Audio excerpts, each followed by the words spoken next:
Can we ever forget? He about to do it again. Yeah, yeah.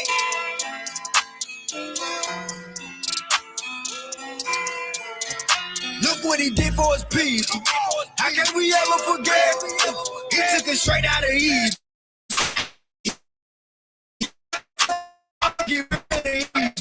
We can put down and say, look what he did for his people. Look what he did for his people, yeah. Look what he did for his people. How can we ever forget? He took it straight out of Egypt. He about to do it again. Father, get rid of the evil.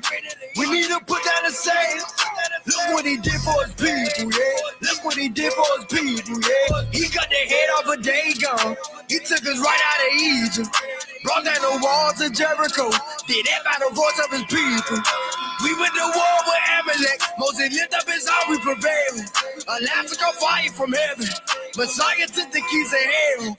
Told Gideon 300 men, give him trumpets. The God of Abraham, who really wanted. Protected Daniel, Ark, them lions did nothing. We had the Amorite dying and running. The father said hailstones and they crushed them. Open waters with the Ark of the Covenant. Pharaoh chariots, they really discovered it. Shout out still black and it's all like some loving me. He gon' deliver us out of this lane. He did it one by the do it again. Ancient of days in your mighty hand. We reading your prophets and trusting your plane. Milk and honey, Father, we want the lane. I hope the fake Jews hear what I'm saying. He did it one by the do it again. He did it one by the do it again. Look what he did for his people. How can we ever forget? He took it straight out of Egypt. He about to do it again. Father, get rid of the evil. We need to put down and say, look what he did for his people. Look what he did for his people, yeah. Look what he did for his people. How can we ever forget? He took it straight out of Egypt. He about to do it again. Father, get rid of the evil. We need to put down and say, look what he did for his people, yeah. Look what he did for his people, yeah. How can we ever forget? He about to do it again.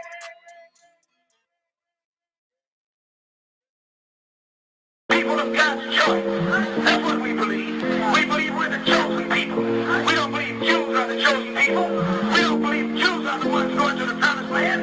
We don't think Jews are a part of God. No, Jews are nothing but another part of that same race of devils that come out of Europe. Black people are standing up. Black people are rising up. And they're so right. We were slaves in Egypt. We belong to the Father, ain't no pledge of allegiance. We both to celebrate that killing that he didn't need to. We both to keep the holy days, don't be like the heathen. He said that for a reason. We in Babylon, coming back without a warning like an oh, praise y'all, you amazing, y'all. That's why I'm thanking y'all. So I got this fire in my bones like Jeremiah. I keep waking up your people, you the light. We keep the laws and the commandments you provide us. And we gon' rise up. Keep curses on the people we ain't know. Deuteronomy 28 and 54. Can't forget your brother, you gon' let it blow. They don't wanna raise a child, you ready to roll. Why you think you in them trench? Why you think you in them buildings? Why you think you seen them dealers? Why you think you seen them careless? Why you trying to stay alive? Why you keep that on the side? Why you think they about to ride? Why you think he about to die? Why nobody asks why? We too busy looking fly. Turn that television off, watch what you put in your eyes. Bible coming alive. Y'all gon' raise your sons and daughters up and they gon' die. Need to let go of them lies. Need to let go of them. We should have a relationship with the law and even take commandments. We should not have any relationship with the law, which is over 600 of them. Because Jesus died to free me. Do what I'm saying though. Get rid of this image. Get rid of it. They tell you not to keep them laws, cause they don't want you to be yourself. Man, them laws were given to us, they ain't for nobody else. But on this time, you a king. Bought a blue around the ring, put Frenches on everything. You ain't no nigga, you a king. They kept us lost for many years. We don't cry many tears, waking up about it is. And they know about who we is, and they know about what they did. How you say you love the Father when you killing all these kids? Y'all gon' pay by what y'all did. They knew that one day we'll rise. Nigga, this ain't no surprise. I'm a shit. All this pain that we going through. Isaiah 14:1 is what he going to do. He made a promise to our fathers that he going to. We keep these laws and these commandments that we can't lose. We waking up about to sleep, just know we can't snooze. We waking up the lost sheep, this ain't no fake news. Be glad for me, cause I could be the light up in the room. Don't be mad at me, cause I can mix it up and make it boom. Should be glad for me, cause I could be the light up in the room. Don't be mad at me, cause I can mix it up and make it boom. They know America's doomed. Man, somebody get the broom. Babylon right in the tomb. They got plenty room for coon. Waking up right out to sleep. Nigga, this is prophecy. Coming back to who we are. I don't see how you don't see. You're Lazarus. You're the dry bone. You're the prodigal son. You're the lost sheep. You're the people about whom the Bible is speaking, who will stand up in the last days when the trumpet is sounded. I shall keep it until the end. Give me understanding, and I shall keep your law. Yea, I shall observe it with my whole heart. Hallelujah. Hallelujah. Hallelujah. Hallelujah. Hallelujah. Hallelujah.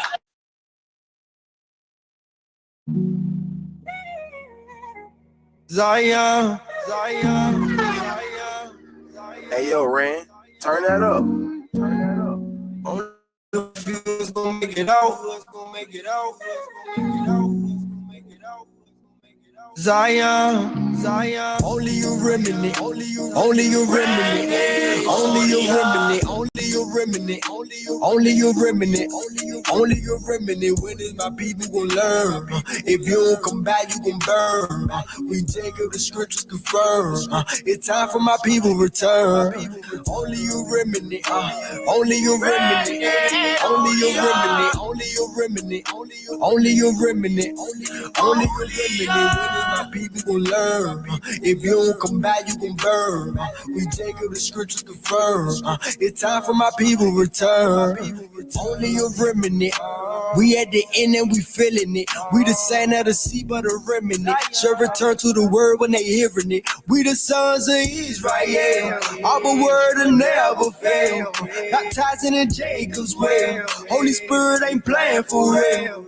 Will you get protected? He's sending them plagues. I'm trying to make sure that he's sending rain. All in my life, all in my head, all in my walk, all in my legs. You don't got that blood, you walking dead.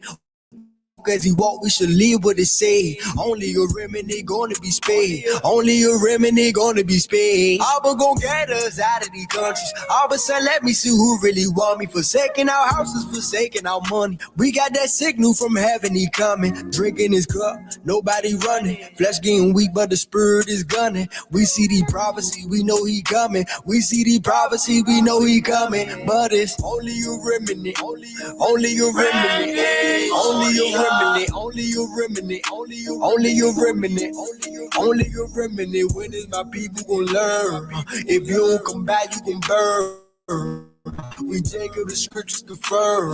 It's time for my people return. Only you remnant, only you remnant, only you remnant, only you remnant, only you remnant, only you remnant. When is my people gonna learn? If you don't come back, you gon' burn. We Jacob, the scriptures confirm. It's time for my people return.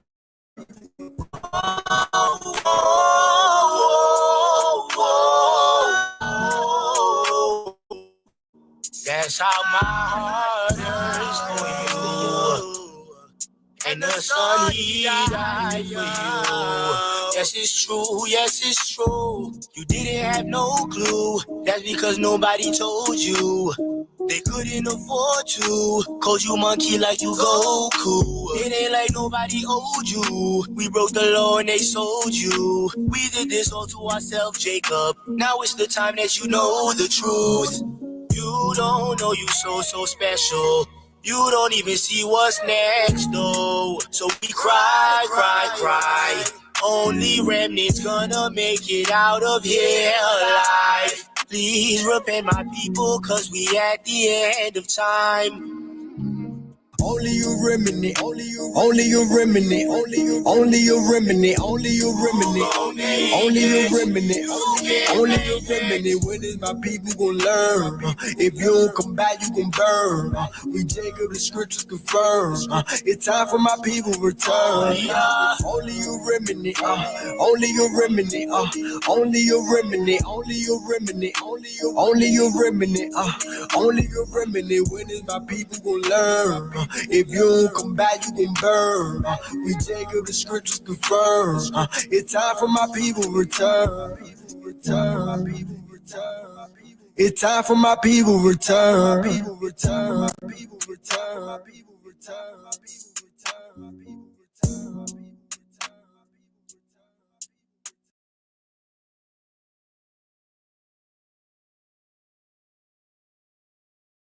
Shalom, shalom, shalom.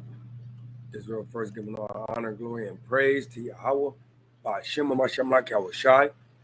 And the world even knows Yahweh as God. They really knows Yahweh Shai as Jesus, Hamashiach will be the Christ. Hey, and all praises, man, as we bring you these current events, man. Right? Hey, my name is Ariyah. Khan, my name is Brother Hashaya, Shalom Israel, Shabbat Shalom, actually, all praises to the Most High. Shalom, shalom. What temple life is, all praises. Shalom, sis. Man. So, right, so, hey, all praises to the Most High, man, because, hey, the Most High literally bringing these prophecies full fold, man. And although we don't know, we don't know where we're at or what's going to happen, all we know is it's going to happen and it has to happen, right? So I'm going to bring my opening precept.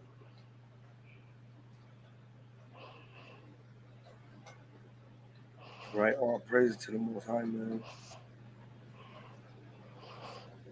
All right, this is the book of Matthews. No.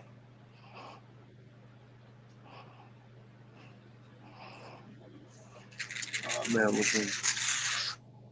all right, this is the book of Psalms, chapter 92 and verse 11, Salakia, Israel.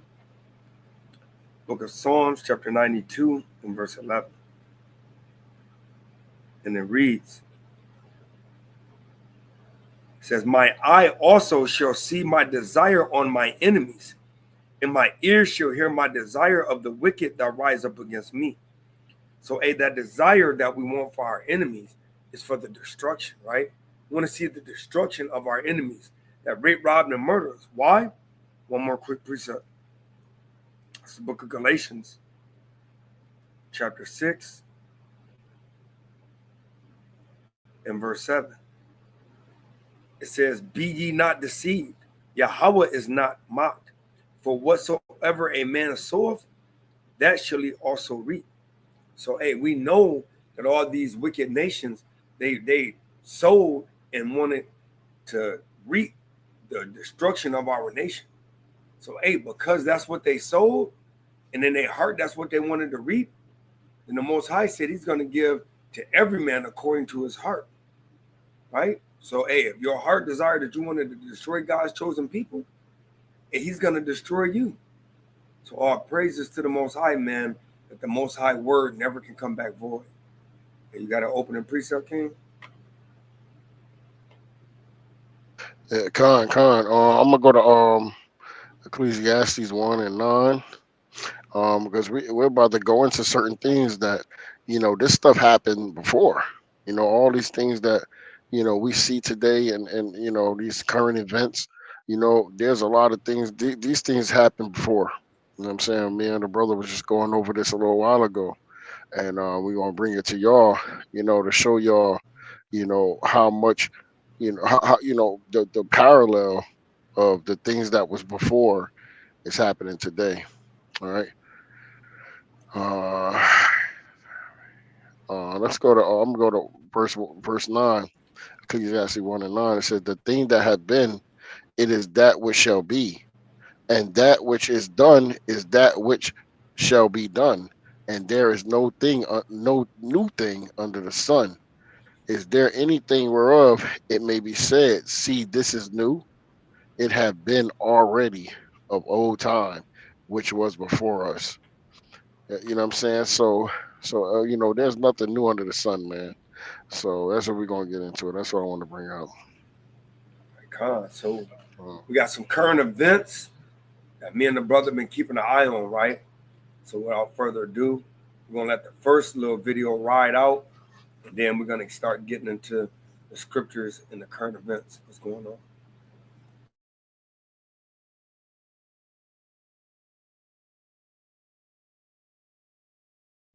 But before we get into that, so we're gonna kind of lay the groundwork for the first couple breakdowns. So it says the comparison of Rome's currency to America's can be understood through historical and economic parallels. It says currency devaluation, similar to how Rome devalued its currency to fund wars and maintain its economy. It says America has faced financial mismanagement and has raised concerns about its stability. Economic structure. Ancient Rome's economy was primarily agrarian. It says, with trade networks that facilitated cultural interactions, modern America has evolved into a complex economy characterized by advanced technology and services, which contrasts with Rome's more traditional trade practices. Wealth distribution. In both societies, wealth was concentrated among the elite. Let me reread that. It says, in both societies, wealth was concentrated among the elite, with significant disparities between the wealthy and the common people. This has been a recurring theme in both historical and contemporary economic discussions. These parallels highlights the ongoing relevance of historical economy lessons in today's discussion about currency and economic stability. So without further ado, we'll get to this video.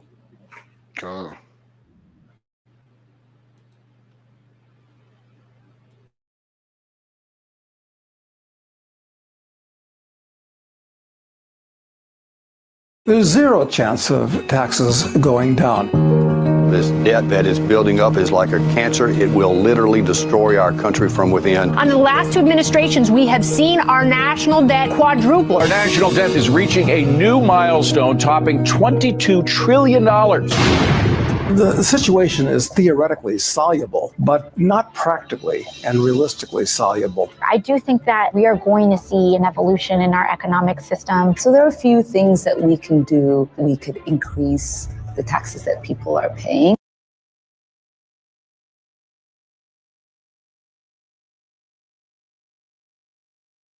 Salakia, bro. You know I couldn't go too long. Hey, brother, they literally said that it's going to be an evolution in the way that this country is ran. And we know that evolution. It's called New World Order. That's what they're going towards. That's the evolution. It's going to evolve into that one world government, right? So I had to stop that to say that because they said it's going to be an evolution in the way they run the country. So yeah, I just want to bring that out. And we're seeing that, right? Yeah, you already know. Even with the credit card situation, because with your money being digital and not a fiat or a tangible thing you can touch, all they got to do is push a button and your account can go to zero. Yeah, stop it. What it can freeze your account and you can't even touch it. You have billions of dollars in your account and they can freeze it, literally. That's right. To the video, but I just wanted to bring them two things up.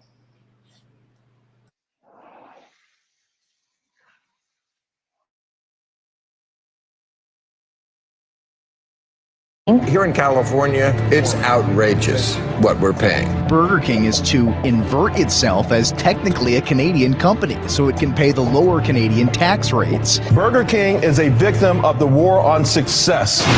At this point, with 50% of the American population being net recipients of benefits from the government, that's only going to go up as the economy deteriorates. Headed toward a genuine crisis, and all you could hope to do is to save yourself from the consequences of all this stupidity.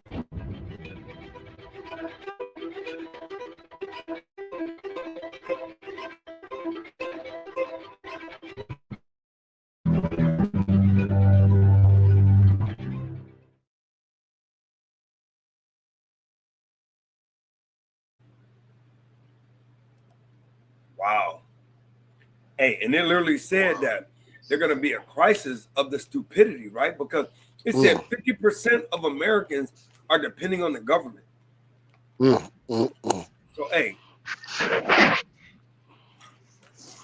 So my first piece up, I'm going to bring out real quick. I believe it's even more than that. Yeah, they don't want to say it. Uh-huh. The first piece I'm going to bring from Genesis, chapter 47.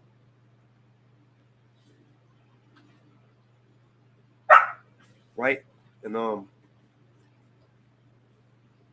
gonna start at verse 13. And it reads, Genesis 47 and 13. It says, and there was no bread in all the land, for the famine was very sore.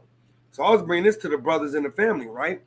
It's crazy because we always think of a famine as being no food available, or maybe the crops ain't good. But this famine is gonna be not because there's no food available, but you ain't gonna even have the money to purchase the food, or the price that the food is gonna be astronomical, right? Right. Let me just do a little something real quick. I'm gonna do a little something, right?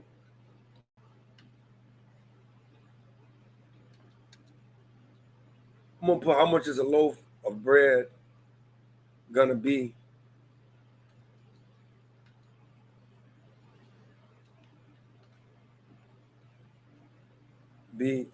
in US in 2030. Put 2030, just to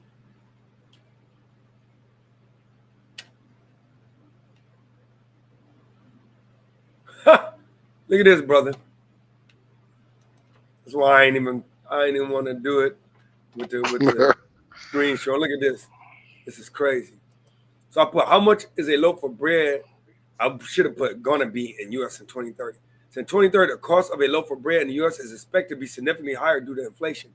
According to historical data, a loaf of bread costing $1.88 in 1939 will cost approximately $61.77. And they said in 2025, and that's they letting you know that hey, it might not be there right now, but hey, they're letting you know that hey, something is going to drastically change, and that's why the Most High put on our spirit to bring this out, man. Yeah, Con King, and you know, bread used to be like what? Look how much was it in the 50s and stuff like that. Even in the 80s. Yeah. Now a loaf of bread, you know, for a decent loaf, hey, you paying about $4. That was a lot back then to hear. You know what I mean? Brother, 50 cents. 50 cents was for a loaf of bread was 50 cents. 50 cents.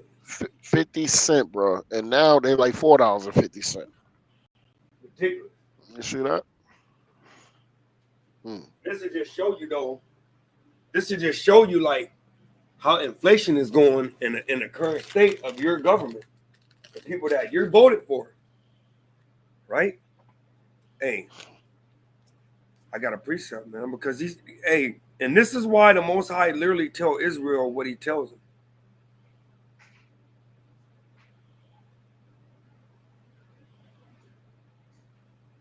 That's crazy, man. That's crazy, man. Deuteronomy 17 and 15. The book of Deuteronomy 17 and 15, it says, thou shalt in any wise set him king over thee, whom Yahweh thy power shall choose. One from among thy brethren shalt thou set king over thee. Thou mayest not set a stranger over thee, which is not thy brother. So, hey, that's why the Most High was telling us these things, man. Because he knew that, hey, somebody that was not our brother Hashaya, they ain't going to treat you right. That's right. Hey, let's get into this thing, man. But you know what? That reminds me of Lamentations, right? Let's see. I'll bring it out. Lamentations 4 and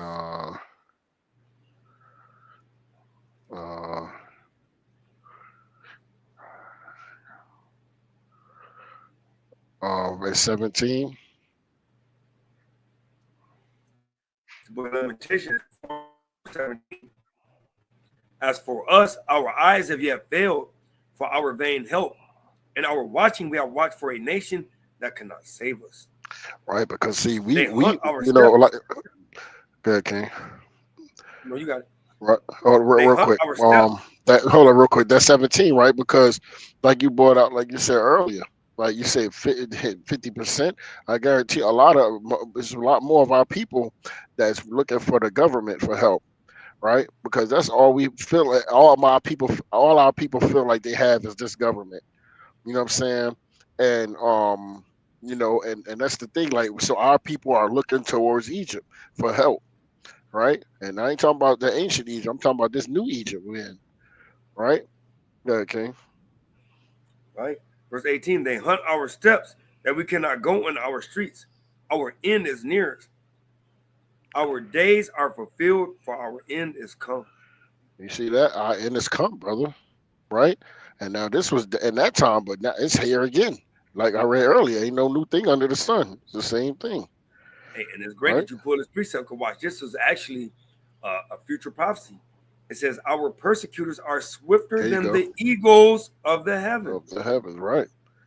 They pursued us upon the mountains. They laid wait for us in the wilderness. Right. And they do that same thing till the day, man. You know, they set, you know, they set us up from day one, man. You know, to keep us in sin, to keep us against, you know, going against the Most High, and actually prove showing our people in some kind of way. I don't know how people look at it this way, but that they have our best interests. You know, especially our women, right? Especially our women. They show them that, hey, I'm the government. I got you. Don't worry about it. You don't need no man. You don't need your God. You worship our God, right? That white Jesus. They say worship this God. You know what I'm saying? And we looking for vain help, man, because we're not getting no help here. Go ahead, King. Absolutely. Right. So we're finna get into this a little bit of what Doug Casey, the international man, is talking about. Right. So it says, as some of you know, I'm a aficionado of an ancient history. I thought it might be worthwhile to discuss what happened to Rome, and based on that, what's likely to happen to the U.S. Spoiler alert. There are some similarities between the U.S. and Rome. But before continuing, it says, please seat yourself comfortably. So we letting you know, hey, brother Tazo, I'm letting you know, brother, hey, what he's did the research on, he's 100% convinced that, hey, the similarities of Rome and America are inseparable. Right? He says, this article will necessarily cover exactly those things you're never supposed to talk about. Religion and politics. And do what? You got it, King? Oh, no, I said, see that? Go ahead, King. Oh, no, I was just saying, and do what you're never supposed to do, namely badmouth the military. There are good reasons for looking to Rome rather than any other civilization when trying to see where the U.S. is headed. Everyone knows Rome declined, but few people understand why. And I think even fewer realize that the U.S. is now doing the same path for pretty much the same reasons, which I'll explore shortly. It says, Rome reached its peak of military power around year 107, when Trajan completed the conquest of Dacia, the territory of modern Romania. With Dacia, the empire peaked in size, but I'd argue it was already past its peak by almost every other measure. The U.S. reached its peak relatively to the world, and in some ways its absolute peak as early as the 1950s. In 1950, its country produced 50% of the world's GNP and 80% of its vehicles. Now, it's about 21% of the world's GNP, gross product, national product, and 5% of its vehicles. It's owned 2/3 of the world's gold reserves. Now it holds 1/4. It was by huge margin the world's largest creditor.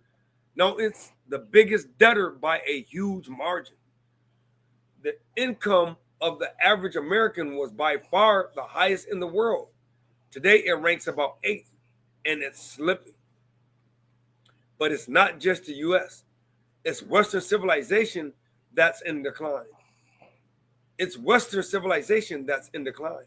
So literally, what you got to understand is they're talking about the whole America, not like United States. They think when people think of the United States, they think of America. But no, when they talk about the whole Western civilization, they're talking about North America, they're talking about Central America, and they're talking about South America. Then they're also talking about the islands when it comes to Cuba, when it comes to Jamaica, when it comes to all of those islands, Haiti, right? So that's talking about the Western civilization. It says that's in decline. In 1910, Europe controlled almost the whole world.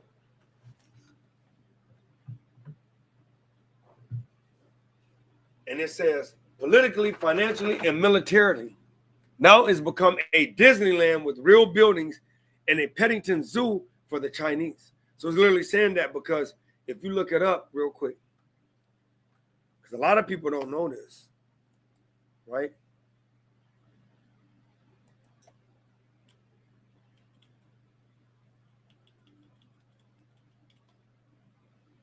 A lot of people don't know that. Right? How much of the U.S. do China own? Approximately 380,000 acres of land in the U.S. includes various political and states like Texas and Virginia, where significant holdings are concentrated. The total amount of agricultural land owned by Chinese entities are relatively small, representing less than 1% of foreignly held. Right? But 380 acres. So now I got to ask, how many acres is in America?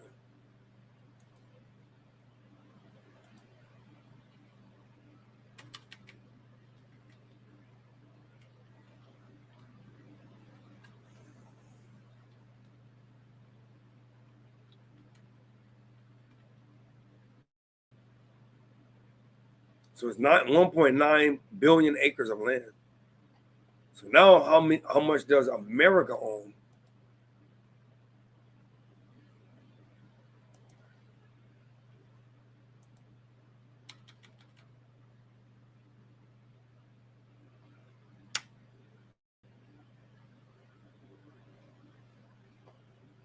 Look at this. As of early 2025, approximately 80% of the U.S. national debt is owned by foreign governments, including countries like Japan, China, and the UK. Additionally, about 25% of the debt is held by foreign investors, while the remaining debt is held by U.S. private investors and agencies. Wow. See?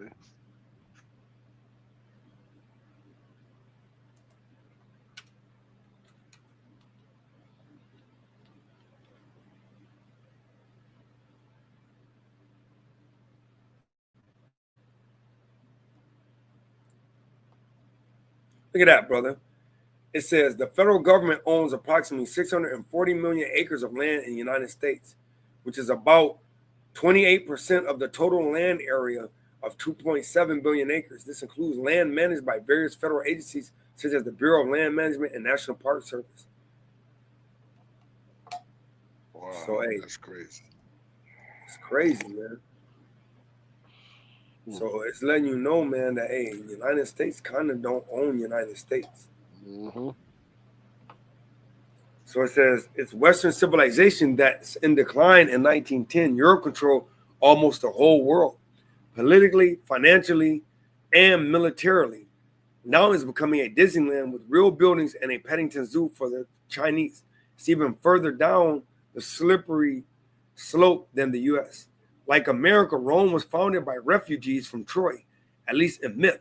Like America, it was ruled by kings in its early history. Later, Romans became self-governing with several assemblies and a senate. Later, still power developed to the executive, which was likely not an accident.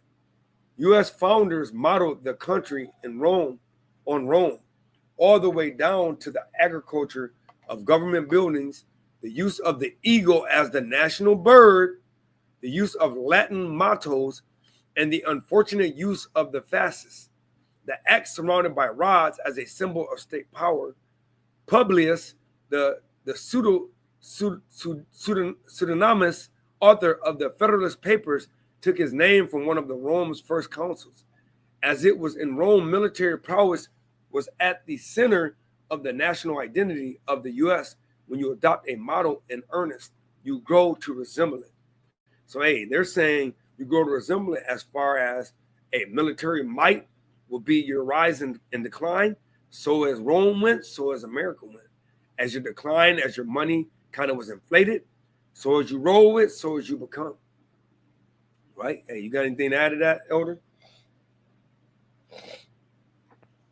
No, Salakia, King. Salakia, my bad. No, yeah, but you see the parallels. It's amazing because you know the same way like Rome fell, you see America actually fall in the same exact way. Like the setup is totally similar, right? And it remind me of the scriptures talk about this. You know what I'm saying? And I'm gonna let you continue reading, and we're gonna get into it. Right? It says a considerable cottage industry has developed comparing ancient and modern times since Edward Gibbon published The Decline and Fall of the Roman Empire in 1776. The same year as Adam Smith's Wealth of Nations and the U.S. Declaration of Independence were written. Come on, man.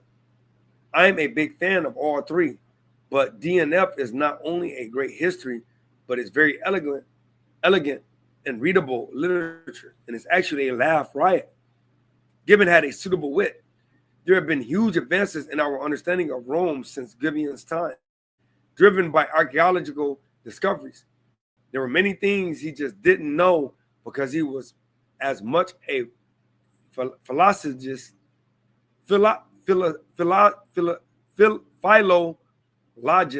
as an historian. Means he was great in philosophy and a historian. And he based his writings on what the ancients said about themselves. So he based off of what they said instead of what the actual trend was or what actual proof was. He didn't prove it through the proof. He did it based on what they told him. Right? He said there was no real science of archaeology when Gibbon wrote. Little had been done even to correlate the surviving ancient texts with what was on the surviving monuments. Even the well-known monuments and on the coins. Not to mention scientists digging around in the provinces for what was left of Roman villas, battle sites, and what sort of things. So Gibbon, like most historians, was to a degree a collector of hearsay. And how could he know whom to believe among the ancient sources? Is as though William F. Buckley, Gore Vidal, H.L. Mencken, Norman Mailer, and George Carlin all wrote about the same event, and you were left to figure out whose story was true? What would it make it tough to tell what really happened just a few years ago? Forget about ancient history. That's why the study of history is so tendinitis. So much of it is he said, she said. In any event, you heard what it say though? It say so much of it is he said, she said. And it's crazy because, like he said, even though people write about this history, we don't know what's true. So that's why you actually kind of got to like research all of it as much as you can, and whatever parallels each other. There you go. And intersects each other. That's what you know is true because everybody said that. Just like we do in scripture, precept upon precept, we got to go. Line upon line. That's kind of how we got to read.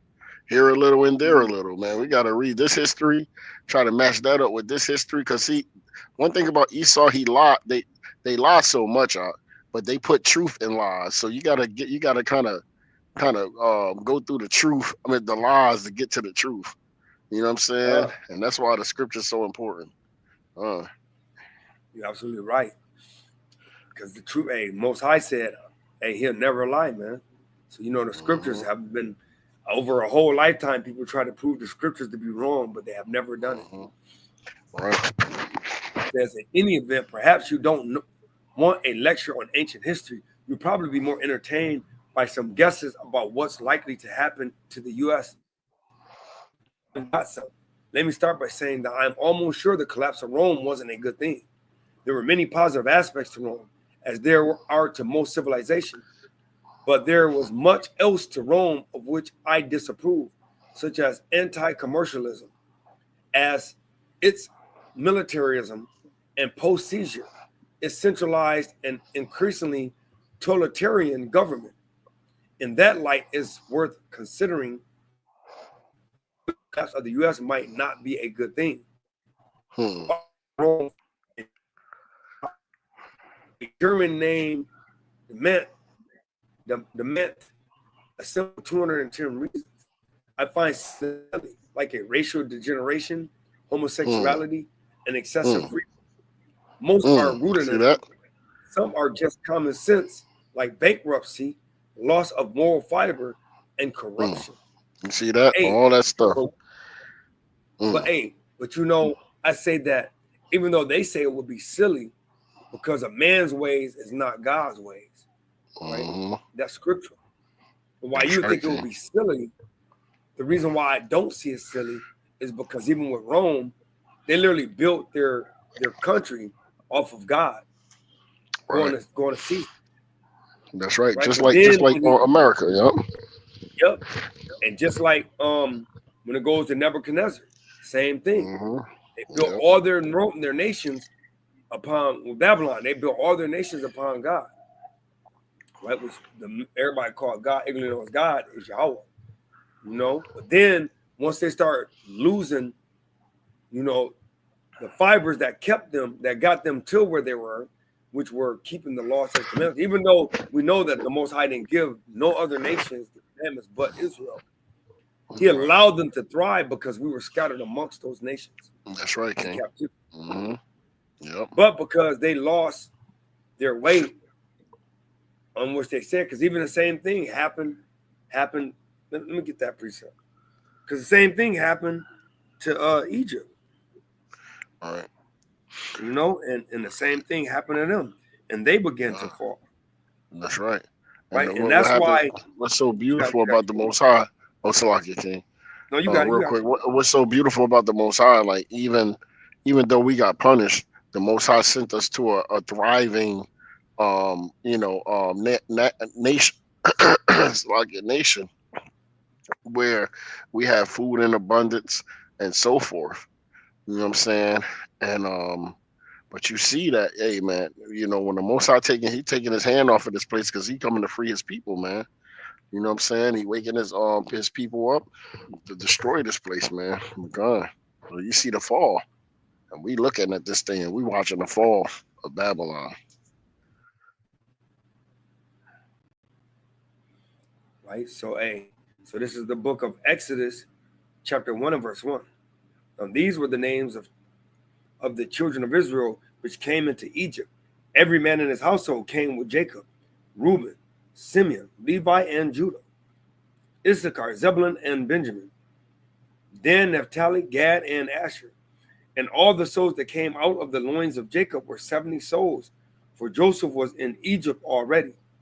And Joseph died, and all his brethren, and all that generation. And the children of Israel were fruitful, and increased abundantly, and multiplied, and waxed exceedingly mighty, and the land was filled with them.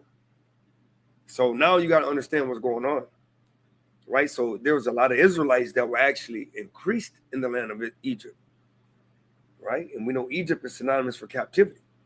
And amongst all of them, right, they said that generation that initially came in and their children and their children's children, and they all died off, man. Verse 8 says, now there arose a new king over Egypt, which knew not Joseph. So with them not knowing Joseph, he didn't know the generation and the lineages that came out of those 12 nations, the 12 tribes of Yasharallah, which is Jacob, right? And it says, behold, the people of the children of Israel are more and mightier than we, right? So, hey, it's just like all these other nations. They understand what's going on, even though they say we're the fewest in number. Really, we're more in number than all of them. All right, and that's why they try to get a lot of our Northern Kingdom, so-called Hispanic brothers, off this land too.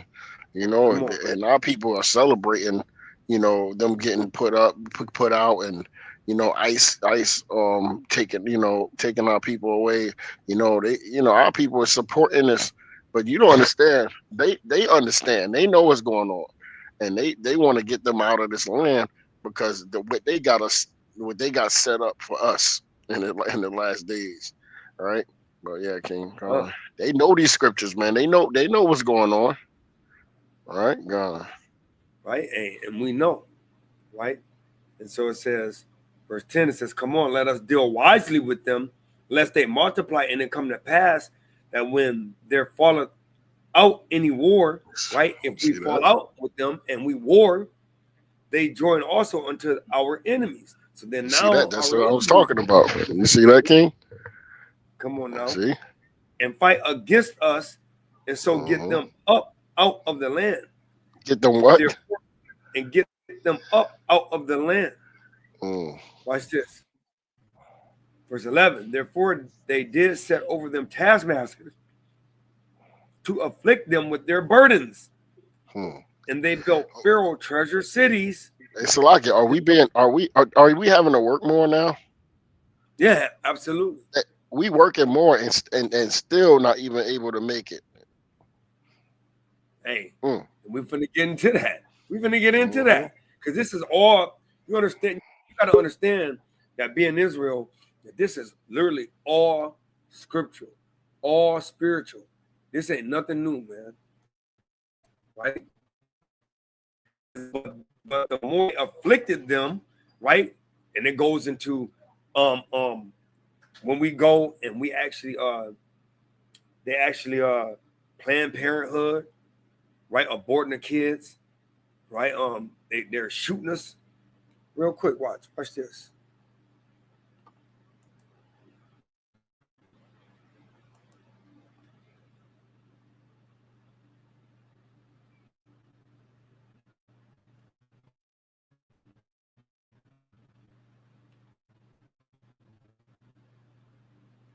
It's crazy, man.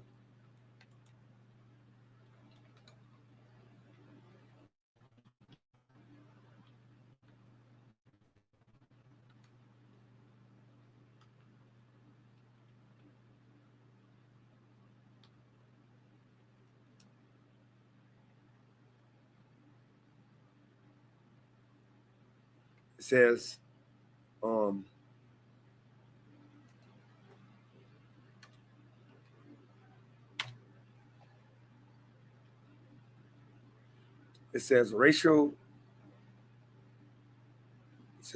disparities are particularly notable in stops by police departments where black drivers make up about a third of traffic stops in the hours around midnight, roughly twice. Look at this, man.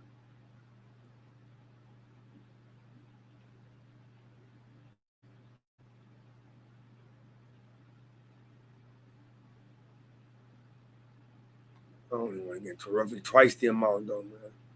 Right? So let's get back to it. I don't want to go too far off. Right? It says, but the more they afflicted them, the more they multiplied and grew, and they were grieved because of the children of Israel. And that's what they're doing now.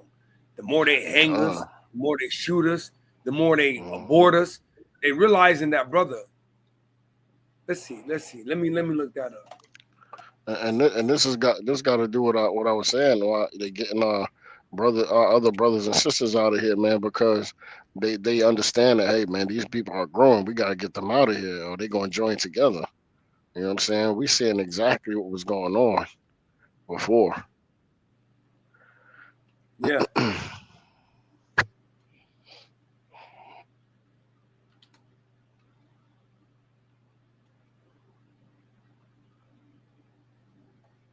It said, yes, look at that, brother. Look at that. Look at that. Said, yes. So I put in there, is there a rise in population of Black and Hispanic? Said, yes.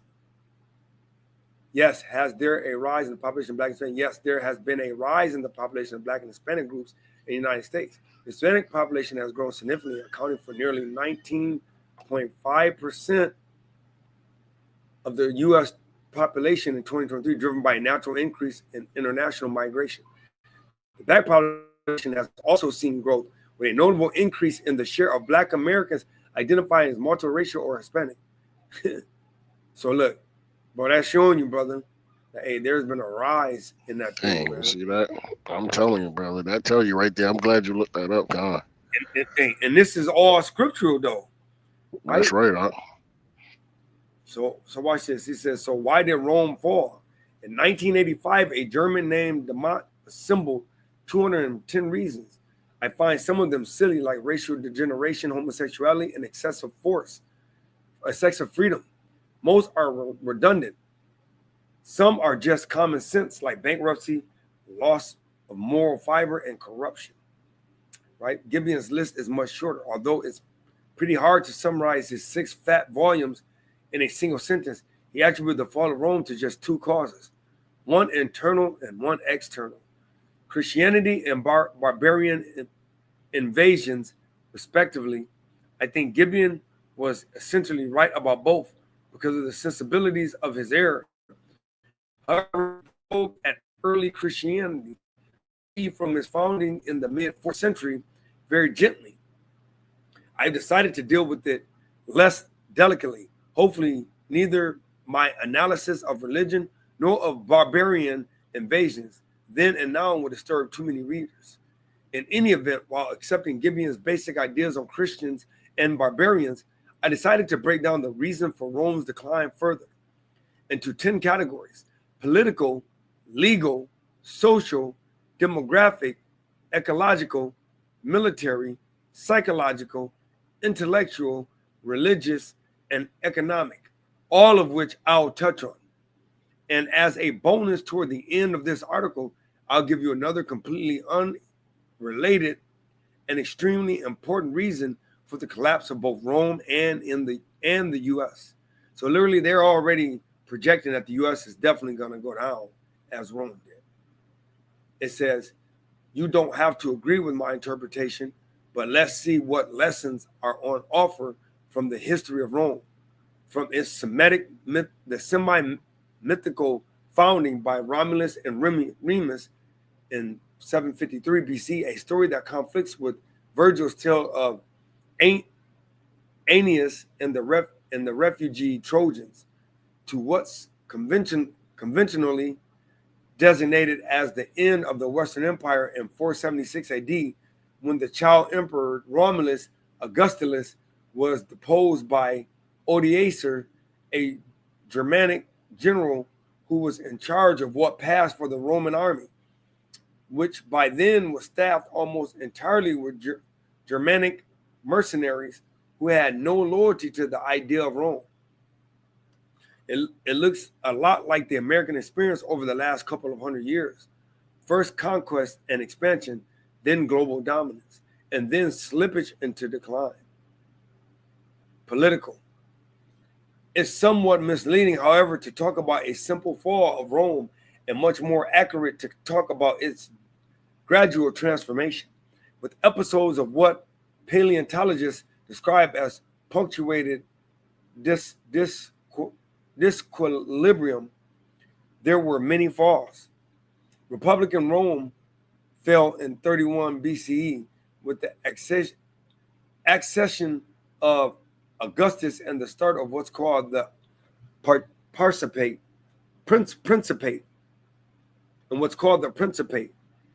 It almost disintegrated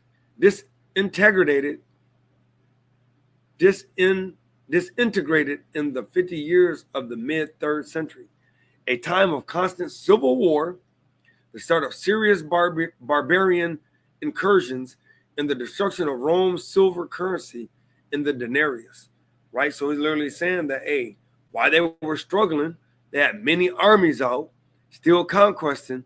hey, many barbarians came in like, hey, like they saw it weak. And you know the saying, when the sharks smell blood, they're gonna attack. Hey, right, Elder? That's right, King. Hey, he said God. the barbarians smelled that blood out. That's right. And guess what? These other nations smelling that blood now. They smelling that. Hey, they gonna change they rakes and their pruning hooks, man. And we are strong.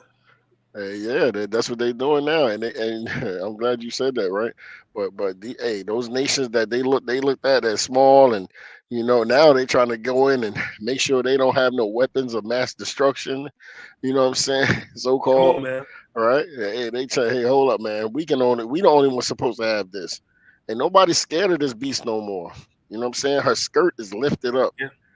Her little dirty panties showing right now. Hey. And that's what the Most High said was going to happen. All these prophecies that people think Babylon the Great is somebody else or something that already happened. But literally, Babylon the Great will be America. He said the woman that sat on many, many waters. And that's why they got Lady Liberty. That's right. Lady Liberty is the image of America. Right? So it says Rome, as anything resembling a free society, fell in the 290s and then changed radically again with Diocletian in the dominant period. More on this shortly. Maybe the end came in 378 when the Goths destroyed a Roman army in the Adrianople, and the wholesale invasions began. He called it the wholesale invasions. And they said... They said they was giving this thing invasions on wholesale. Damn. That maybe we should call 410 the end when Alaric, a Goth who was actually a Roman general, conducted the first sacking of Rome. So it got to the point where actual Romans smelled blood. And like, hey, they weak. They kind of already didn't like a couple people up in the Senate. Like, let's take this thing down myself. I know all the intricacies of this place. I know where they hit it at what time. I know where they weak at. I know people's weaknesses in the army. Brother, once I put that spirit on them, man. The nation will be against nation. How can it stand? It's that might be said the civilization didn't really collapse until the late 600s. Islam conquered the Middle East, North Africa, Mediterranean commerce. Maybe we should use 1453 when Constantinople and the East. Maybe the empire is still alive today in the form of the Catholic Church. The Pope is the Pontifex Maximus wearing red slippers, as did Julius Caesar when he held that position.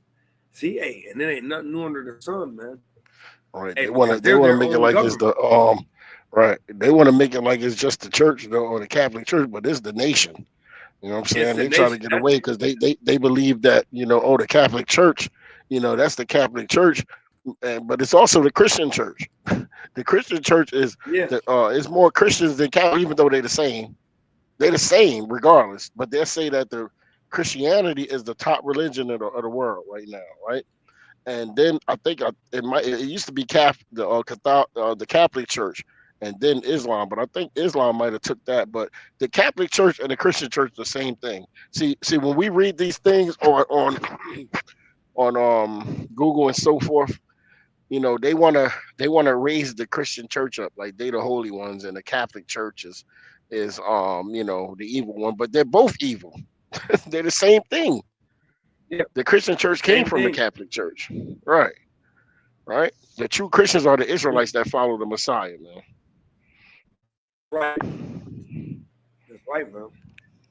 Right? It says one certain reflection in the distant mirror is that beginning with the Principate period, right? Rome underwent an accelerating trend toward absolutism, centralization, totalitarianism, and bureaucracy. I think we can argue America is Principate with the accession of Roosevelt, So let's get these terms, man. Principate. Let's principate. Right? Because, hey, you got to understand, man, that, hey. What's this camera? Bring out this name on when you're done. Let me see. Principate. Principate is the rule of the early Roman emperors during which some features of republic government were retained. So they still had the republican government. Right? It says late Middle East, denoting a principality. From the Latin principatus, first place, from princeps. You see that? How you go precepts to princeps? Hey, they trying to be the most high. First chief. So princeps is first chief. Right? So hey, and they try to be the most high, man. Hey, let me get that real quick, man. We starting to see a lot of parallels to the Bible coming from this, man. Right? This is the book of 2 Thessalonians, right? Chapter 2 and verse 3. It says, let no man deceive you by any means, for that day shall not come except there come a falling away first, and that man of sin be revealed, the son of perdition, who opposeth and exalteth himself above all that is called Yahweh, or that is worshipped, so that he as Yahweh sitteth in the temple of Yahweh, showing himself that he is Yahweh. So hey, that's what that princeps, that's like coming from the word precepts, which is first chief, and precepts is the law. Right? So hey, let's get back to it, man. He says, bureaucracy, I think we can argue America entered into its principate with the accession of Roosevelt in 1933, right? Since then, the president has reigned supreme over the Congress as Augustus did over the Senate. So it's showing you, because even right now, Donald Duck Trump, he literally passing laws in the House and the Senate. And he normally, in order to pass a law or pass a bill, you literally got to get so much of the House and so much of the Senate for it to go through. Now he's literally getting the stuff passed, and he's not even going through the House or Senate. You don't have to, because you know why? Amalek is supporting him. Yeah. You know what I mean? The true rulers of the earth. And that's what it's saying right there, which says Augustus did. It says the president has reigned supreme over the Congress as Augustus did over the Senate. Pretenses fell off increasingly over time in Rome, just as they have in the U.S. So saying that, hey, before they kind of was keeping, religion and state separate, they were kind of making sure you went through your checks and balances. As far as if the president wanted to pass something, he kind of got to go through Senate and Congress. But he said now that pretense have fell off, and now at the end of the day, they're not getting no type of except they don't have to ask. They don't have to ask to get something passed now. Now whatever he wants passed, it just gets passed. Watch this. After the 3rd century, what with constant civil war and the destruction of the currency, which is what happening now, the principate when the emperor, at least in theory, was just the first among equals, gave way to the dominant period from the word dominus or lord. Look at that. Look at what it's referring to. The masters of what? Referring to the masters of slaves. Look at that, man. I'm going to reread that, man. The master of slaves. Look at that. It says, was just the first, I'm going to say, after the 3rd century, with constant civil war. I'll read it, Ken. You've been reading the whole time. I'll read it if you want. Okay, Ken, you about to say something? No, I'm just saying because a civil war. Let me bring this up real quick because people think that a civil war means when you have to actually be at war, but a civil. Let me show you something. I'm gonna bring up Civil War first.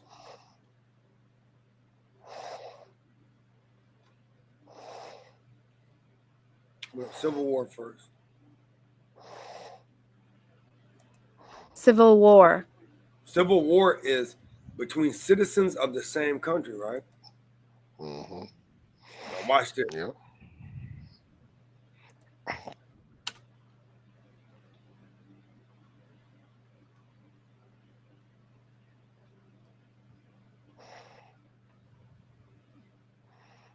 You can hear me? Yep, Con. Watch this. Oh, God. Somebody just called me. I was messing me up.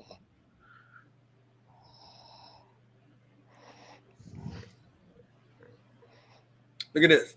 So I put in civil unease. Civil unease is wide spectrum of phenomenon. Civil unrest refers to a wide spectrum of I got you, King. Oh, yeah. Yep, Phenomena, including both violent and non-violent collective actions such as riots, protests, and demonstrations, often occurring during times of peace. It encompasses limited political violence, sporadic violence or actions, and non-violent collective actions, which lead to significant disturbance and damage. Hey, and you see how they threw that non-violent collective actions? Yeah, God. Come on, bro. And they said a phenomenon. A phenomenon. So we know that, hey, that goes back to that Willie Lynch letter. So I wanted to bring out that civil unrest because we know that that's, what about civil disorder? Look at this. Civil disorder.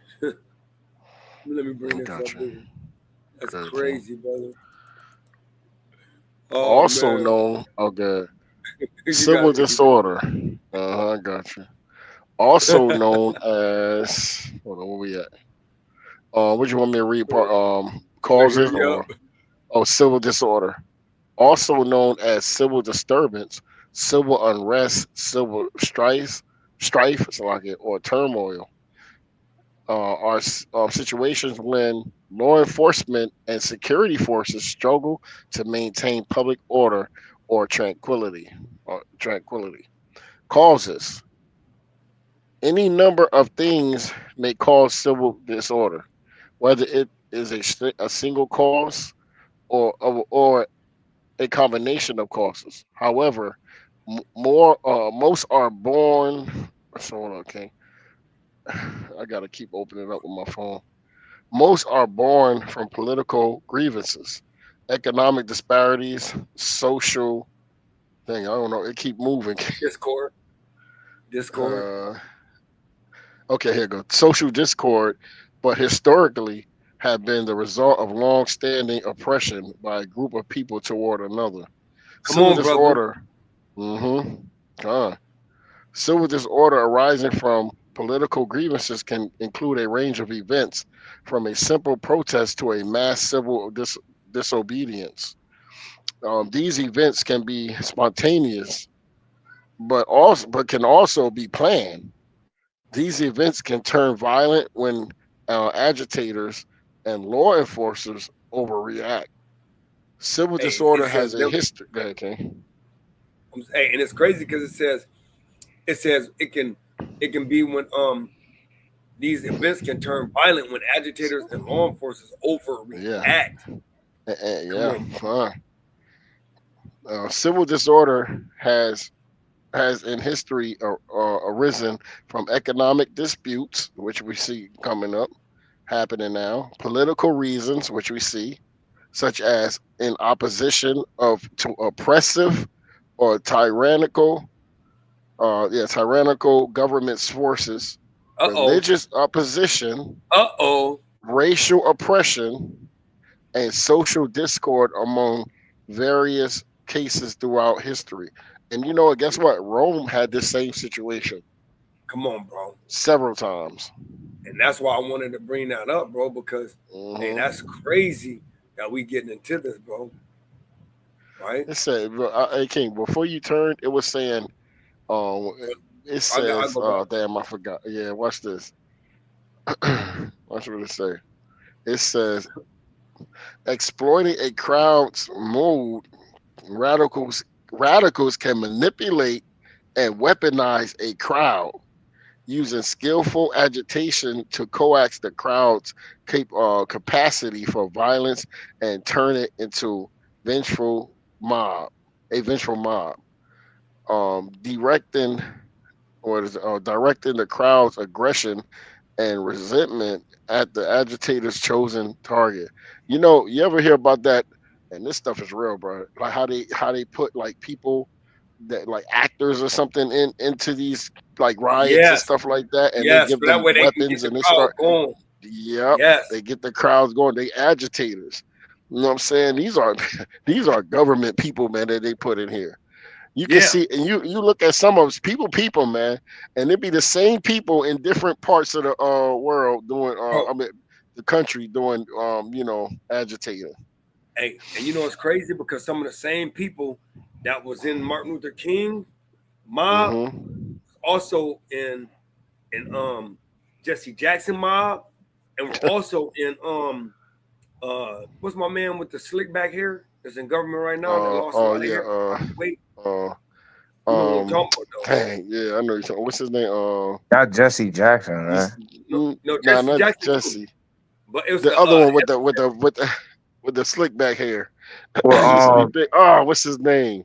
I know who you talk about in Harlem.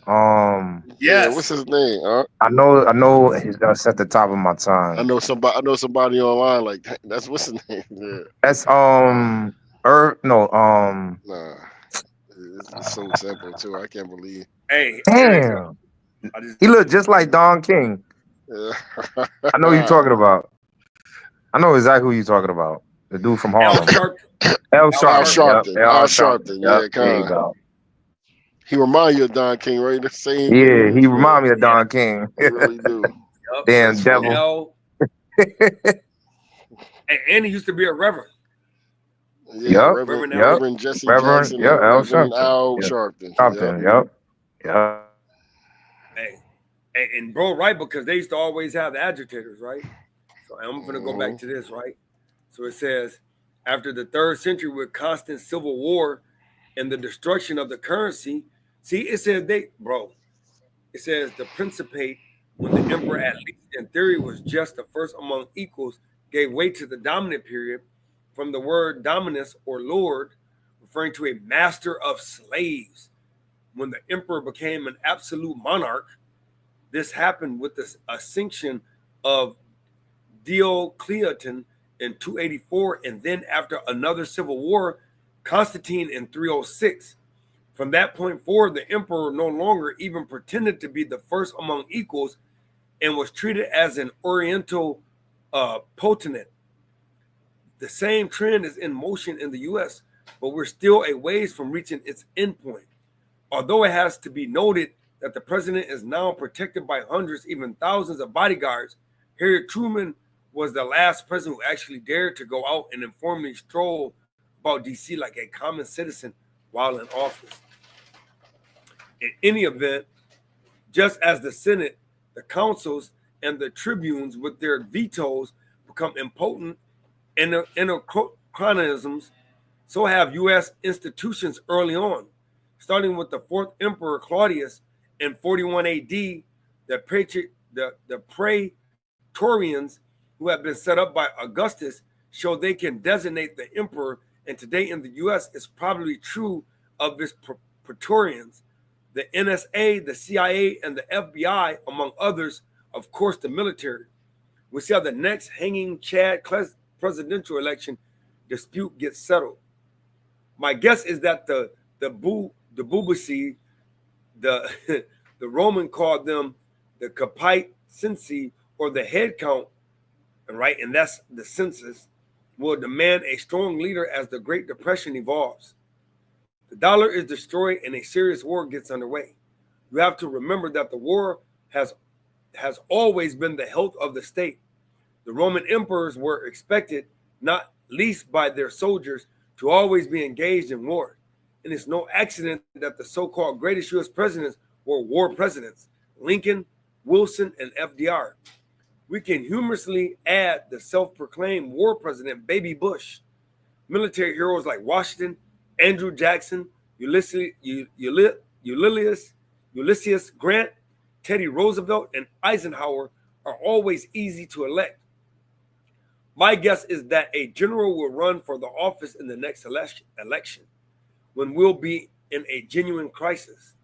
The public will want a general partly because the military is now by far the most trusted institution of U.S. society. Hey, and so they're basically saying that the United States literally wars so much that they're getting to the point where they want somebody, because right now, financially, they're being attacked. So that's why they actually elected Donald Duck Trump. Because they're like, okay, well, this guy no finances, he can pull us out of this financial crisis. Right. But now we're entering into that new era of war. It's gonna be that's right.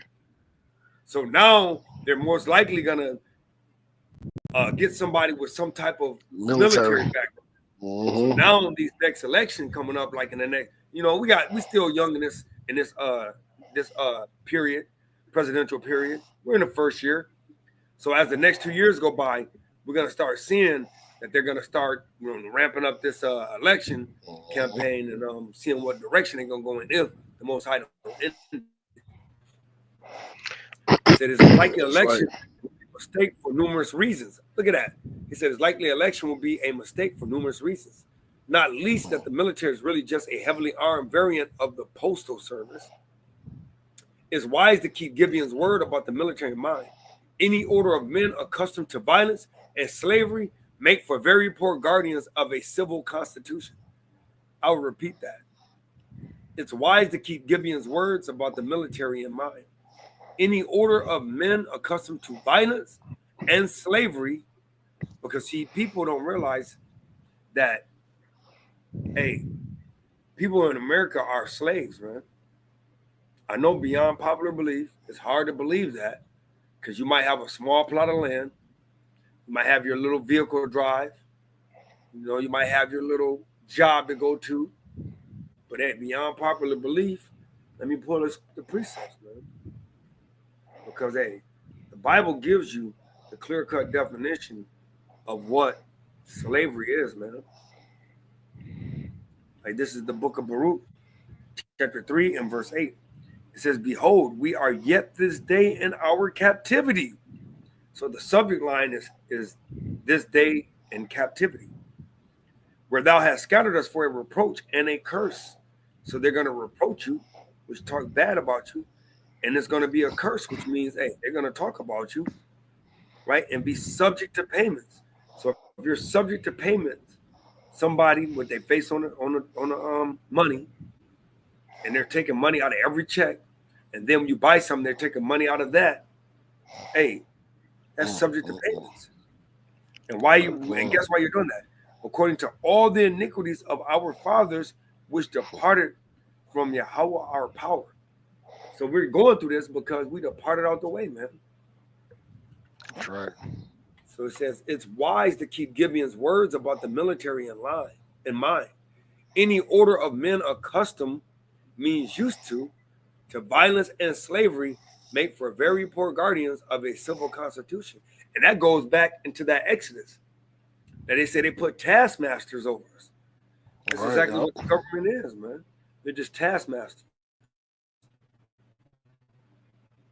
It says one additional political parallel with the U.S. up to Trajan in 100 AD. All the emperors were culturally Roman from old. See, noble families. After that, few were. U.S. now has had its first Kenyan president. Just kidding. They said just kidding. Yeah, but that's true. See? They're talking about Obama. Yeah. Obama. You see that they say he Kenyan, right? Kenya. So you know he ain't our people. Of course, yeah. That was just he meant that. That's right. Cause he not our people. He Kenyan.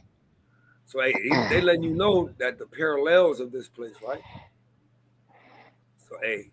And then can you saw what it said? It said the like the ancients, like you know what I mean? Where is it? Oh, you took off, but you know what I mean? No, you good. Can you read it already? But you see that? Like, hey, there's nothing new, brother. Like it's seriously the same thing. Right? So watch this. I'll read that, King. So the dollar dropping in value. You finna get into this thing, man.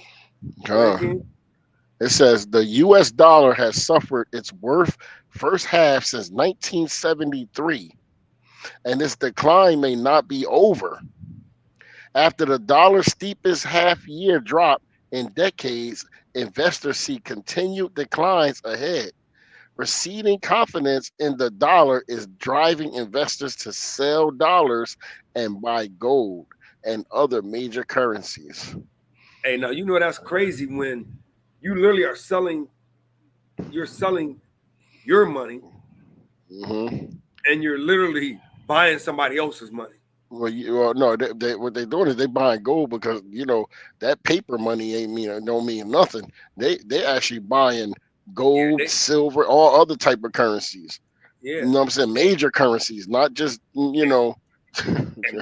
but we also know that they are getting that other the other money in BRICS. Yeah, BRICS money. Yeah. Yeah, because BRICS money is backed by let's see what they got on there. I forgot what it is. Look at this right here. Look at this right here. Look at that American money right there, man.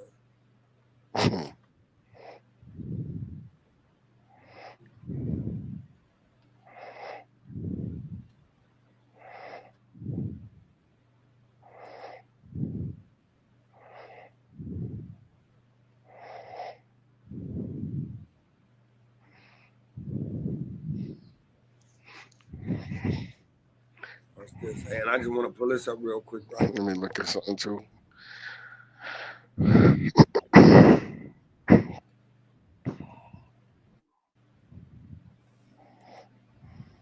Real quick, man. That boy got big quick.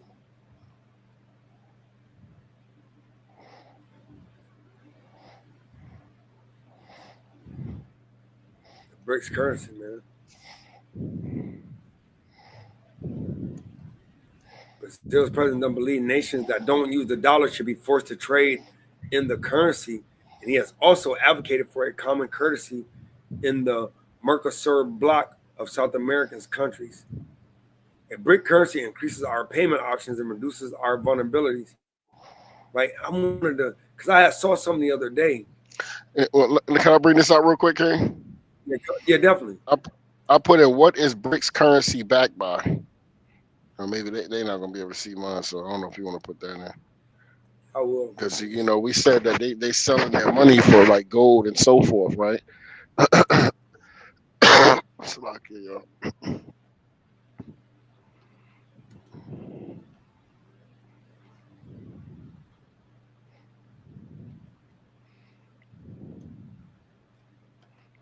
there you go, back bar. Let me see what come up. Watch this. You got it. Watch this. Hold on. It says the BRICS currency is backed by the respective economies of the member countries, as well as gold. Additionally, it may be supported by a basket of blocks currencies and is intended to have a commodity base, distinguishing it from other major currencies. The backing aims to enhance its stability and challenges the dominance of the U.S. dollar in international trades. Hey, so you already know, man. Hey, and watch this. I'm gonna read this one that I got up here right now. It's AI overview. All right, watch this. I'm gonna just read it. It said a potential BRICS currency is envisioned to be backed by a combination of national currencies of member states and potentially. That's what I read. Hold on, let me see. It says national currencies. The BRICS nations, BRIC, Russia, India, China, and South Africa, are exploring using a basket of their own currencies as a foundation for a new reserve currency, gold. There's been significant discussions about incorporating gold as a backing asset for the potential BRICS currency, potentially providing stability and value preservation. It says commodities. Beyond gold, other commodities could also be included in the backing asset mix, leveraging the diverse natural resources of the BRICS countries. Digital currency and blockchain. Some proposals involve using blockchain technology to create a digital BRICS currency, potentially enhancing efficiency and transparency in transactions. The primary goal of a BRICS currency is to challenge the dominance of the US dollar in international trade and finance, reduce the exposure of member countries to Western sanctions, and foster greater financial independence. Hey, King, that's that peace, and suddenly destruction. Yeah. You know what I mean? Hey, we're going to save the world, the small man, and and give so the Western countries don't have you in slavery like that. Western sanctions, but really, hey, they just doing that to make it seem like it's going to be all good. Then they're going to show their real self. But go ahead, King. Yeah. So watch this. The book of Matthew, chapter 17 and verse 24. As Brother Fleetwood put it up. It says, when they were come to Capernaum, they that received tribute money came to Peter and said, doeth not your master pay tribute? He said, yes. And when he was coming to the house, Yahushua prevented him, saying, what thinkest thou, Simon, of whom do the kings of the earth take custom or tribute? Of their own children or of strangers? Peter said unto him, of strangers. Yahushua said unto him, then are the children free? Notwithstanding, lest we should offend them, go thou to the sea and cast and hook and take up the fish that first cometh up. And when thou hast opened his mouth, thou shalt find a piece of money, that take and give unto them for me and thee. So, hey, you know what I'm saying? Hey, you're taking that tribute, man. So and most also show how he provide all praises. Right. So this is the 11th of July. So this is what's today? The 17th? 18th day is the 18th, so it's a week ago. How long can the dollar go? It says after the dollar steepest half year drop in decades, investors see continual declines ahead. Receding confidence in the dollar is driving investors to sell dollars and buy gold and other major currencies. The dollar is unlikely to lose its dominance quickly, even as China's central bank boosted the yuan. The first 6 months of the 2025 marked the worst first half performance of the dollar since 1991. As mounting doubts about U.S. fiscal strength and capricious trade policy chipped away the currency status as a safe haven, the sharp decline has raised the question of how much further the world's reserve currency might fall with neither the trade war nor U.S. fiscal anxiety resolved.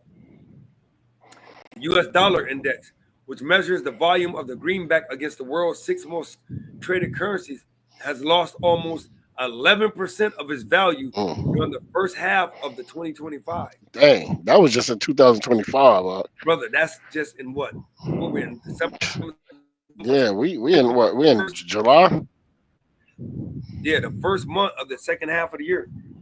It says, when only comparing first half periods, the start to this year marked the worst performance since 1973 oil crisis and the worst half year since the second half of 1991. Look at that. Since international investors have become skeptical of the dollar as public debt continues to rise, and the White House aggressively pushes for a policy of easy money. In addition, concepts such as revenge tax or the Mar-a-Lago agreement make international investors uncomfortable, explains ODDO BHF Chief of Investment Officer Jag Vibek. Indeed, central banks and private investors have been diversifying into other currencies and assets, such as the euro gold. Central banks, particularly in China, have been aggressively buying gold to diversify away from the U.S. dollar, says Morningstar Research Director Monica. And that's even China, which owns 80% of the debt of America. Dang. Says citing net assets in gold exchange traded products that have reached 326 billion. This is a clear sign that investors are again turning to gold, driven by its long-standing reputation as an inflation hedge. Gold's 2025 inflows are being fueled by macroeconomic and geopolitical uncertainty, central bank diversification, and investor anxiety around inflation risk, he says. So this is literally people are saying, okay, we know we done lost money on those government bonds of the United States. So you got to buy gold. And that way it's going to even it out because gold's going up. Exactly. That's why I guess I'm about to say that's why gold is so expensive. You know, and it's so crazy, King. I heard this years ago. You know, like tens of years ago, like maybe 10 years ago or more than 10 years ago, actually. And I heard like, you know, how, you better buy gold. Gold is going to go up. Hey, man, now I see it really is going up like crazy. And whenever the economy gets scared, like especially the U.S. economy or any economy, I guess, they start buying metal like gold and so forth. You know what I'm saying? And that's exactly what they're doing. And just like you said, you see that they go into other countries for their currency. Yeah. They're actually invested in their money. Will the dollar keep falling? It says Hong Chen, Morningstar's head of fixed income and currency research, sees room for further declines. Let me make this a little bigger.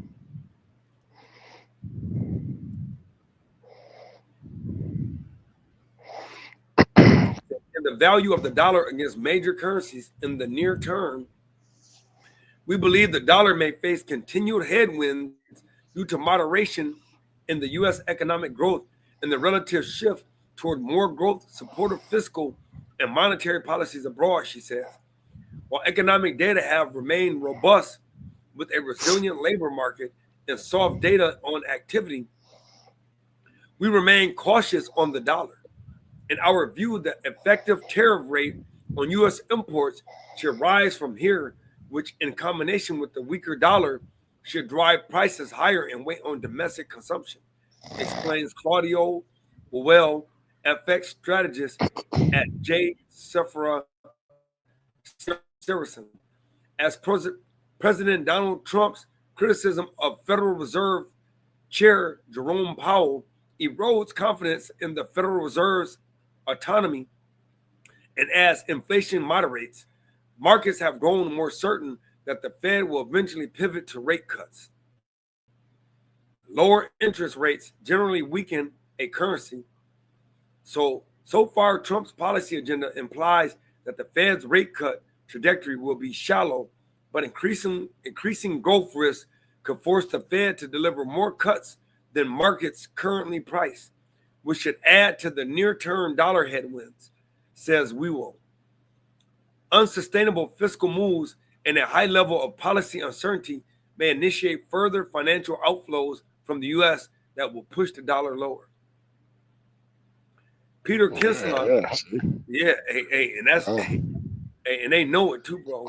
And it says Peter Kinsler, global head of Forex strategy and UBP, also anticipates ongoing dollar weakening. The wider themes of asset allocation, decisions, and hedging USD, United States dollar, the noted exposures are likely to place modest depreciation pressures on the greenback. He says, referring to a dynamic wherein non-U.S. investors look to offset potential swings in assets using strategies that involve selling the U.S. dollar. So it's letting people know that, hey, all these nations that actually got dollars in their reserves, they're going to start selling them off. And the less dollars that these nations have is more that's in circulation. And the more that's in circulation mean the more that's in hyperinflation. It's like having Jordans.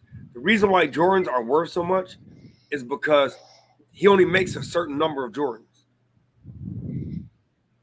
But it's like a regular pair of Nikes. A regular pair of Nikes, they can keep it low if they make thousands of them. But Jordan only make a few hundred.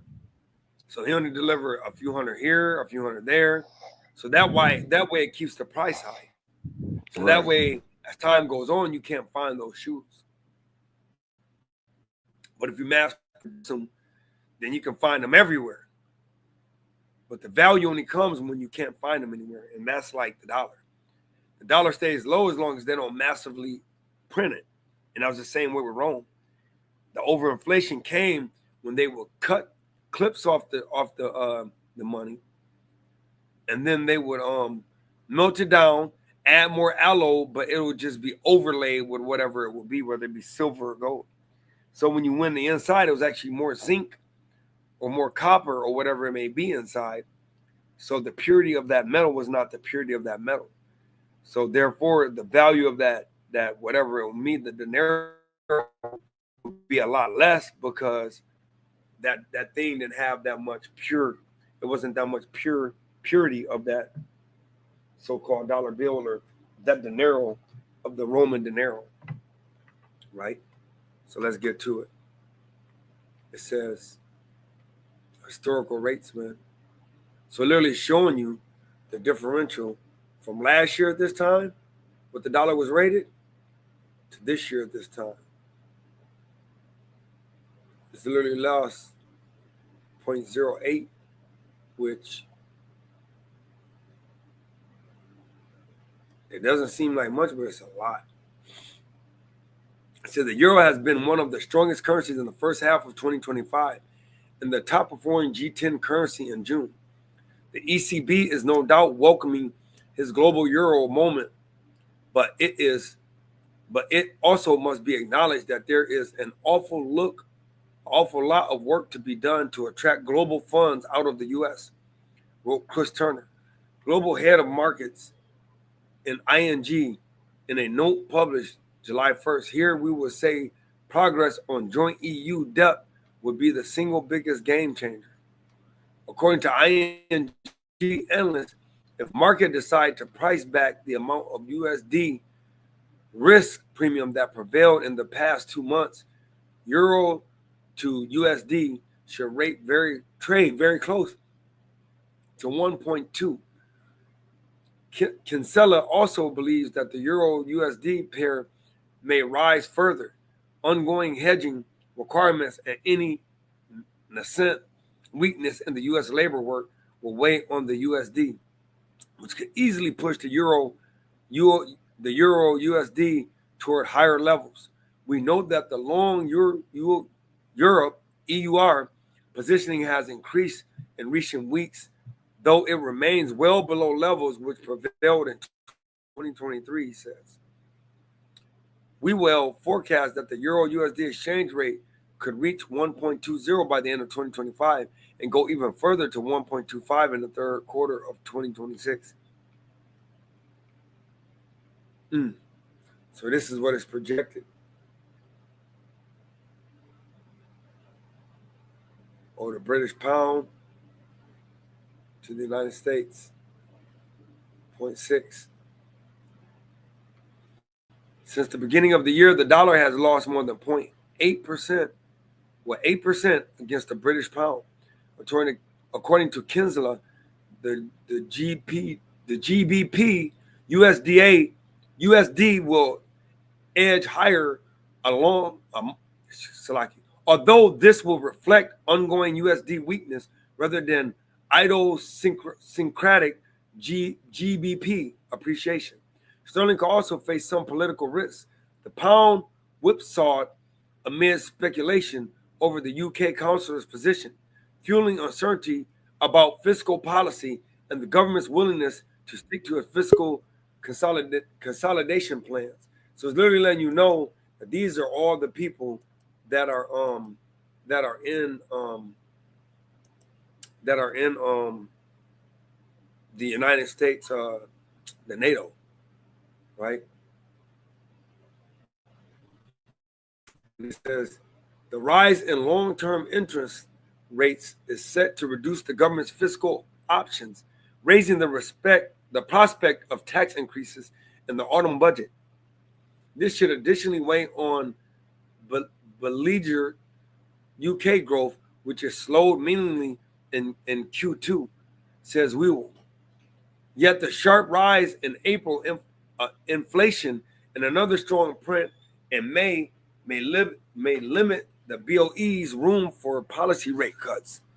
In a more positive note, Governor Bailey indicated that the BOE may slow down its piece of quantitative tightening, reducing its outright sales of gilts, which should ease pressures to some extent. Overall, we expect the pound to soften moderately against the euro, while it should continue to grind higher against the dollar. Right? It shows you the historical exchange rate. So it's going down the line on all the money. Right? So showing you that the dollar is believe it or not. So we're gonna go down to a global reserve currency, doesn't go away overnight. It says Morningstar chain cautions against hasty pronouncements of the dollar's fall from relevance over the longer run, while we have not yet observed substantial outflows from official accounts and foreign investors. Likelihood of structural reallocation away from the U.S. dollar assets has increased, particularly amid rising geopolitical and policy-related uncertainties. That said, any meaningful impact on the dollar's role as the dominant global reserve currency is likely to unfold over a multi-year horizon, given the lack of viable alternatives. So letting you know that it's not going to be an overnight thing, but they're letting you know that it's inevitable. I mean, it's happening. It's happening. Hey, all right, it's happening fast too. Fast. They say it's not overnight, but that thing moving faster than they trying to say it. They just don't want to cause like a, uproar, but it's moving. You can see it in the food. You can see it in everything. Yeah. You know. Everything, brother. Housing. Yeah, everything, man. Can't afford nothing anymore, man. You remember when back in the day? Go ahead, Ken. What you say? No, you're about to say something. Going for what, Ken? Going for like 50, 60,000 now. Yeah, bro. Like a regular car. Let me look it up. Yeah. It's crazy, Art. That's why I wanted you to bring that out, because that's the truth. Houses causing mansion. A regular house costs like a damn, you buying a mansion. Bro, you used to be able to get a nice car for like $3,500 back in the day. Probably a little before our time, but I'm just saying. A house was like $5,000. Look at that. Look at that. A Kia typically ranges from $16,000 to $20,000 for models like the Kia Rio and the Kia Forte. For more premium options, prices go over $40,000, like the Sorento and the Telluride. $40,000 back in the day used to be a Benz or something. Watch this.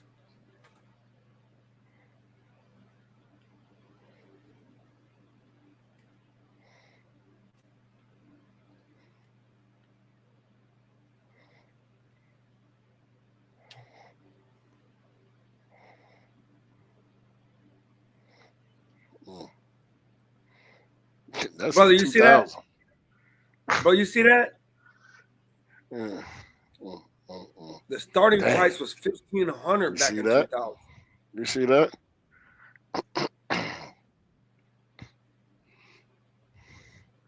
Put in how much was a car, a brand new car in like in the 80s maybe?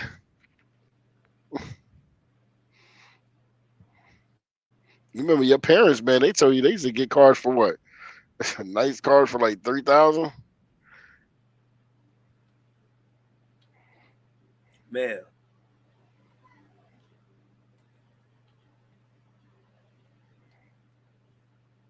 Right, bro. It's crazy. Look at that, bro. Look at that. That's the average price for a brand new car in the United States was approximately $7,000 to $8,085. This price reflected the impact of inflation and rising production costs during that time period. Dang. Bro, that was back in 1980. Yeah. Did you Bro, see? now you got like luxury cars that cost like $60,000 now, bro. Yeah.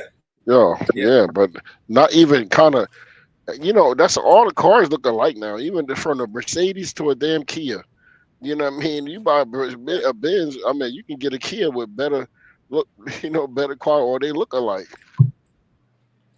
Hey, Tazwan, did you see that? Yeah. A 2000 Kia. I remember that, bro. 1,500. I remember that because I remember when I went to the dealership and I was gonna get a 6-speed Kia, and they only wanted like 2,000 for it, but it was like, dang. Back then I'm like, man, I know 2,000. Right. Mm-hmm. You know what I'm saying, bro? Like, now that's $7,000 to $8,000. That they said in the 1980s you can get a brand new car. You can barely get a used car for that price now. Right. I remember when back in the day you can get like a little hoop, or something, like a used car that's pretty decent for like 2,000. You get a $2,000 car, you got a decent car. Now a 2,000 car don't got no engine in it. $2,000 car. They say you need a new engine in that one. Hey, like brother Yawasap, we got a car for around that price, and he said the check engine light popped on a couple days after he got it. Yep. You can't find no good car for that no more. Back in the day you could, but not no more, man. Even the food, like you remember the food, $100, bro. I remember even myself in like 2000, I don't know, early 2000, whatever, or something like that, maybe 90, I don't know, 2000, whatever. $100, man, give you a whole daggone basket full of food. You know what I mean? Now, that's a couple bags. Man, hey, so watch this. It gets even deeper, Yasharala. So it says Rich Dad Poor Dad, right? Because Rich Dad Poor Dad, right? Because I used to follow this guy back when I was in the world. Yeah, his books and everything. His book was pretty serious. I know a lot of people that did well. Yeah, I never read it, but I was going to. I own it. I was starting it back then. You know what I'm saying? It was just, we kind of in that cursed end, and I didn't know why I was going through it, but I do now. Yeah. It says, best-selling author Robert Kiyosaki says we're approaching the biggest crash on record, driven by an onslaught of out-of-control inflation.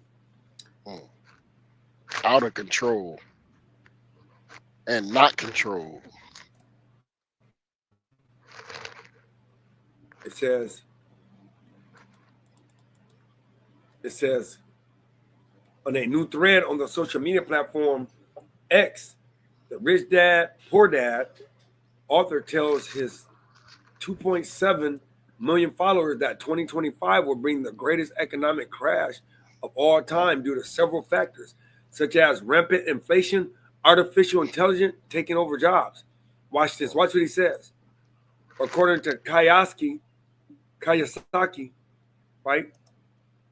Says the way to survive during such perilous times will be to stack gold, silver, and Bitcoin. The biggest crash in history is upon the world now, 2025. Millions are losing their jobs due to AI. Inflation is stealing the retirements of millions of baby boomers. Please be aware of the millions of false prophets on YouTube and in our schools. Look at that there. Right? Salake, y'all. Of course, this thing acting funny. It's Satan, man.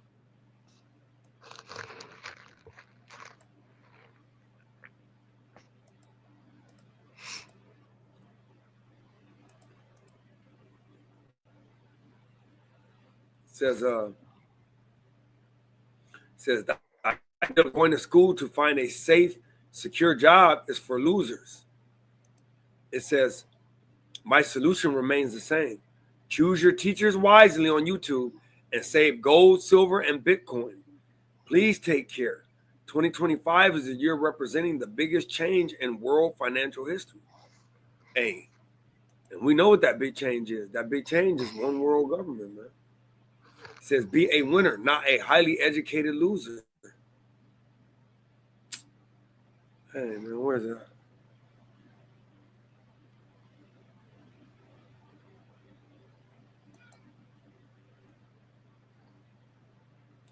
For job security, thousands of students loan debt. Not be a highly educated loser looking for a job security with thousands in student loan debt. Kayowski goes on to note that investors shouldn't be worried about the price of gold, silver, or BTC, which is Bitcoin, and instead should focus on the quantity they have. Poor people focus on price. Rich people on quantity. Of course, somebody rich would say that. I do not care about how much the spot price of gold or silver. I do care about how many ounces of gold or silver I control. Same with Bitcoin. While I watch the price of Bitcoin, I focus on how many Bitcoins I started buying Bitcoin at 6,000. I bought all I could. I wish I had more fake money to buy more Bitcoin. In 2030, the probability, you see, and that's that paper fiat, because I don't know if you know about this guy, but this guy was really a big advocate on don't put your money in a bank, don't get stocks, don't get bonds, to literally accumulate as much money as you can in a shoebox underneath your bed for when the time that the banks fold. But now he's saying get gold, get silver, get tangible things. Don't get that fiat money. Yep. Which is fake money. That fuck. See, I started buying. Money. Got it. No, good, King. It says, I bought all I could. I wish I had more fake money to buy more Bitcoin. In 2030, the probability is Bitcoin will be worth $1 million a coin. While price is important, the rich will still be those with the most Bitcoin. How many ounces of gold and silver and Bitcoin do you own? The quantity you own is more important for your future than the prices. Right, so hey, letting you know, man, it's gonna be madness. Hey, the money fellas, bro. Money fellas, man.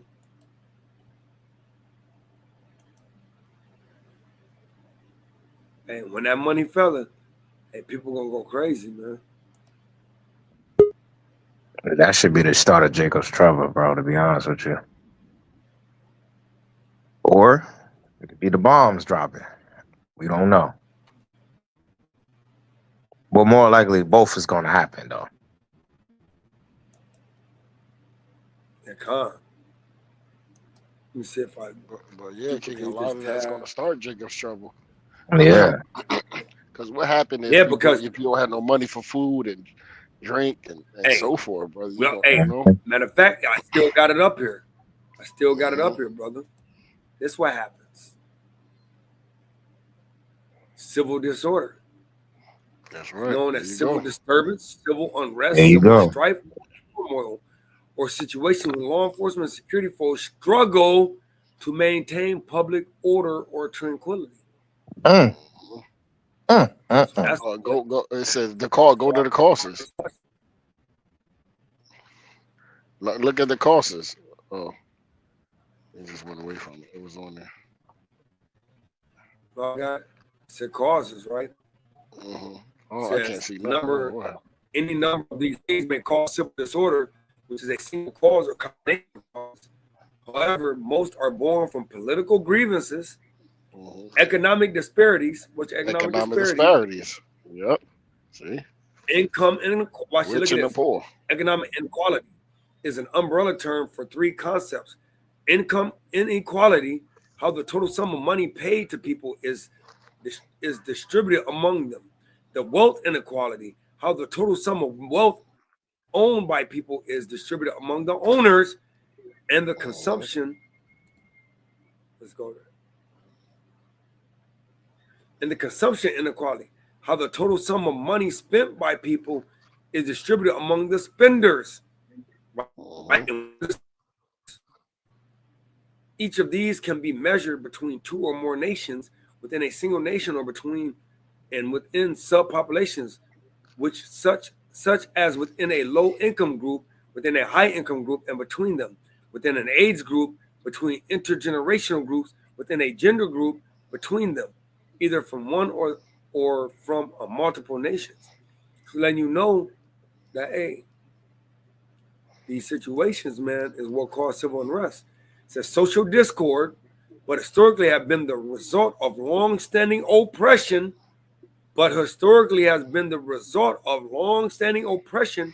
by a group of people towards another.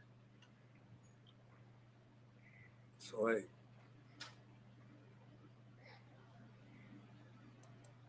So now let's get to another portion of it. Housing market is sending a stark warning to the U.S. economy, Moody economist says. Right? It says, is the housing market about to stall the American economy? One economist seems to think so, and he blames high mortgage rates.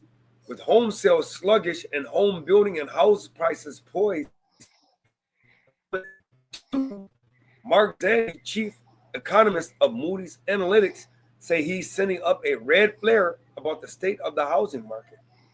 Housing will soon be a full-blown headwind to broader economic growth.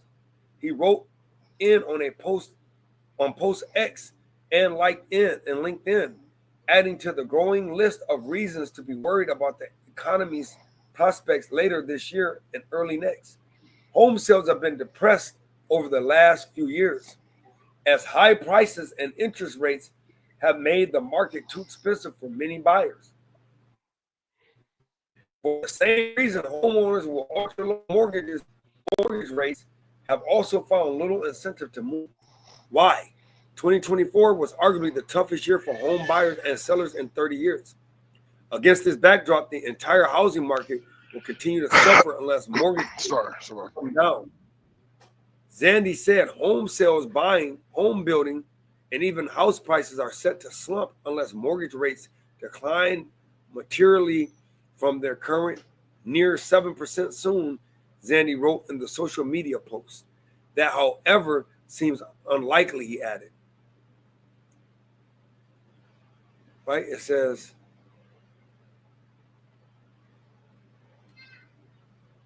let me watch this video real quick.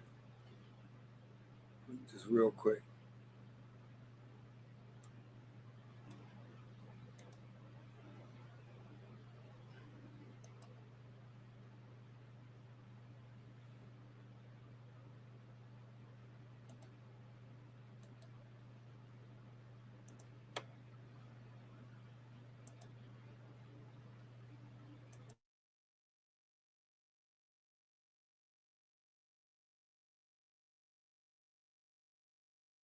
Prospective home buyers in Denver have been waiting for prices to come down, even though experts have largely agreed we're not going to see a housing bubble burst like we saw during the Great Recession. Well, new this morning, the CEO of real estate data company ReVenture tells me he is predicting a 9% drop in home values in Denver over the next year, getting close to what he would call a correction in the market. The telltale sign of when a housing market enters a correction is when the housing supply and inventory skyrockets. And in the case of Denver, housing inventory is now 2 times higher than its long-term average. Yeah, and in fact, I just reported last week the latest data from the Denver Metro Association of Realtors for April shows inventory has been rising because homes are sitting on the market longer, and there was a surge in new listings last month. ReVenture's data shows Denver actually has the highest excess supply of any housing market in the country right now. But CEO Nick Zerle says there aren't enough affordable homes on the market, and prices coming down will be a good thing. There's a kind of perception that talking about home values declining is bad, right? And that, for certain people, they might not like it. Certain people who bought their house in 2022 might not like that values are going to drop. But by and large, this will be beneficial for Denver. It's going to increase the affordability on the housing market. It's going to allow more home buyers in Denver to participate. He also says this could be good for Denver's economy, pointing to a market like Austin, which has many similarities to Denver. ReVentures data shows Austin home prices have fallen 20% from their peak. And now Austin is seeing more growth, while Denver's growth is actually slowing. If you're looking to move to a cheaper market than Denver right now, I asked Jurley for some of his picks.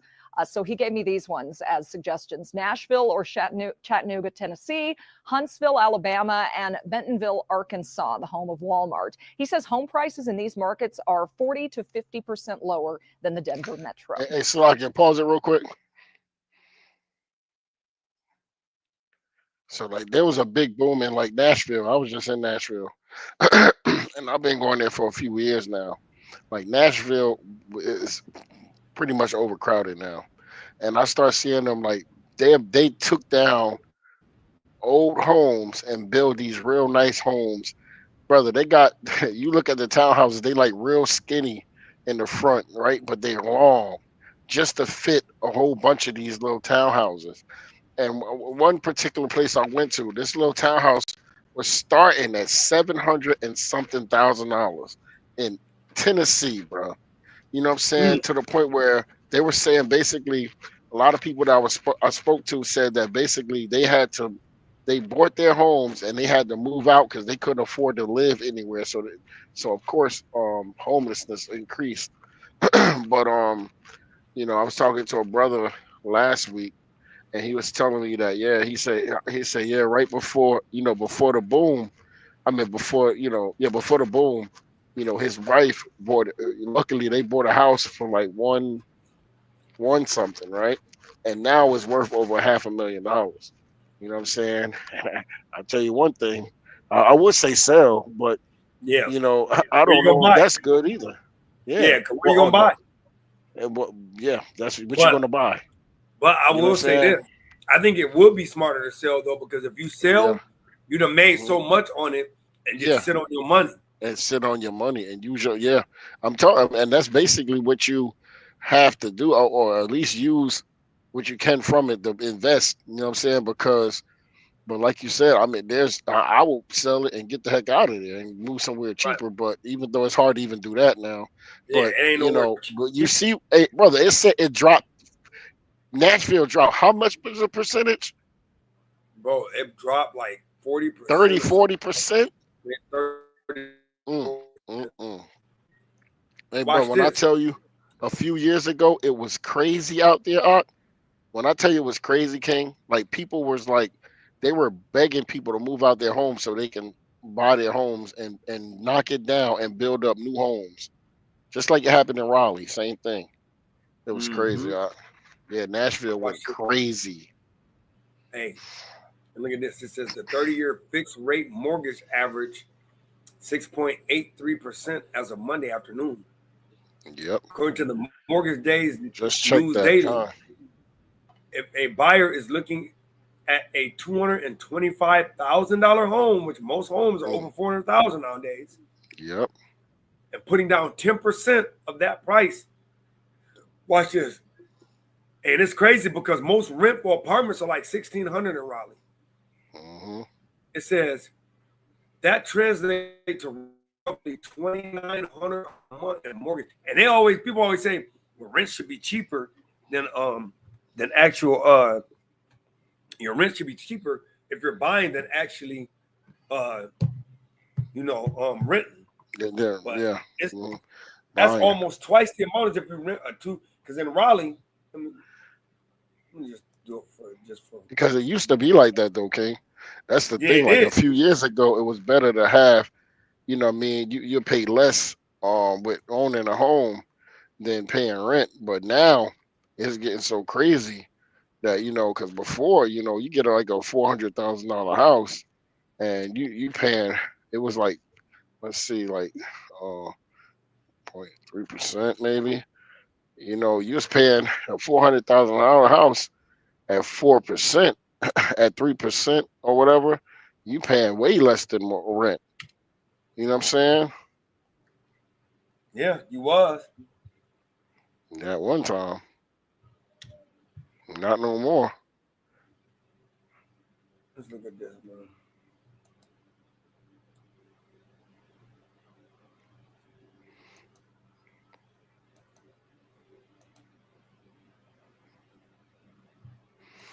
Imagine getting a house, you paying like $1,200 for $400,000. Come on, man. Even at 3.5%, it was like 14. Now, shoot. I ain't doing all that. Thought they were gonna have it. It's on there.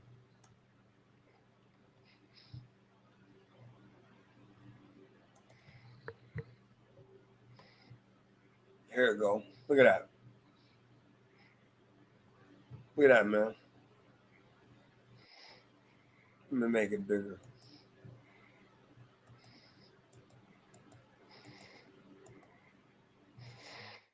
Get that right there. Get that right there, man.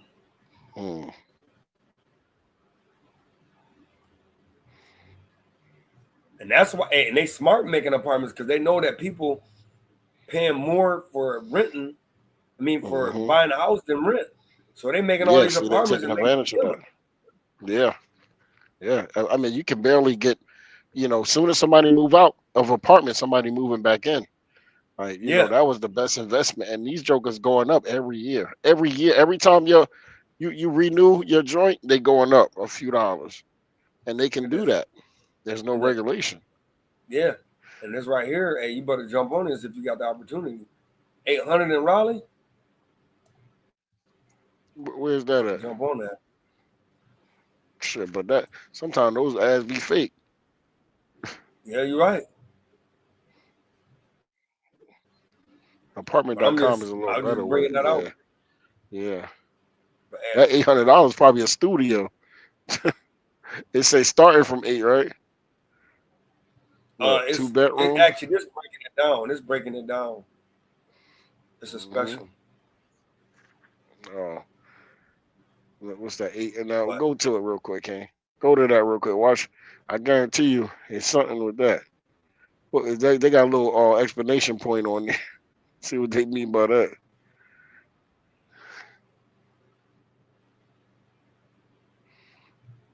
I didn't come up with it. Ain't nowhere in the world. You think you getting that for $800, King? Come on, bro. You already know that ain't happening. Look, square feet is 330. That's like a daggone. That's what you call it? Yeah, 430 square feet. Yeah, that's a daggone one room basically. I don't know about that. They talking about 2 bedroom, 2 bath. Ain't nowhere in the world. Ain't nowhere in the world, bro. But yeah, man. So I just wanted to bring that out, like just the prices. I ain't really want to get into nothing. You know what I'm saying? And get off of it. But hey, but that's just showing you, man, that hey, translate to $2,900 a month in mortgage payment. Yeah. As supply increases with more homes being listed for sale, buyers remain uninterested. That's what's going on. It says home sellers are cutting prices to lure buyers, taking a page out of the home builders playbook. Builders are also offering price cuts to sell homes on top of other sale incentives. They are so like it because they can't sell it because of the rate so expensive. So expensive. Yeah, you got a mortgage rate, but like I said, you get a what? Let's say they go down to like, I mean, you ain't going down too much. It's going to be like at least 350, right? You're not getting no less than that. You know what I mean? No. Not less than 350 is like, and you love it. Yeah, times 7%. You paying $24.50 a month.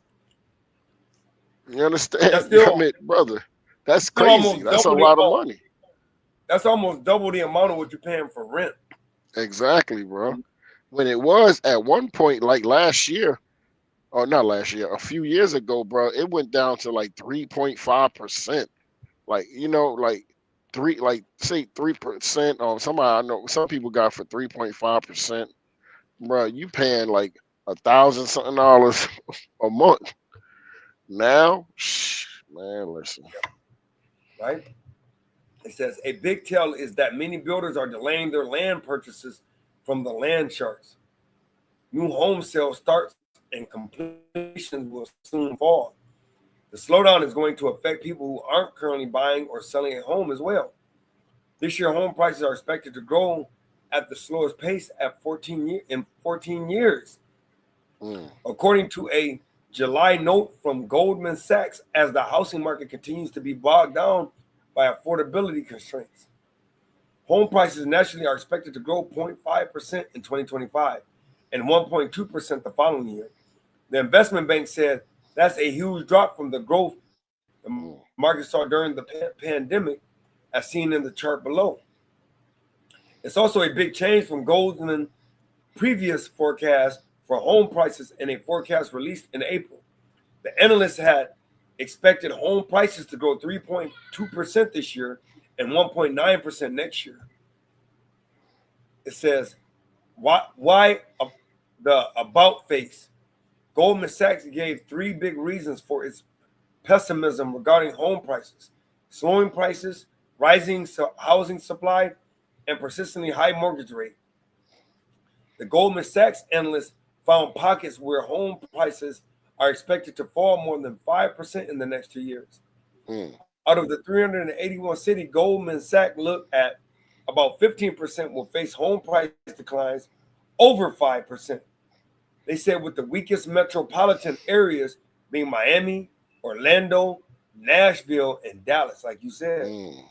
Wow. As Market Watch has previously watched, the number of listings has surged in many years. In cities in the Sun Belt, some homes have accordingly taken a big hit.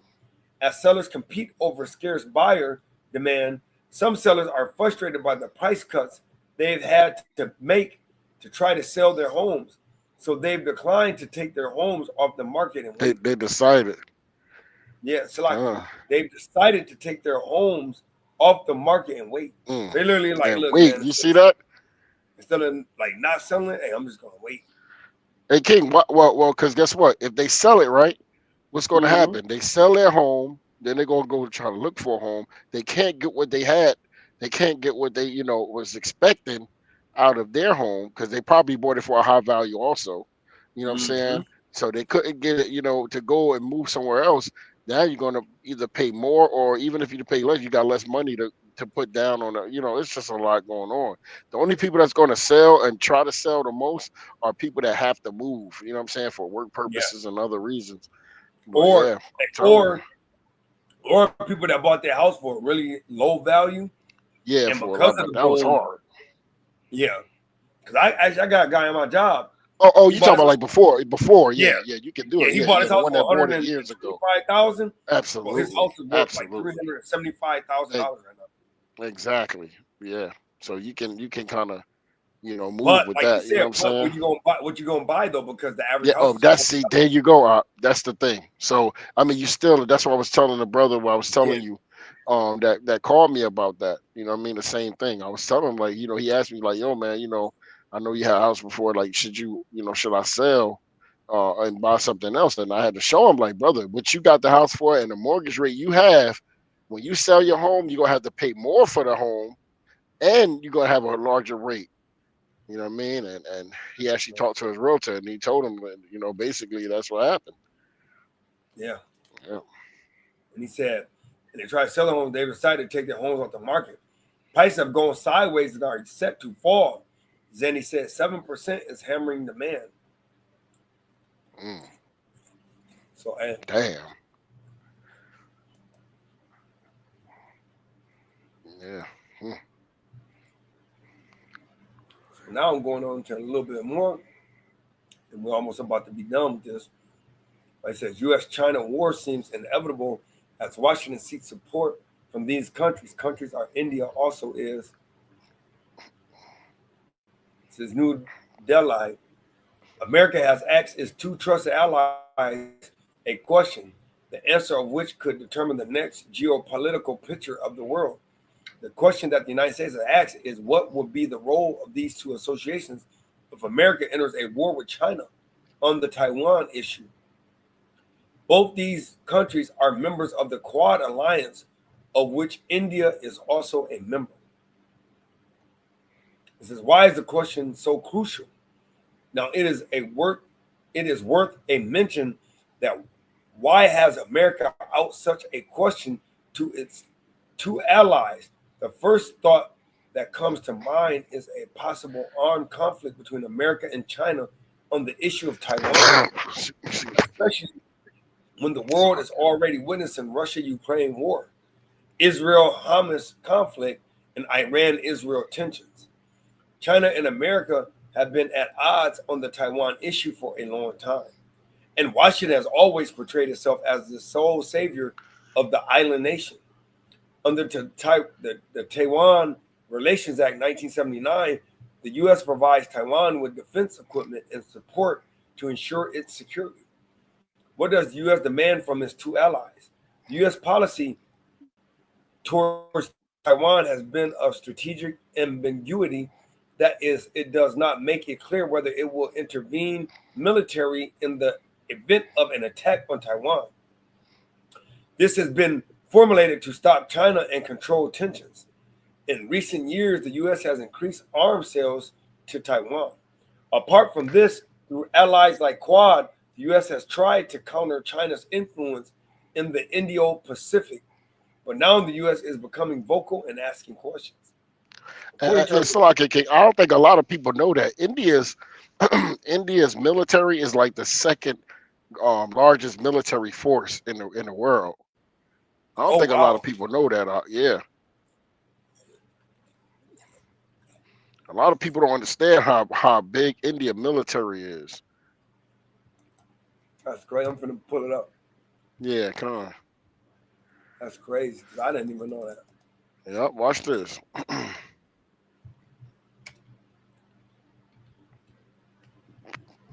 They got a powerful military, bro.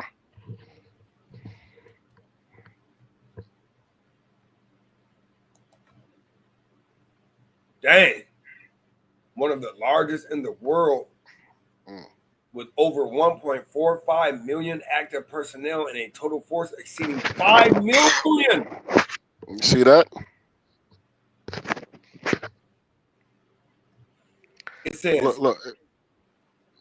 You got it. No, good. Okay. It ranks as the second largest military force globally and has the fourth largest defense budget, estimated at $75 billion. Dang. You see that? See, a lot of people don't know that. I think they right under China, maybe. Yep, it is. Look, here it go. Oh, yeah, see? Yep. You see that? Let's see all the way. Top 5, China, India, United States. Let me make it bigger.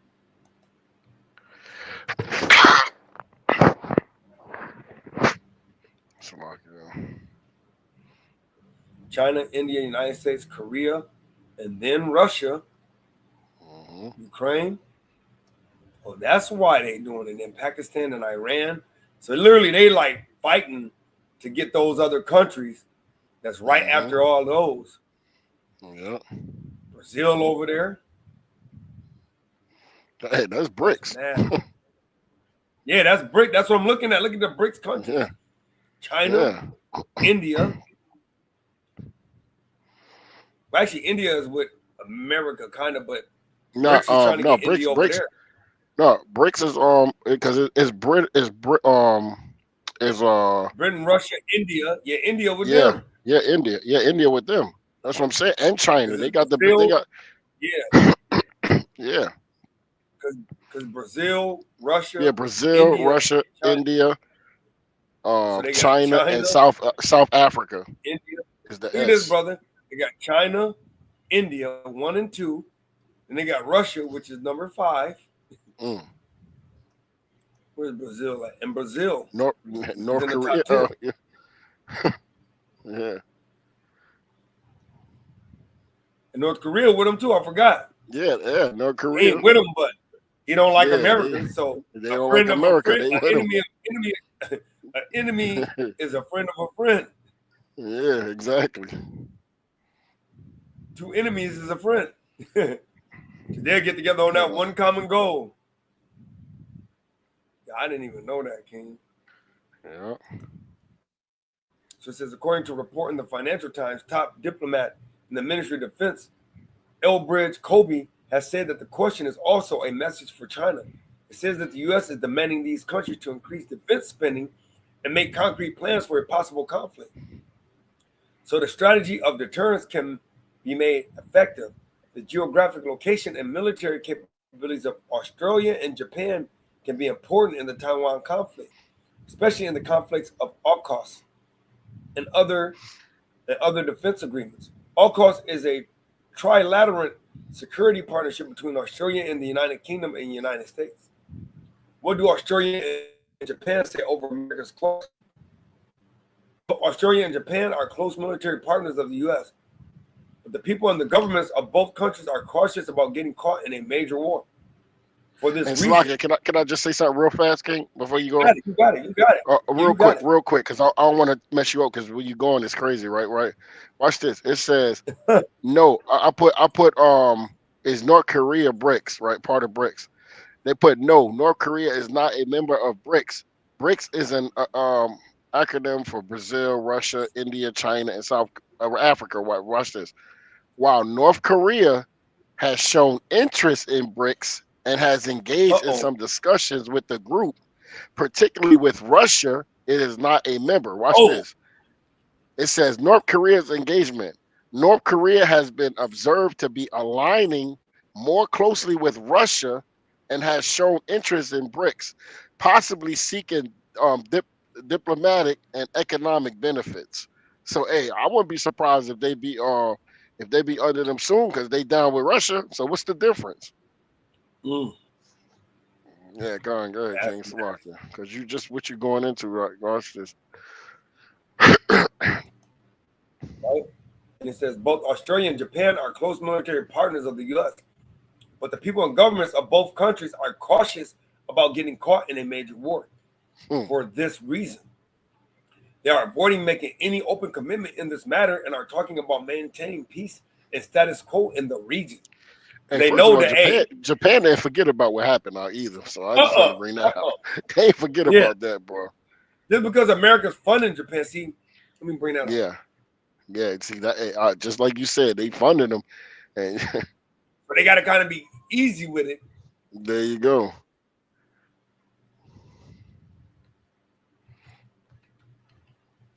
Right.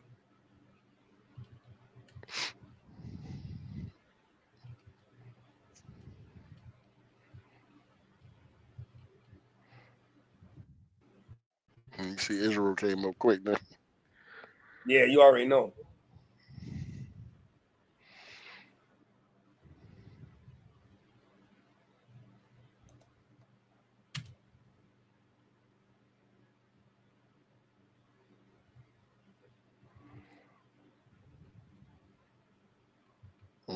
You see that?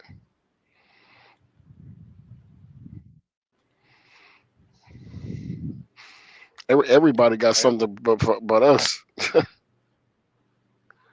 at that. Estimates suggest that the immediate economic impact reached billions of dollars, but quantifying the exact figure is challenging. A rough estimate puts the direct cost of rebuilding Hiroshima at around $1 billion in 1945.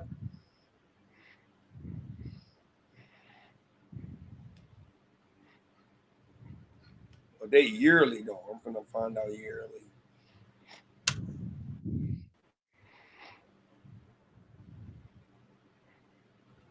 And it's adjusted for inflation.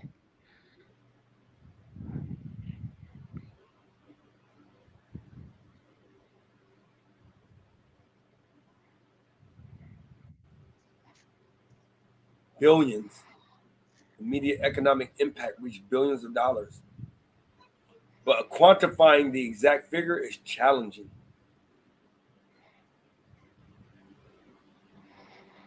So they're letting you know they're not going to tell you.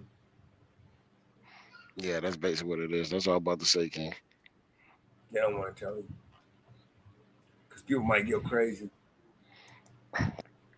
However, this demand of America is making both the country uncomfortable as they want to balance the trade and diplomatic relations with China.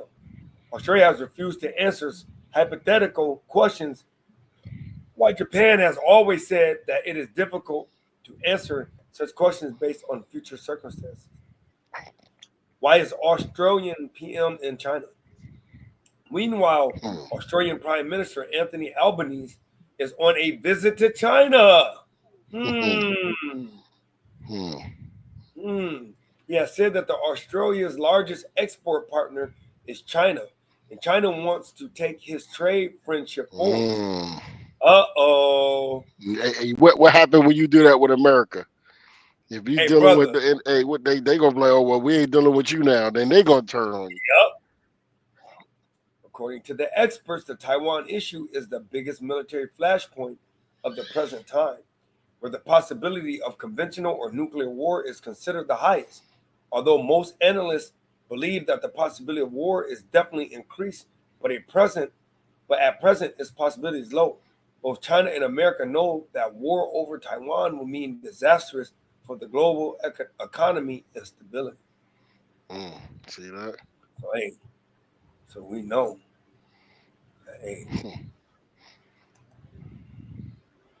So next on the world stage, Trump administration orders 500,000 immigrants to leave the U.S. This was 5 days ago. Right? It says immigrants, Biden parole option launched to reduce arrivals at border, employers in healthcare, other industries to lose workers. Immigrants admitted to the U.S. from a Biden-era parole program for Cuba, Haiti, Nicaragua, Venezuela have begun receiving notice of termination, urging them. All Israelites. All Israelites, brother. All Israelites. All Israelites. Didn't they bring South Africans over here? The Edomite South Africans. Man. North Africans. And we gotta pay, and we gotta give them our tax money to take care of them. Yeah. Take care of them. It says immigrants admitted.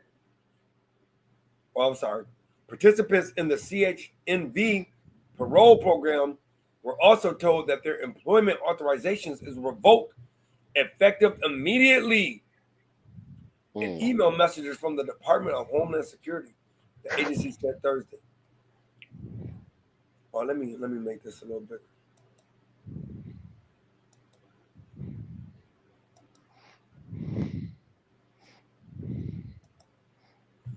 It says the notices follow a Supreme Court decision last month, allowing DHS to move forward with revocation of parole benefits for 500,000 immigrants after a lower court preserved the protections.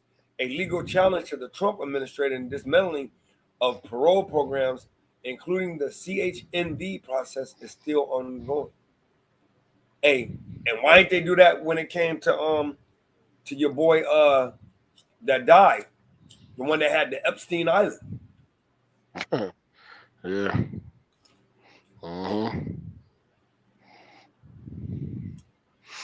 It says the okay, you gotta when you do this right, you gotta bring out the white South African refugees. It's funny how they kicking the Israelites out, but then bringing in well, I mean it's I mean it's normal, I guess, but I can't really say too much. But you gotta read what they say. Go ahead, King Salaki. It says dismantling parole programs, including the CHNV process, is still ongoing. It says revoking parole benefits is part of a larger effort by the administration to terminate temporary immigration protections that expanded in recent years. It has also terminated temporary protected status designations that shielded immigrants from Venezuela, Afghanistan, Nepal, and Cameroon from deportation.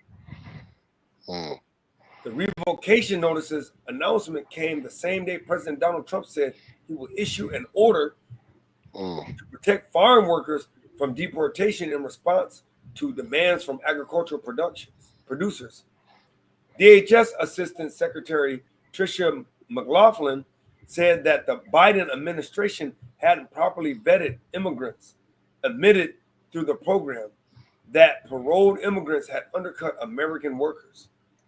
Ending the CHNV parole programs, as well as the paroles of those who exploited it, will be a necessary return to common sense policies, a return to public safety, and return to America first, she said in a statement. Wow. Ain't nothing safe about this place. Yeah, what would you say again? Ain't nothing safe about this place. I don't care. They just trying to do that to turn everybody against, against the brothers. But our Northern Kingdom brothers also. A lot of these brothers came here to work, man. You know what I'm saying? Yeah. Peace. Not all of them was drug dealers and cutting off heads and stuff like that. Yeah. Some of them brothers trying to feed their families, man. Brothers and sisters out here trying to feed their families. Hey, and they talking about they taking jobs, brother.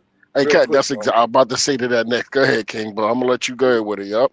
Well, let me go ahead and just show you the jobs that they're doing. So I'm gonna ask you. I wish you could show them on memes. They got a lot of stuff on like TikTok and stuff like that showing Edomites working in the field, burning up, talking about they want them back out there now. You know what I'm saying? Yeah.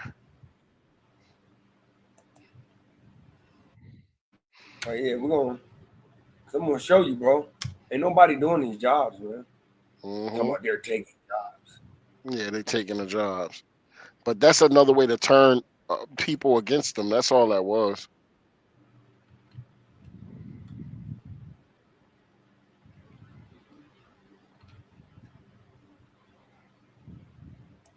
I'm trying to think which one was crazier. And can't nobody move like them doing this thing. Look at that. That's the one I think I saw too. Dang, I don't want to. Who's doing that? Who's gonna go and do that? First of all, they're gonna burn up. Who's gonna go out there and do that? That's why they try to create these robots out. Yeah, hey. What about is look, they're gonna create them based off of our people. Like it says the Biden.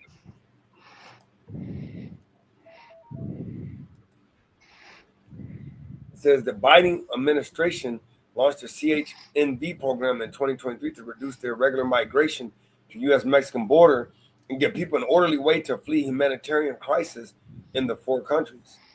Applications far exceeded the 30,000 slots available each month, and U.S. businesses hired the parolees in hard-to-fill jobs across the country. Doesn't that sound like slavery? That's right. Doesn't that sound like slavery? Industry, including construction and healthcare, are likely to face new work shortages after the police work permits are canceled. Tris O'Meara, and who's gonna? I'm telling you, who's gonna work in these construction jobs, King? That's right, Huck.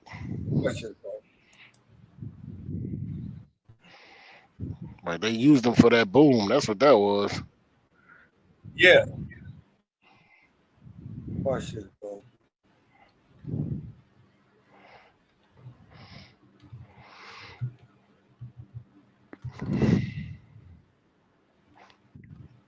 Can't nobody do that work like our Mexican brothers doing, man. It's just that's not going to nobody on earth, bro.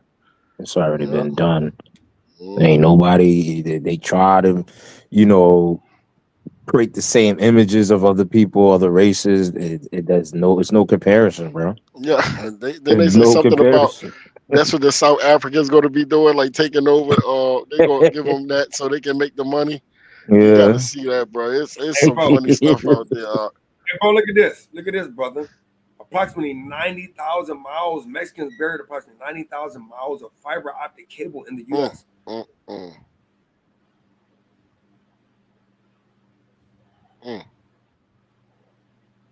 Yeah, I remember that. That's why over the years we've been seeing dealing with the electricities and the fiber optic cables and everything. You've been saying, they've been doing that to a lot of apartments, putting them in. Yeah, yeah, They built apartments and everything.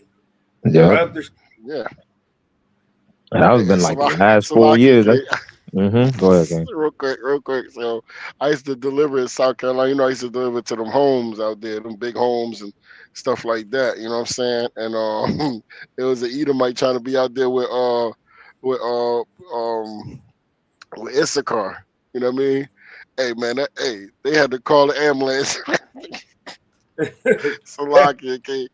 Esau had a heat stroke. You see that? You see that? Now, yo, King, just by you saying that, now makes so much sense that they in these corporate buildings getting so much money and not being in the sun burning up like that, do bro. that, but that's why It makes perfect sense. That's why they came and got us to do that workout in the field, bro, because they can't do that thing. They can't do it. It makes perfect sense now, bro. Yeah. I never realized that, bro. Mm-hmm. Wow, bro. That's exactly why. Don't you ever notice, like, even myself, right? I have a lot of experience in the moving industry, right? Mm-hmm. All my life I've been trying to get to a position of a leadership. Well, I've been an owner operator, so I led my crew, but I still had to go out in the in the elements and do that stuff. Right. Brother, all the experience I have, they know all my experience, but they will not hire me to do that. They'll keep me on the field, but they'll use a person that don't have no experience in this thing to be in the office. But they put all the so-called blacks and Hispanics, the Israelites, in the field. Right. You know what I'm Right. saying? They'll hire their people with the quickness, with no experience.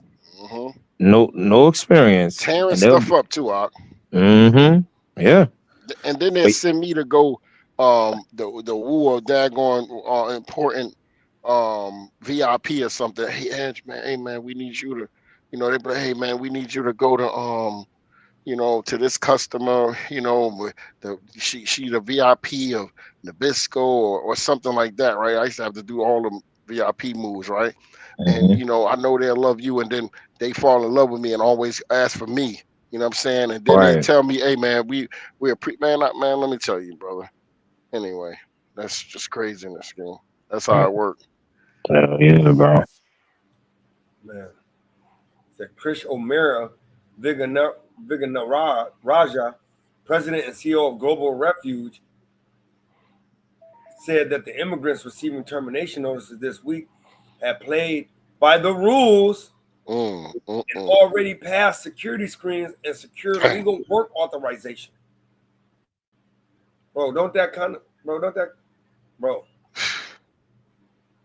of sound like what our people go? Matter of fact, yeah, bro. Go to the law. I mean, let's go to the law. It's a curse, man.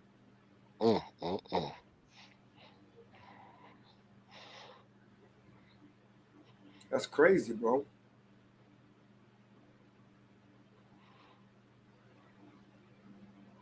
Wait till you read the next column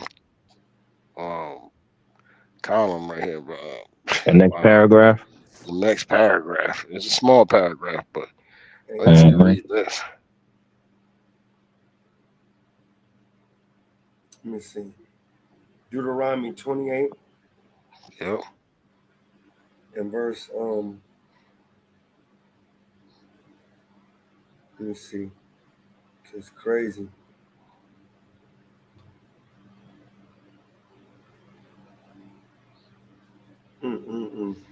And all this is just literally the curses, man. And that's the problem. Like, we're thinking like, oh man, this is crazy, right? But it actually is not. Because hey, this is actually, dang, where's it at?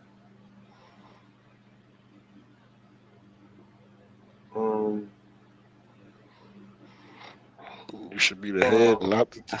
Yeah, that's one of them. Yeah. Right, this is Deuteronomy 28:44. It says, he shall lend to thee, and thou shalt not lend to him. He shall be the head, and thou shalt be the tail. That's one of them. And then there's another one. It's the one I'm looking for is he shall be high over you. Yep.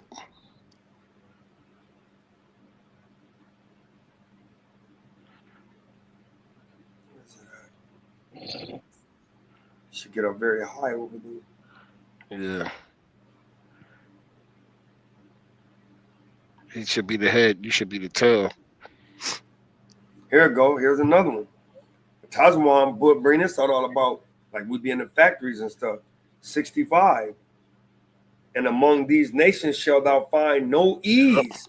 There you go. That goes back to when we were what bro was talking about with us working. Like now and the inflation is so high, brother, for 2 to 3, you gotta have roommates and 2 or 3 jobs to damn make it. But like Ariella, but like I was saying, like even in New York, if you was to go to New York right now, you can't do it by yourself, brother. You can't do it by yourself, bro. You have to have another income in the household. You get what I'm saying? Like you said, like people are living in the brownstones that was passed on to generation. So why would they? You know, they like I remember me and you talked about it. Like Esau is buying up these houses and getting our people out of there. You get what I'm saying? So that's why you start over the years. And Hashai know what I'm talking about because this has been going on since a little bit, but like 07, 06. And like before my parents moved down here to North Carolina, like that's what was going on. Like they buying all them brownstones. And you know, even during that time if was the Salaki, real quick, what you about to bring out right before you go, right? Because during that time, around that time was like the house crash, the housing crash. So a lot of people lost their homes during that time. So the people the investors was buying those houses up, right? Brownstones and stuff. Now go ahead, King. Now continue what you were saying. Watch this. And I was saying like, cause Hashai and Aria, you should know this too, King. Like, remember when Jay-Z had part ownership of the Brooklyn Stadium? Yep. The Barclays Center. Yep. And they had like apartments over there. Hashai, you know what I'm talking about, right? Like there was like projects over there and everything, and they broke it all down. It was like an abandoned train station. That, King. Yeah. To build that stadium. Stadium too. What's that stadium over there? Hold on, go ahead, King. Yeah, but I know what you're talking about too, because they had a new one in Jersey too. It was a new one too, and I'm saying like every time they break down these stadiums, and people have to like go find somewhere else to live, and it'd be our people. Yeah, mainly. You know what I'm saying? Look, Shea Stadium was demolished between October 14th, 2008. And February 18, 2009, and was replaced by Citi Field, which is now the home of the Mets.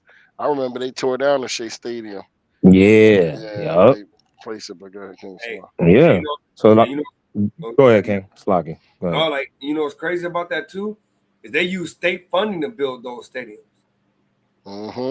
Why? They did that. They did the same thing in Minneapolis. I remember they shut down the one stadium and they was building the other stadium. Yep. You know what I'm saying? Man, that stuff costs billions of dollars, man. Yeah.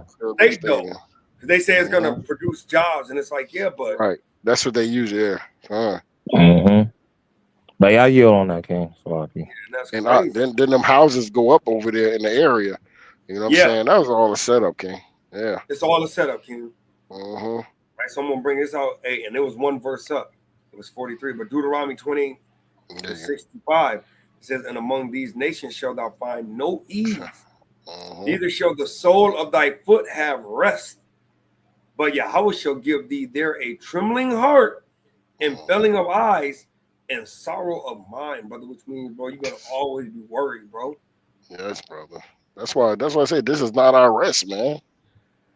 Don't be surprised when these things happen. This ain't your rest. Right? The problem is our people think this is their rest. Yeah. Hey, Deuteronomy 28:43.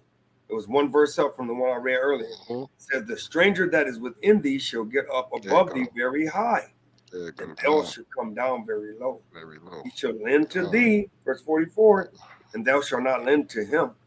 He shall be the head, and thou shalt be the tail. Right, you know, you read up, man. Hey, man, we had the opportunity. The Most High said, He gave us that. 28:13. He said, "The Lord shall make thee the head and not the tail." But if we would have kept the laws, yeah. But hey, you know, and you got a lot of our people talking about we got to go back to the way we got to leave the white man religion and go back to the way we were. Hey, the way we were got us put in here too. Ain't no white man's religion, both of them, because they want to go back to Ham. Yeah, that's what they Ham want. Got us put in captivity. Yeah, man. So, hey, Krish O'Meara Viganara Raja, President CEO of Global Refuge, said the immigrants receiving termination notices this week have played by the rules and already passed security screenings and secured legal work authorization. Instead of rewarding responsible immigration through orderly legal paths, and this is how you know this is Babylon.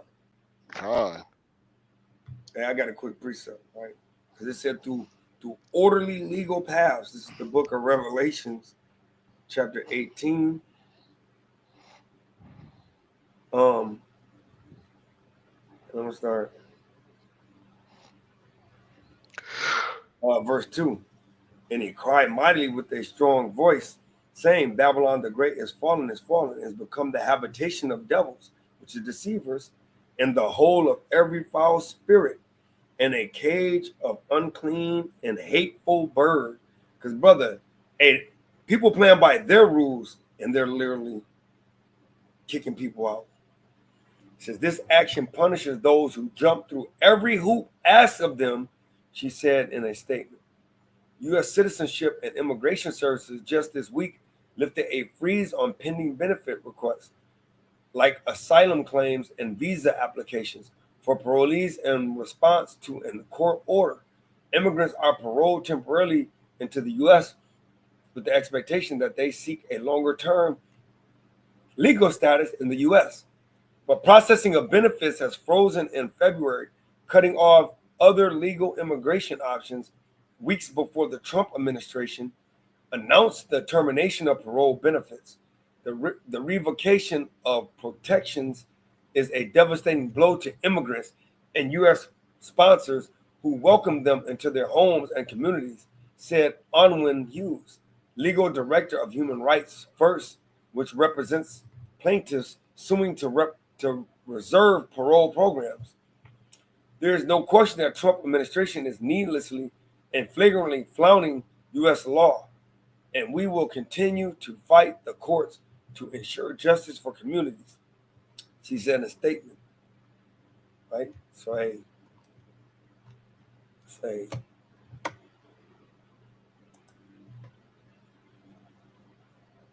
it's crazy, bro. But our people trust them, bro.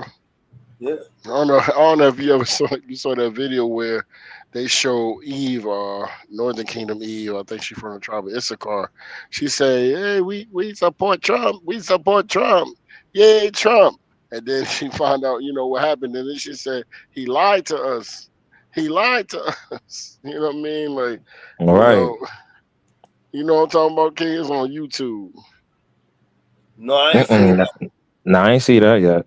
Yeah, put it, bro. The Mexican woman support Trump change to something. I don't know. You can put something on that.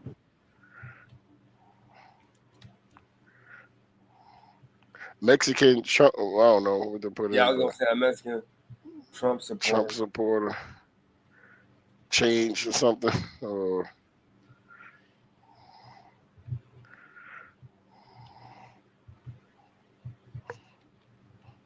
Just watch there.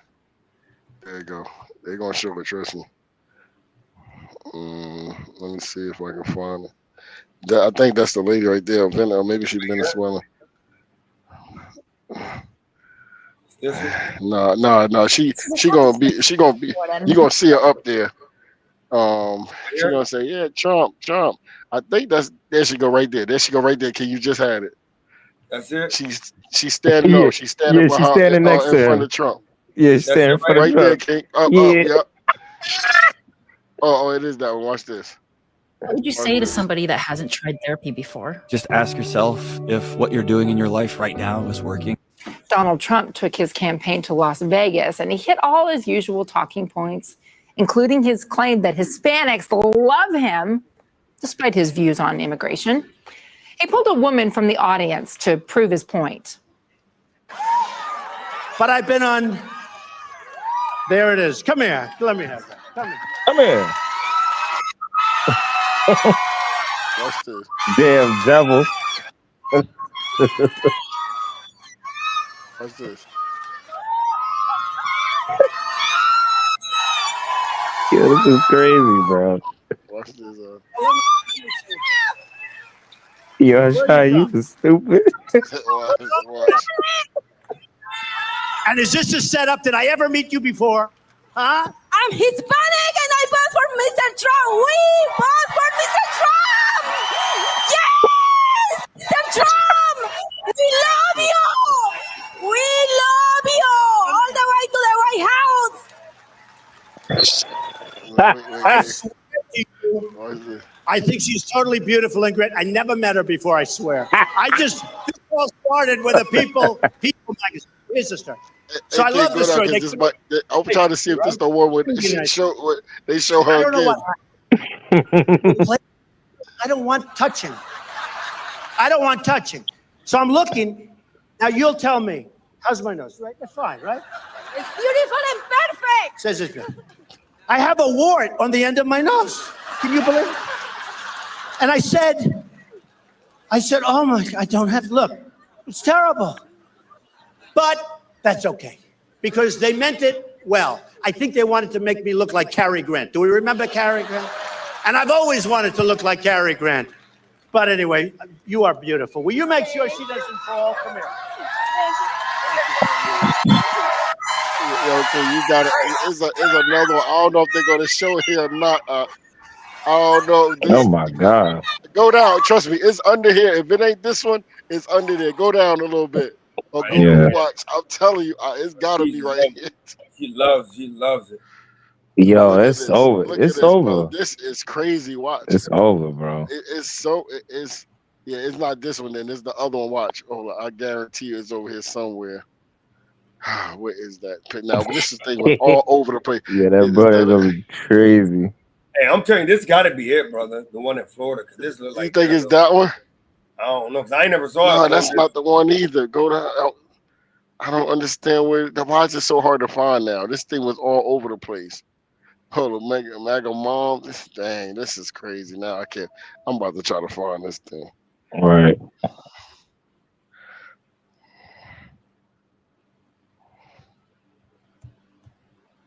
He lied to us. Watch this shit.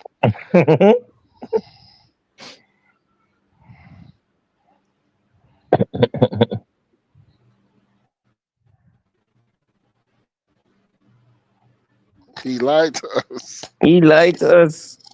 Is this it right here? Or was she on the stage with Trump? No, she was on the stage with Trump. She was going in just like that sister right there.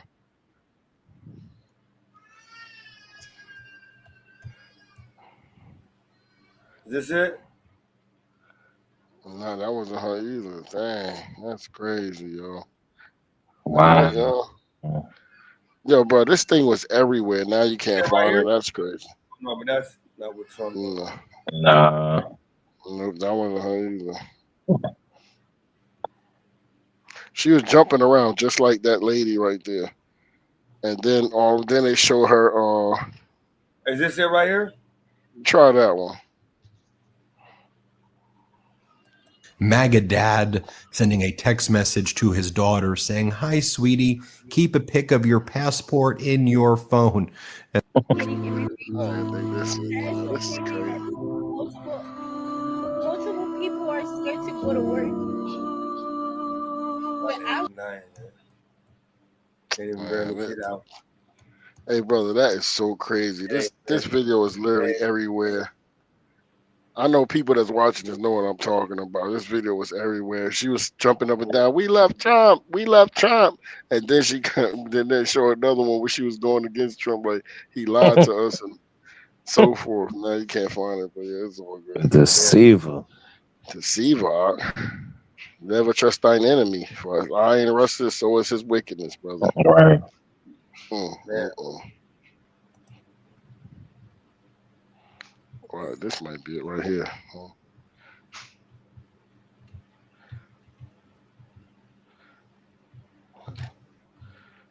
Oh, man.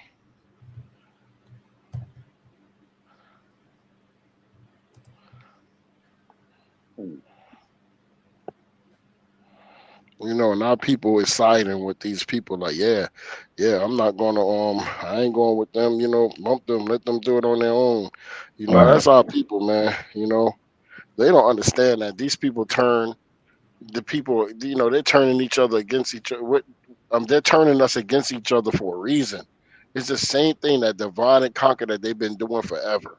Right. You know what I'm saying? And our people hate the Hispanic brothers and sisters. Our Hispanic brothers just hate the so-called black brothers and sisters. It works so perfectly with them. Yeah.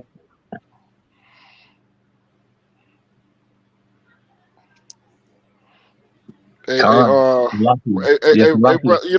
what I'm talking about, King? Y'all, what's up? That video? What's that, King? It's a video I was trying to find where this I think she from the tribe of Issachar. She was talking about, yay, Trump, we love you, Trump, Trump, Trump, Trump. And then all of a sudden, she talking about how Trump lied to him and he got them to vote and he didn't, you know, basically now she's crying and they hate Trump, basically. You know what I'm saying? Yeah, Khan. I think, said that they were deceived. Like, we voted for him. Deceived. There you and go. He promised us this. He promised us this, and now he's not doing nothing that he said he was going to do. Well, hey, bro, we can't find this video no more. Why is this video not here, King? This video was everywhere. Yeah, it was everywhere. It was on both our timelines on Instagram. I think it was on Facebook, King, and I looked at it. And yeah, you know, the algorithm got that out of there. You know, like, nah, we can't be having that. But hey, it said never trust our enemy. You know, they trust him.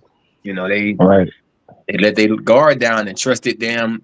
Come on, Donald Trump. You know, come on, man. The Lord ain't dealing with Donald Trump. You know, like in Daniel, I think Daniel's 4. He's a Christian brother, man. Yeah, like he got all these pictures with these black celebrities, so-called black celebrities from back in the day, and now Trump is one of us. No, man, you're an Edomite. He's the worst of the Edomites, man. Yeah. He's the absolutely worst of the Edomites. And he's been put in a position where he don't need nothing. Like he control the Senate, the Congress, the House of Representatives. Trump can pass a bill overnight and say, "Hey, niggas, I wish y'all would go into establishment that owned by Edomite. Y'all gonna be arrested, sent to damn Guantanamo Bay. And if you do it and try to say, well, I got rights. No, I got rights. You think you got rights here in America. I think you got some rights. think you got some damn rights. Esau show you that you don't got no rights at all. And you ain't got no rights. Black man.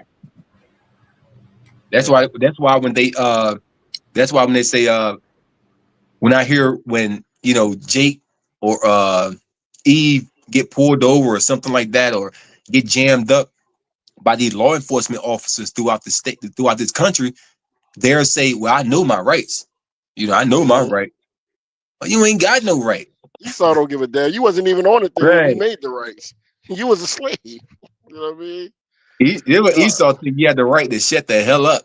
You got a right. That's all the rights you have before I drag you out of his car.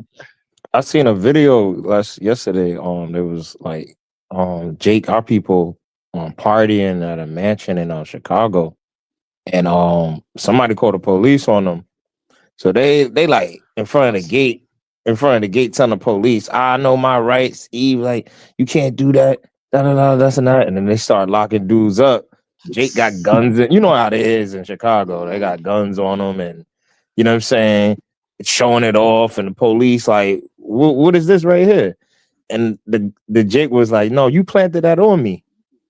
it was crazy, bro. See that? Yeah, Hey, this man. Psalms 55 real quick in 20. Psalms 55 and 20. He had put forth his hand against such as be at peace with him. He had broken his covenant. The words of his mouth were smoother than butter, but war was in his heart. His words were softer than oil, yet were they drawn swords. You see that? Yeah. Most I said, cast thy burden upon Yahweh, and Right. he shall sustain thee. He Uh. shall never suffer the righteous to be moved. That's our problem. We always put our faith and trust in the damn oppressor, man. Right. Right. Because he got the smooth words, and the Northern Kingdom know what happened before. Right. They did the same thing, came with peace. Yep. And war is in his heart. Because they was asking they was asking some of the Native Americans on these reservations, and it was, I think it's on, you could probably find it on like YouTube, something like that. So they was asking the native, they said, knowing now that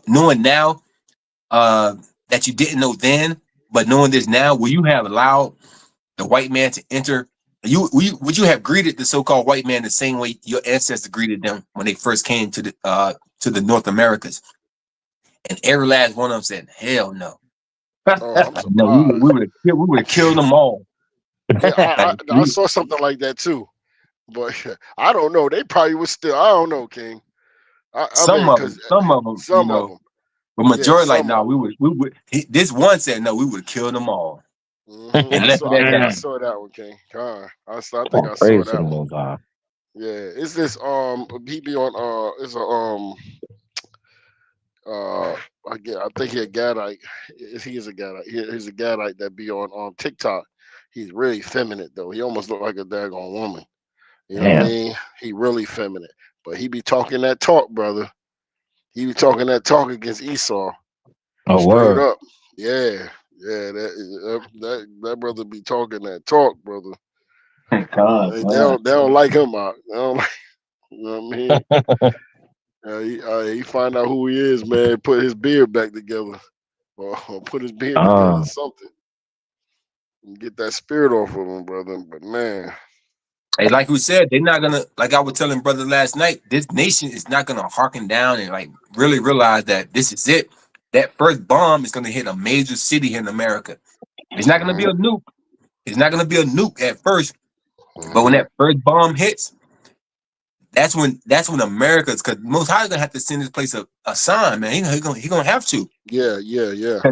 Because every state had the same thing that goes on, the same downtown that we're in, and this is just small Raleigh, North Carolina. Imagine these major cities like LA, Chicago, New York, California. You know, these places are so much wickeder, and you and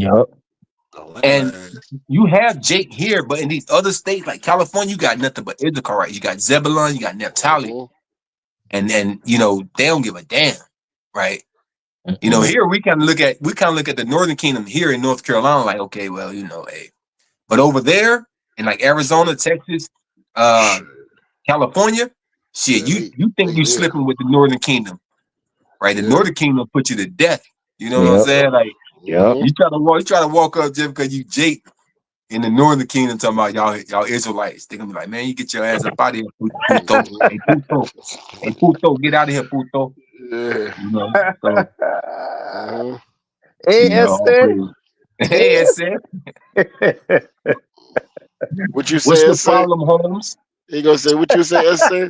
Like, no, they're gonna say it because they feel like they can't. They be like, what up, my nigga?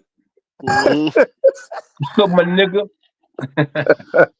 Hey, there's a different population of Northern Kingdom on the West Coast than on the East Coast. Yeah, that's a fact. That's a fact. Yeah, they've been there for a while, so they, you know what I mean? Yep. they ready. Born and raised. Born and raised, bro. Ariel, you still there? Yeah. I gotta run just like a couple minutes of this video, and then we're gonna come back and we're gonna comment on it, right? About the similarities of Rome. So fair use. Fair use.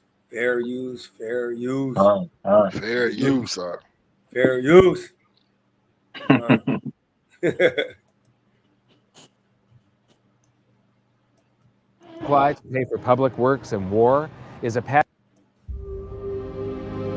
Right now, the world economy stands at an alarming precipice. But would it surprise you to learn that the events of today are nothing new? Give me the next few minutes, and I'll show you that there are cycles to history that can not only allow you to see the future, but to make preparations for the very predictable outcomes.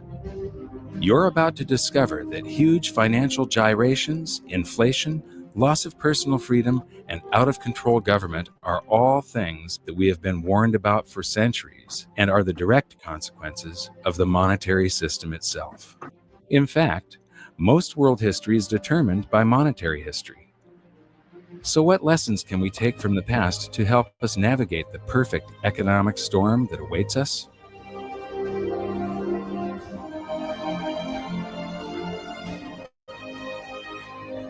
Debasing a nation's currency supply to pay for public works and war is a pattern that just repeats and repeats throughout history, and it's a pattern that always ends badly. In this double episode, we're going to create a timeline to show the similarities between ancient Rome and the United States today. Just like the USA, Rome started out as a republic after overthrowing a monarchy. So let's begin with their early economy in around 500 BC. In the early days of the Roman Republic, for the first 178 years, there's no evidence of big inflation. They were using gold and silver coinage mostly as their currency. Small denominations were made out of copper and bronze. Then Hannibal of Carthage starts to harass Rome in something called the Second Punic War. And to pay for this war, they did deficit spending by taking the coins that they took in taxes, melting them down, and adding cheap and abundant base metals, such as copper, so that they could mint more coins. This caused a big inflation, and the inflation was one of the factors that brought the Roman Republic down to a dictatorship, the Roman Empire. Most of Rome's gold and silver was stored in vaults under the floor of their treasury, which was also known as the Temple of Saturn. If you visit Rome, go to the Forum in the center of the city, where you can still find the ruins of the temple today. And here's something I found really interesting. The U.S. Treasury in Washington, D.C. has almost exactly the same design. So now let's start filling in our timeline of events to keep track of the major similarities between Rome and the U.S. Hey, did y'all see that though? He said, hey, that if you go to the United States, the floor of their treasury had the same designs as the treasury in Rome. Hey, that's crazy. I did some research on that before. But I just wanted to stop it just at that point, just to say that though, because whenever there's any key points like that, I gotta stop it because like, hey, it's just showing the similarities that this ain't nothing but that. Matter of fact, bro, you want to bring that out real quick, Ashaya? That precept you brought up earlier, the beast the beast when it got healed. Oh, 13, I think it is.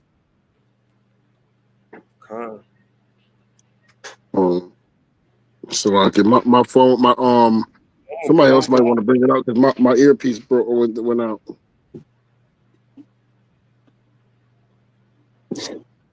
What you need? I think it's Revelations 13. It's up top. Hold on, Slocky. Yep, it's 13:3.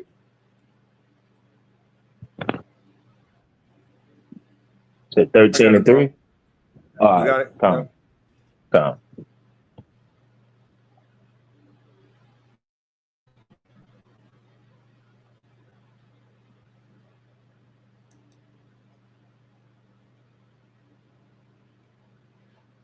You gonna pull it up, King? Yeah, I got it. This is the book of Romans, chapter 13 and verse 3. And I saw one of his heads as it were wounded to death, and his deadly wound was healed. And all the world wondered after the beast. And they worshipped the dragon, which gave power unto the beast. And they worshipped the beast, saying, is like unto the beast, who is able to make war with him. and there was given unto And him. how he did that with his military. You can't. You know what I'm saying? He did that with his military, man. Hey, when he saw how they destroyed what we brought out earlier, Japan, what's that? Nakashima, how you say? Nagasaki and Hiroshima. I put them both together. Yeah, King. When they saw that, man, they saw that the atomic bomb hit, man. Hey, man, look, they wondered after the beast. They said, "Oh man, this who can make war with this guy?" Yeah, King. Verse 5, Revelations 3:13 and 5, and there was given unto him a mouth speaking great things and blasphemies, and power was given unto him to continue 40 and 2 months. And, you know, another way he got power and at the world wonder, he made himself, you know what I mean? Esau or those people made themselves like God. They made themselves God. You know what I'm saying? And that's verse 6. And he opened his mouth in blasphemy against Yahweh to blaspheme his name and his tabernacle and them that dwell in heaven. See that? There you go. See that? And this is how you know who we talking about, who we dealing with here. When that deadly wound was healed and he came back again, he came back as America, Babylon. You know what I'm saying? Right. Hey, can y'all hear me good, King? Because I know I got my earpiece on. Okay. Yeah, Con. I'm going to read verse 7 and 8. It said, and it was given unto him to make war with the saints and to overcome them, and power was given unto him over all kindreds and tongues and nations. And all that dwell upon the earth shall worship him whose names are not written in the book of life of the Lamb, slain from the foundation of the world. You see that? All nations that worship that God, their God. Yeah, man. So I just wanted to bring that out because it went right along with that. We'll go back to the video.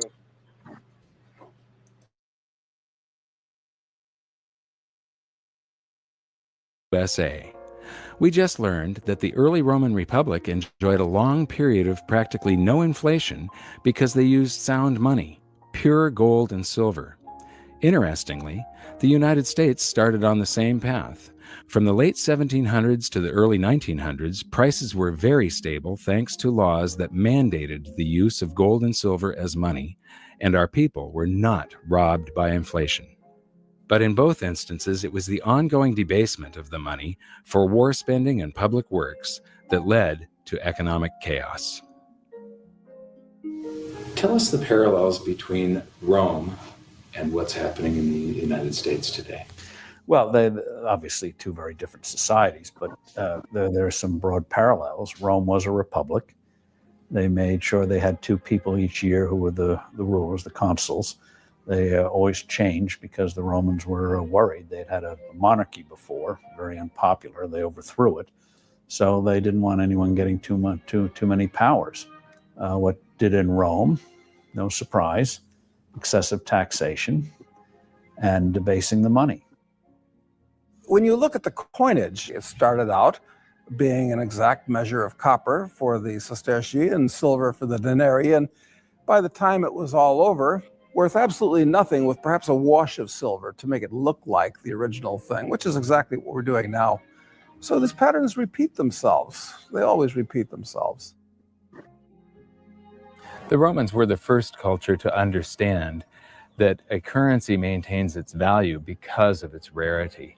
Julius Paulus once said, "This device, being officially promulgated, circulates and maintains its purchasing power not so much from its substance as from its quantity." Even still, the Romans never stopped churning out more currency, just like the USA today and the ancient Greeks before them. But in their race to debase, the Romans came up with some new twists of their own. The first of these twists was coin clipping. Whenever a Roman would enter a government building, they'd simply clip the edge off of their gold or silver coin. They would save up all of those clippings, melt them down, and mint more coins, expanding the currency supply. And when that wasn't enough, they developed the art of revaluation, where you just take a coin and you stamp a new value on it. You got 100. That simple. Sound familiar? The move away from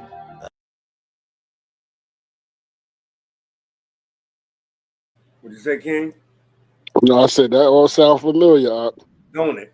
Hey, because what they did in this economy is, hey, they printed out stimulus checks. Okay, we need to recirculate the money in America. So what they did, they started printing out checks. They started sending people money, and we know nowadays it ain't nothing but just a number in your account. So that's all it is. Account. So you went from 0 to, let's just say they gave you $300 more dollars. So hey, it's madness, man. Yeah, I'm gonna go back to it, man. That's crazy. Yeah, the parallels are crazy. You heard him say Greek. You heard him say Greek and Rome. Yeah, because it's Greco-Rome. Greco-Rome. They ain't do nothing but just assimilate them in. Just like America, assimilating everybody's cultures into one. Just a melting pot. Madness.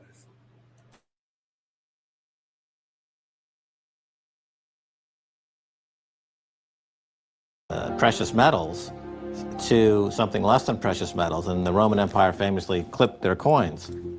This was a debasement of the currency. There wasn't a paper currency, but it was a debasement of the currency. In the US, there's a very interesting phenomenon going on where they're not clipping coins, but when you go to the supermarket, you find that the portions of the items at the supermarket on sale are shrinking. You know, the servings on various other consumer products are getting smaller and smaller, but this price is the same. So it's very similar to that old Roman coin clipping trick from 2,000 years ago. It's another form of currency debasement, but it's hidden through cardboard and marketing and fancy presentation. But the people are nevertheless having their currency debased. So why should you care about this? The quality of a society is directly proportional to the quality of its money. Stable money leads to stable prices, which leads to a stable society, whereas debasement of the currency leads to the demise of empires.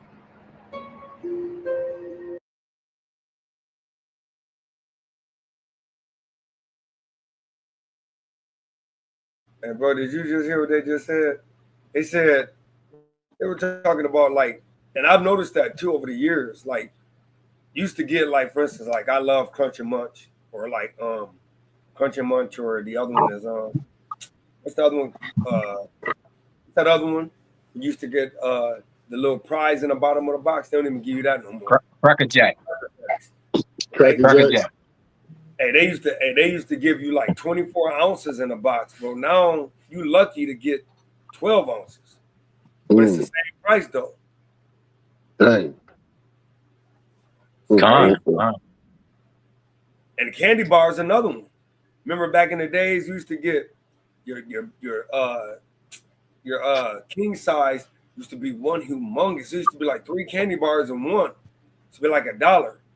Now you get for $1.50, $2, they give you a king size, and it's 2 small bars, but it ain't even the size of a regular size bar. So it's like, yeah, you're giving me 2, but it's barely bigger than a regular size. So, but you're charging me almost double.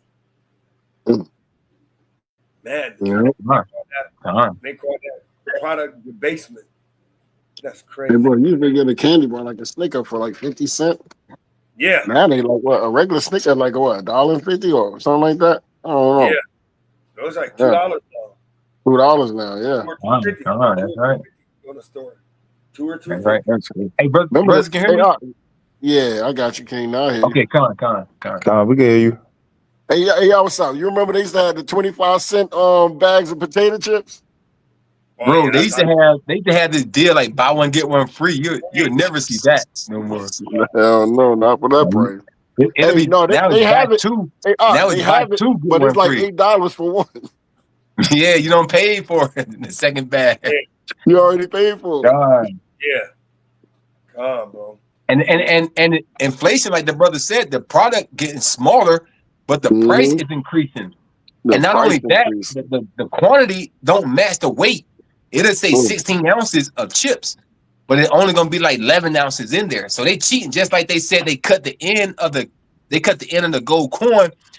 Not so much that you can recognize it, but just enough to say, well, this may be an error, it's still spendable.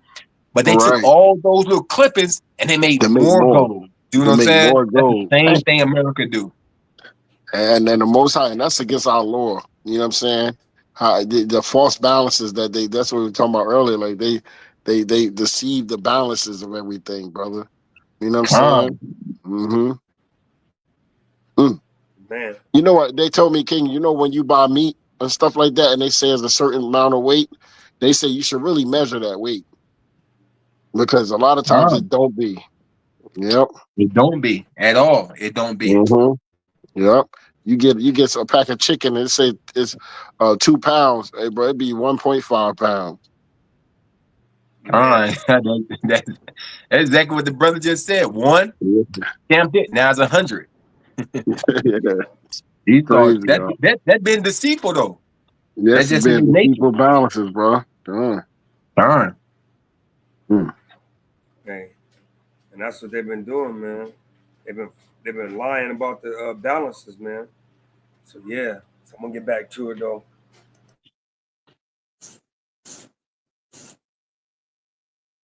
The major reason for Rome's ongoing currency debasement was to pay for their ever-expanding empire and never-ending wars.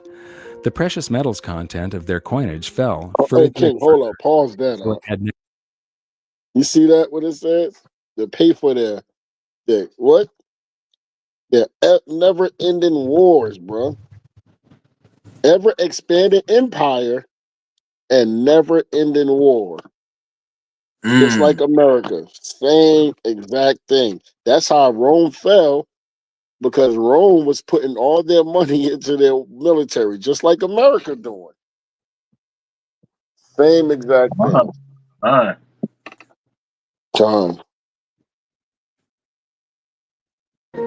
The major reason for Rome's ongoing currency debasement was to pay for their ever-expanding empire and never-ending wars.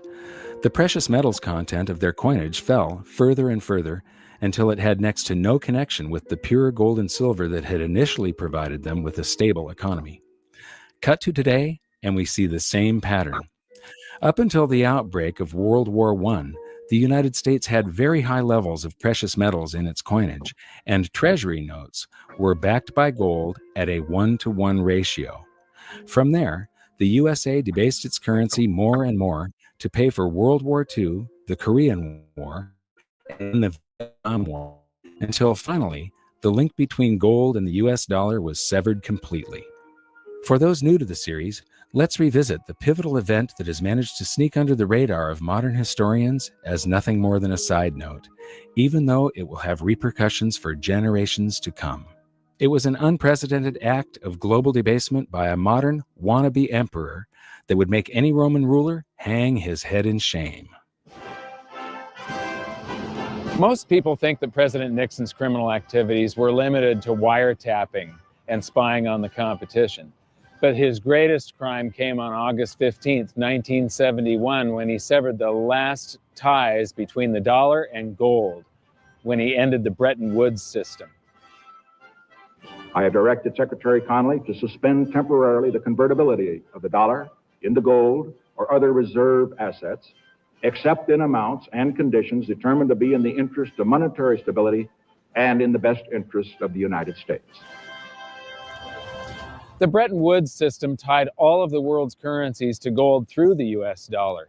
But instead of running out and hanging the guy when he took the world off of gold, the world just yawned and accepted that we were now on a fiat currency system, that we were now on this infinitely expanding system, that we no longer had money, we had currency. Money should be a fixed measure of value. It's like 5,280 feet in a mile, or 12 inches in a foot. I gave you the example. Imagine trying to build a house, say 2,500 square feet. If the foot changed each day, it was 12 inches one day, 10 the next, 20 the next. Very hard to do if that's changing. Well, or the clock. The 60 minutes an hour. Imagine if they floated the clock. So you had 60 minutes an hour one day, 30 the next, 90 the next. You'd soon have to have hedges, derivatives, futures to figure out how many hours you're working. You're baking a cake. I love this example. And it says bake the batter for 45 minutes. And you have to figure out, is it inflation adjusted minutes? Is it a California minute, a Nevada minute? just makes life infinitely complicated. So when you have a fixed measure, when you go to the market, you assume if you're getting 16 ounces of liquid, it's 16, not 13, not 18.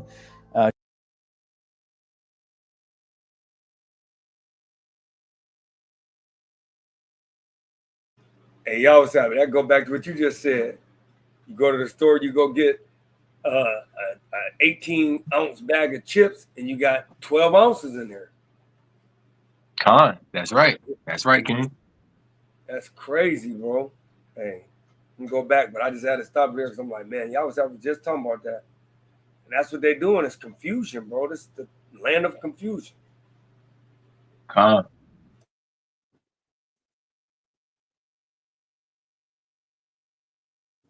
It just makes commerce, which is the source of wealth, people doing things with each other, infinitely easier. It is very odd that we've established a situation where what people do is scramble to borrow liabilities. Certainly, I guess the most attractive liability in the world, or put a different way, the most attractive free trading lie on the planet is the US dollar. We joke in investment conferences, it's the worst currency in the world, except all the others. If you're going to trade in a lie, it better be a liquid lie. What the United States dollar has going for it is the most liquid lie in the world. I mean, if you think about the advantage that we have now, yes, it's a horrible thing to do morally, but what we do is amazing. It's amazing that we can get away with this. We print a lie, a dream on a piece of paper, and we ship it to Brazil, and they send us coffee. And we ship the same lie to Germany, and they send us a Mercedes. And we ship the same lie to Japan, and they ship us a stereo. It's actually a pretty cool deal. I mean, I feel bad about it in a sense, but it's grandly amusing in a sort of a cosmic sense. You just need to understand that somehow, sometime, some way, there's going to be a reckoning. The dollar's involved worldwide as a major currency, so it's 1/2 of everything we do.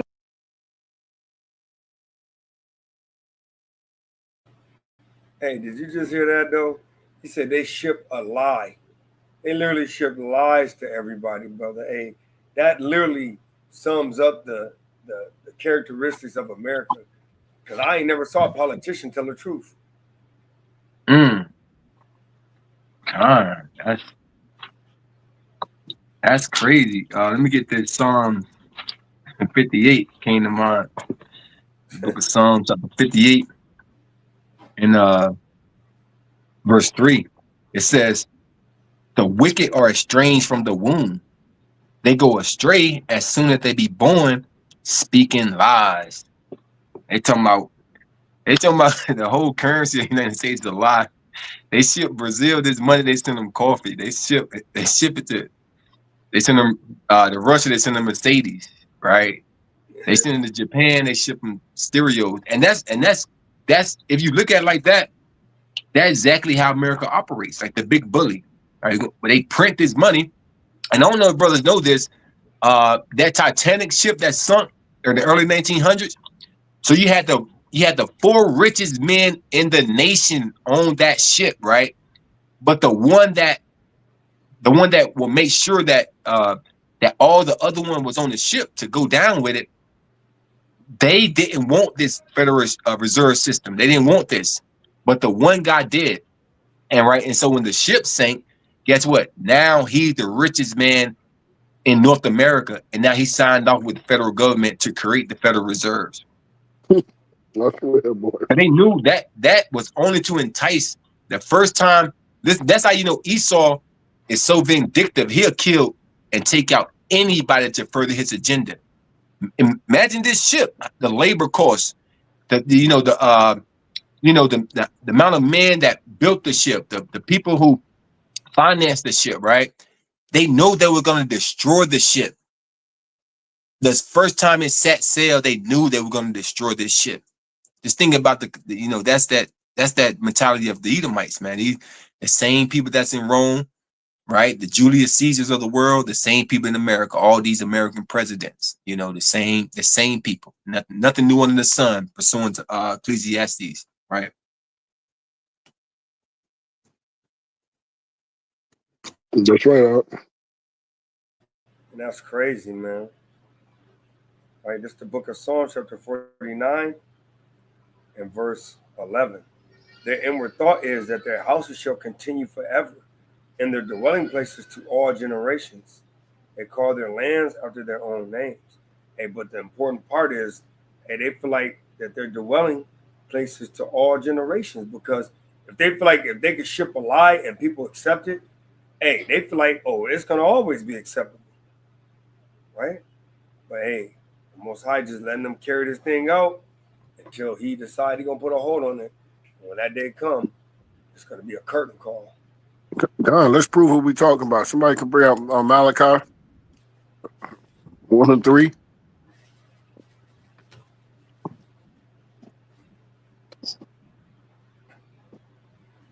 Book of Malachi, chapter 4, verse 3. It says, and ye No, shall 1 and 3, King. Book of Malachi, chapter 1 and verse 3. And it reads, and I hated Esau and laid his mountains and his heritage waste for the dragons of the wilderness. Mm-hmm. Verse 4, whereas Edom said, we are impoverished, but we will return and build the desolate places. Right, like, because when Rome fell, they became impoverished, right? But hey, they said to the Most High that we will be, you know how prideful you got to be to say we will return and build the desolate places. Watch what the Most High say, man, King. They shall build, but I will throw down. Not he, but they shall build, but I will throw down. Go ahead. And they shall call them the border of wickedness. They shall call them the border of wickedness. And like the brother brought out, the wicked, which is the Edomites, were wicked. They were lying from the beginning, from birth, man. So we know who the wicked is, right? He said, the Most High said, yeah, they shall build, but I will throw down. Right? And that's what we waiting on now. That's it, King. All right, Khan. We'll go back to the video. That's mighty.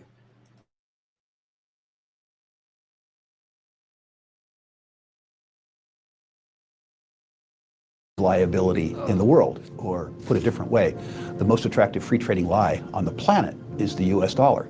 We joke in investment conferences, it's the worst currency in the world, except all the others. If you're going to trade in a lie, it better be a liquid lie.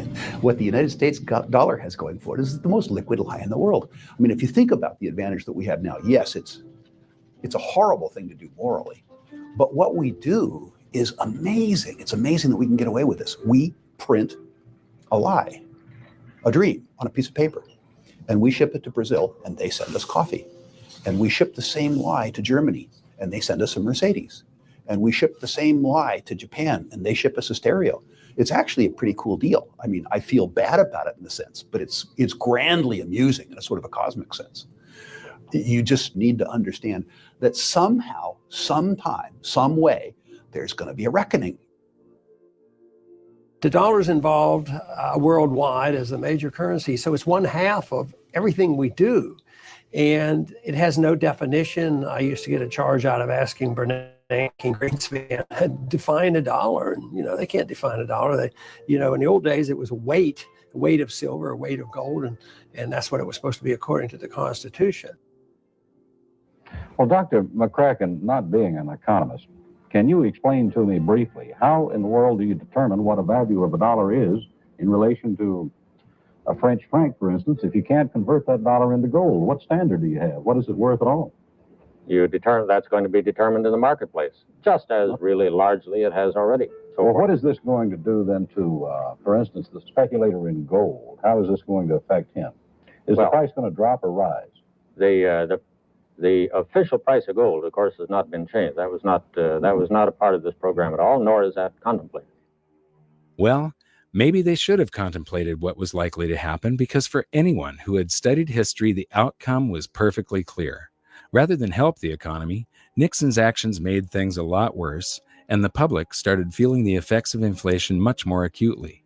It was hard for savers to keep their heads above water unless they had saved in the ultimate stores of value, gold and silver.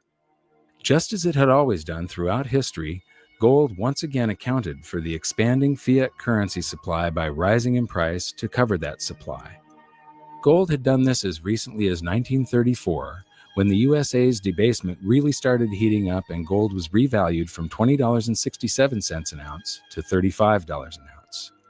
Now the process began again as the public bid the price up from $35 an ounce in 1971, climbing all the way to $850 an ounce in 1980, easily accounting for the massive quantities of currency the USA had conjured out of thin air now that Nixon had removed all restrictions. Gold had once again held an out-of-control currency to answer. Getting back to the Julius Paulus quote about the value of a currency being decided by the quantity rather than the content, one of the biggest economic hurdles that mankind repeatedly trips on is that we have never been able to control the quantity of currency. And this is one of the reasons why gold has always been the ultimate money. It can't be printed and it keeps us in check. Today, I think cryptocurrencies are a very exciting development and have tremendous possibilities. The bottom line is that governments have a long history of trying to cheat gold, either through debasement or manipulation of the markets. But here's the thing. In the end, gold always wins. And that brings us back to the Romans, who went through many cycles of currency debasement for war spending, then inflation being felt by the public, then revaluation of the currency, then more debasement for deficit spending on war, resulting in even more inflation being felt by the public. The cycle repeated again and again. Those who were able to hold gold outside the official system maintained their purchasing power. Those who did not suffered greatly. In 270 AD, Emperor Aurelian took power and had the now worthless official coinage recalled and minted again to contain a small amount of silver, just 5%. This act brought a new vitality to Rome, but unfortunately it was short-lived as government after government gave in to the temptation of spending beyond their means. Eventually,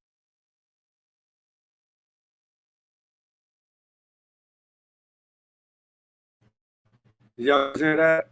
It said, hey, as the government spends beyond means. Let's watch this.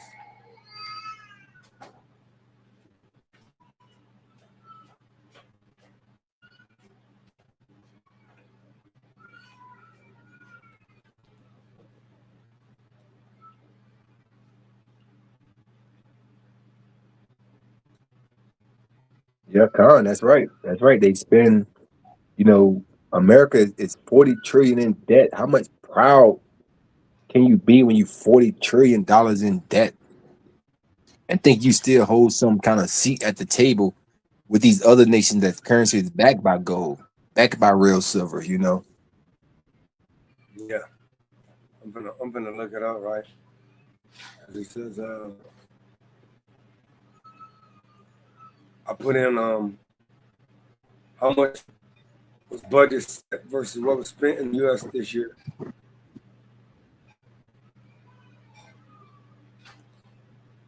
So U.S. government has set a budget for fiscal year of 2025 was expected to be 5.35 trillion.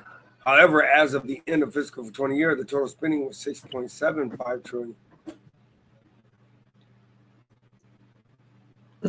So 5.35, right? See that? So now I'm just gonna ask how much you spent this year.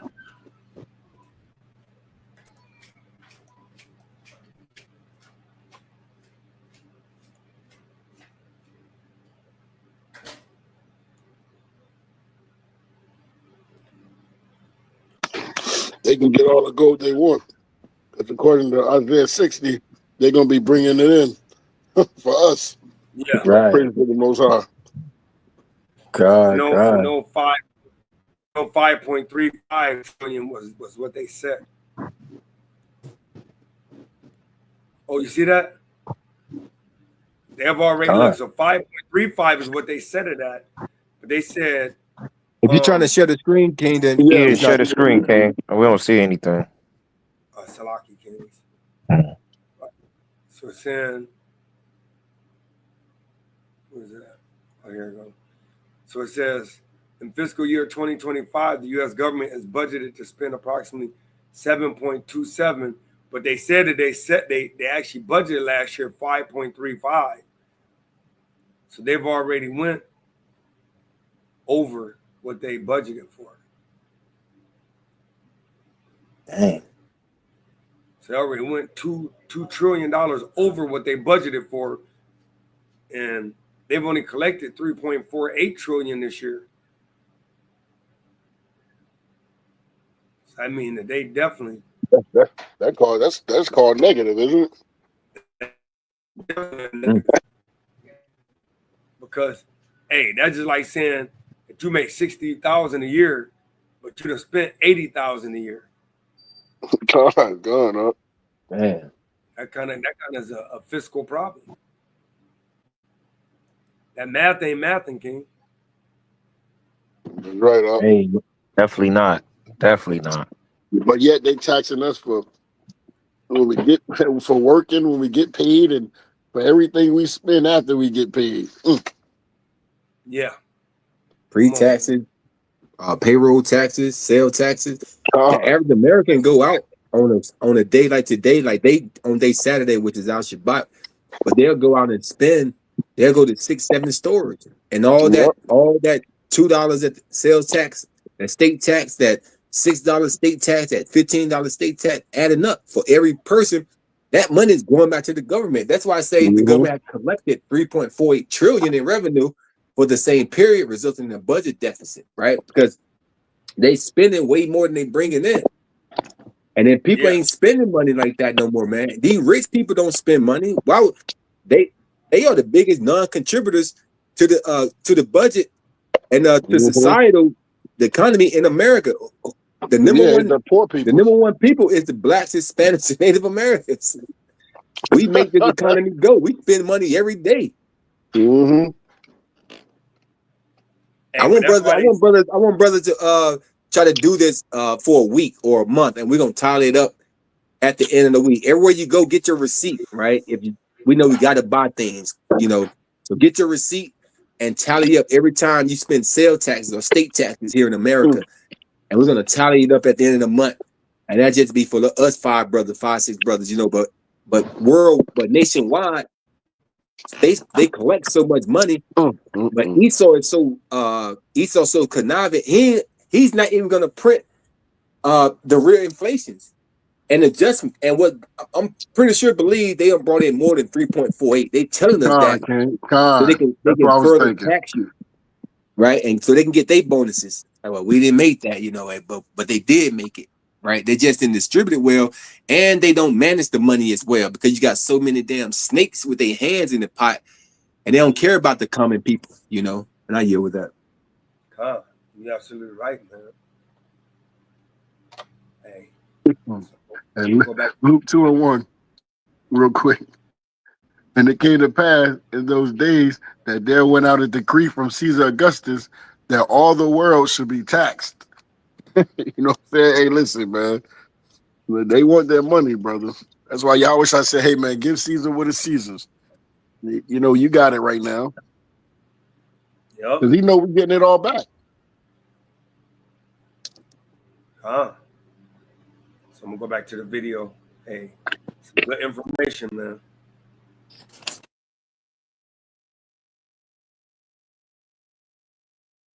Wars were funded by levying huge taxes on businesses and the rich. This only had the effect of closing down many essential businesses. The more meddling the government did with the economy, the worse things became. The government started confiscating private property by force to fill their empty state coffers. Rome was sliding into ruin. And that brings us to Emperor Diocletian. His actions are the first recorded example of the following hidden secret of money. Wage and price controls do not work. He came to power as inflation was surging, but his decisive actions only added fuel to the fire. So because the economy was getting worse and worse, Diocletian created a whole bunch of great government solutions. He created a bunch of works projects. He hired a bunch of the homeless and people that were unemployed, made them soldiers and government employees. And this caused deficit spending to just go out of control, and inflation raged into what is known as the first documented hyperinflation. So to get inflation under control, in 301 AD, Diocletian issued his infamous Edict of Prices. This was a massive volume of a list of all of the wages and the prices people could charge for goods and services. And it was all enforced under the penalty of death. So what happened was instead of risking your life to sell something at a profit so that you could stay in business, people just closed up shop. Instead of doing a job that was listed in the book that was below a living wage, people quit their chosen career and tried to pursue a job that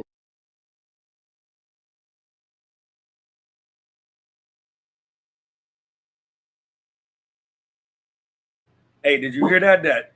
Hey, people was working underneath a livable wage. Hey, that's what we doing right now. We living underneath a livable wage. Yep, con. And that Edith, that's a real thing because I studied that Edith. Pretty much what they're saying is you got to sell this at what we want you to sell it at. So we can keep the government profitable. But the business owner was losing so much money he couldn't make a profit. So he gave it up. He said, I'd rather just give it up to be under the threat and force of the government to sell what I think I should sell it at. But no, I got to sell it at what you tell me to sell it at. And I'm going to make a profit. But they just want the sales tax from it.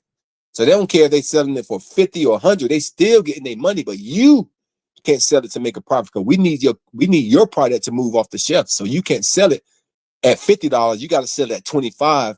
And we're still going to get our $3.70 profit from the sale of your 25.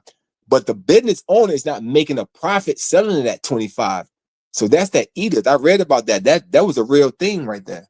And I they barely making a profit. They actually, it kind of go to the same thing where you just kind of working just to pay your bills. You know what I mean? Even when you own that type of business, you're not making doing it to make a big profit. You're just making it really just to pay your bills. You know what I mean? The same shit. That's crazy. That's what they call minimum wage in America. That's what they call. That's how they come with. They still gonna get the sales tax from your paycheck, but you ain't making enough. You doing the same job, but you ain't making enough to support yourself. But guess what? Hey, we still gonna get that FICA. We still gonna get that state tax. We still gonna get that, that sales tax from when you go spend your little money that you do got. Even though you're not making enough, it's not a livable wage. They call it's not a livable wage. And I'm gonna take it before you even get your check. Hey. And they're making it out to be a financial thing, but look at this. The Edict of Rome. It says the Edict of Rome can refer to several significant decrees, notably, Claudius' edict issued in Emperor Claudius. This edict expelled Jews from Rome, which is significant in the context of early Christianity. Edict of Milan issued in 313 CE. This proclamation established religious tolerance for Christianity within the Roman Empire, fundamentally changing the landscape of religious freedom. It was a result of political agreement between Emperors Constantine and Licinius and Licinius, allowing all persons the freedom to worship any deity. These edicts reflect important monuments in Roman history, particularly regarding religious practice and the treatment of different communities. And that goes into, like you said, because with that now, they're going to probably employ those that have a higher standard, you know what I'm saying, as far as what ethnicity they were and things of that nature. So, hey, yeah, it might have been for wages and all that, but we know ultimately it's about us. Everything revolves around us. So, yeah, even what they're saying has a little weight, but when we just look it up in their apparatus, it's showing us that literally it's all about our people and the control of our people. So I'm pretty sure our wages that we were making up the same product was moving a lot lower, a lot lighter than what theirs was getting. That's right. Look at that, bro. I just want to show that again, man, just for edification purposes, man. Come on, bro. Can't make this up, man.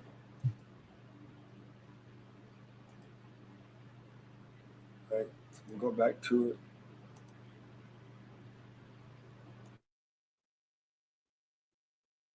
That wasn't listed in the book. The result of this was that Diocletian came out with a law that said every son had to go into his father's business under the penalty of death. I had to stop it, bro. Hey, it said you had to go to your father's profession, right? So let's just be real. So if by this, let me bring it back up again, right? So by this edict, right, if we were expelled and probably got significant lower jobs like we do now, and they make a law that you got to go into your father's job, then you're going to get a significantly lower paying job if that's happening. See, he ain't bringing up this part. He's only bringing up the part they want to show. Come on, man. It's crazy, bro. Madness. But if they ain't treat you right, like you said, brother, they ain't gonna teach you right. That's right.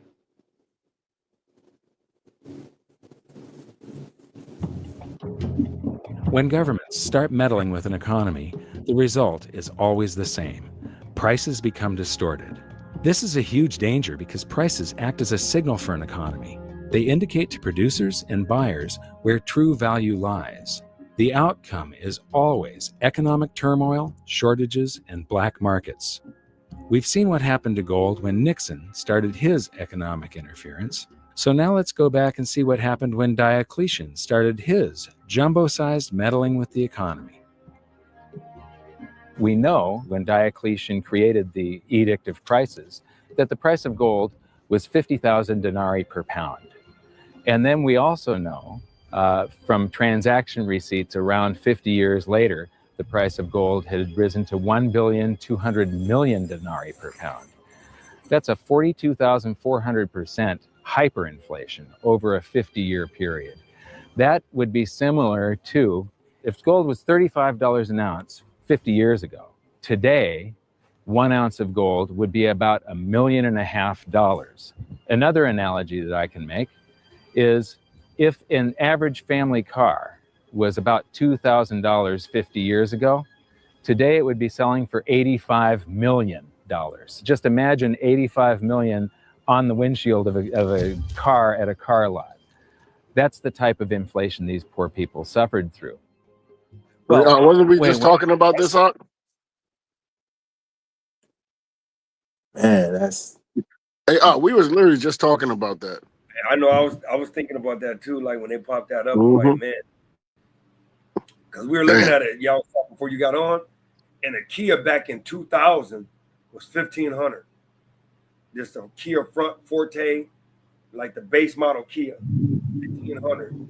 Now they said the base model Kia is $20,000.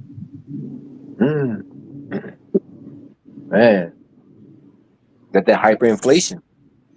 Same product, just because you have the interest rate set at this price, and then your dollar is crashing. Now you have to sell that same product for a third higher just to get the same profit. And nothing happened. Nothing special happened to the car. It don't have more features. But you sell it for a higher price because that's what you must sell it at because of hyperinflation, right?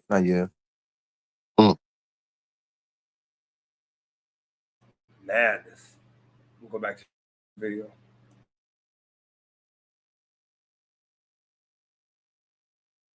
Upend an economy, gives more power to the government. What are price controls? Prices are supposed to convey information. That's what markets are about, knowledge and information. So a price will tell you.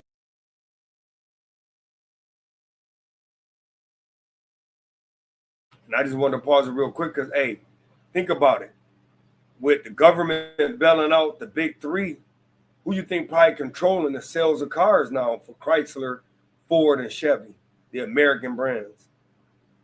Because if the government bailed them out 2 different times, then the government absolutely got probably the majority control in those companies. So yeah, I just want to bring that up.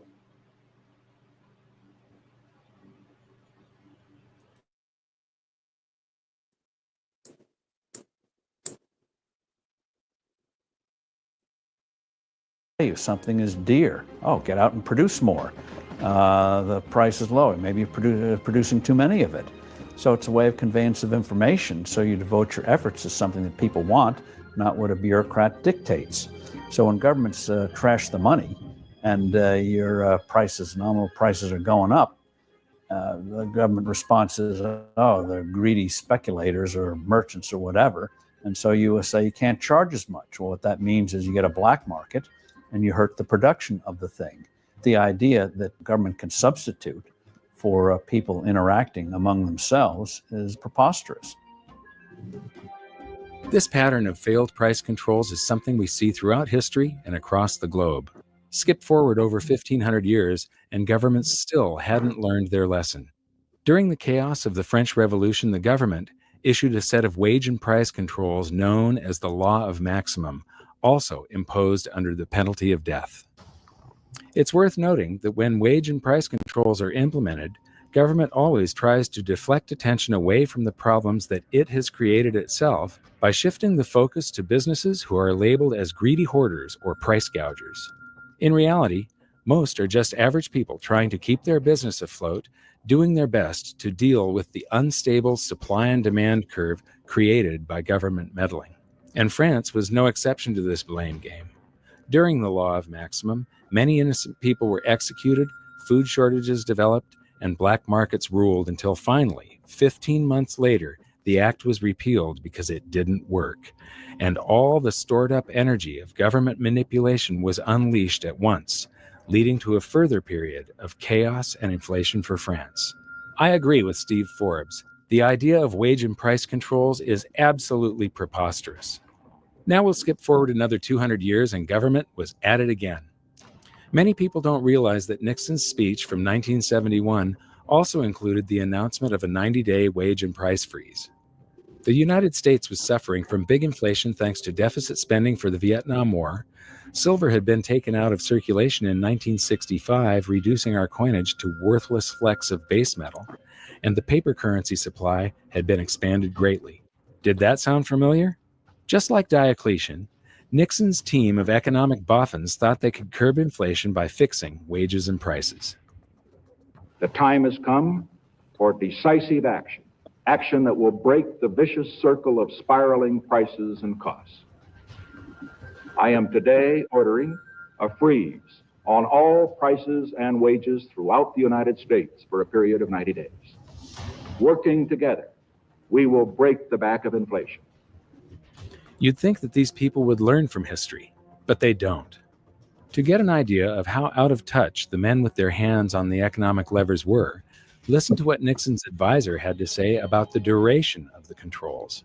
Would it be your anticipation that it would take more than 90 days to break the back of inflation, as the president put it tonight, that there would have to be a further extension of an actual wage price freeze?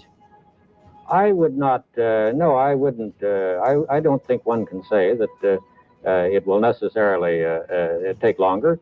We're sailing to some extent in an uncharted sea here, but this I think is a reasonable estimate of the time that's going to be required.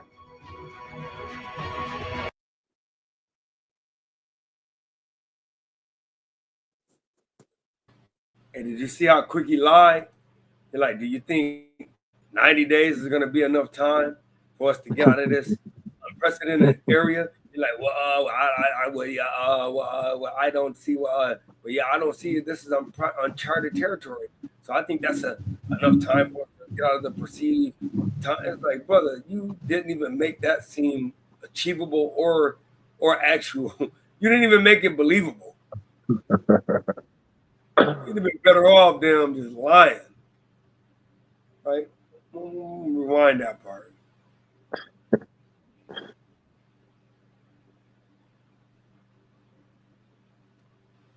Rewind that part. Esau, man. Esau, never trust thy enemies. Never trust thine enemies. Hey, he's the lie.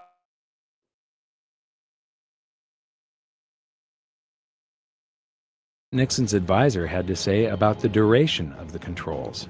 Would it be your anticipation that it would take more than 90 days to break the back of inflation, as the president put it tonight, that there would have to be a further extension of an actual wage price freeze? I would not, no, I wouldn't. I don't think one can say that it will necessarily take longer. We're sailing to some extent in an uncharted sea here, but this I think is a reasonable estimate of the time that's going to be required. Hey, that mug was stuck. That's that Psalm 58. And he just woke up speaking lies. Yeah, speaking lies, yeah. Hey, let's bring that up. His words were smoother than butter. 55. Damn. Yeah, Psalms 55. Book of Psalms, chapter 55. And I'm going to start at verse 21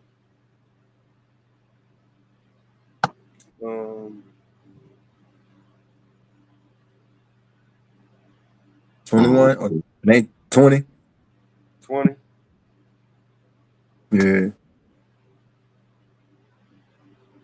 Okay. 19. Start with 19. That's what I was thinking. It's the book of Psalms 55 and 19. Yahweh shall hear and afflict them, even he that abideth of old. And so he was abiding of old doing this. Salah. Because they have no changes. Or they fear not Yahweh. What? That's right. And he said they have no changes. Therefore they fear not Yahweh. He hath put forth his hand against such that be at peace with him. He hath broken his covenant. Words of his mouth were smoother than butter, but war was in his heart. His words were softer than oil, yet were they drawn swords. Hey, bro, that's what they were doing. You know, Esau was given that sword, man. That's his blessing. Like we were talking about, the other day, brother Ariel. Like that's his blessing, the sword. And he's gonna pull that thing every time he feels he need to command something or demand something. He's gonna pull that sword cord and like, hey, you either gonna get down or lay down, right? And like the brother said, in verse 19 said, God said, hear and afflict them. Hey, we know that this devil got a short time pursuing the Revelation 12 and 12. That's why everything's going so fast right now. Even he that abideth of old, because they have no changes, therefore they fear not God. They're not gonna change, man. These devils gonna try to milk this place until the last Federal Reserve dollar is burned up, in that war to come, and I yield with that. Come. Get back to the VOA. That was mighty precept.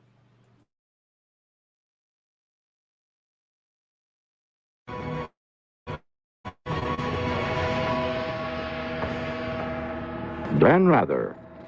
President Nixon is expected to speak for about 15 minutes on his new economic policies. The president's address tonight comes against a background of the following facts, among others: record high gold prices and rapidly increasing cost of living figures for most Americans. The wholesale price index rose by 2.1% during the month of May.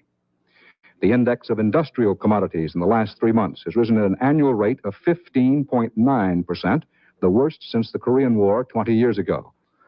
All of that part of the general background of the president's remarks tonight.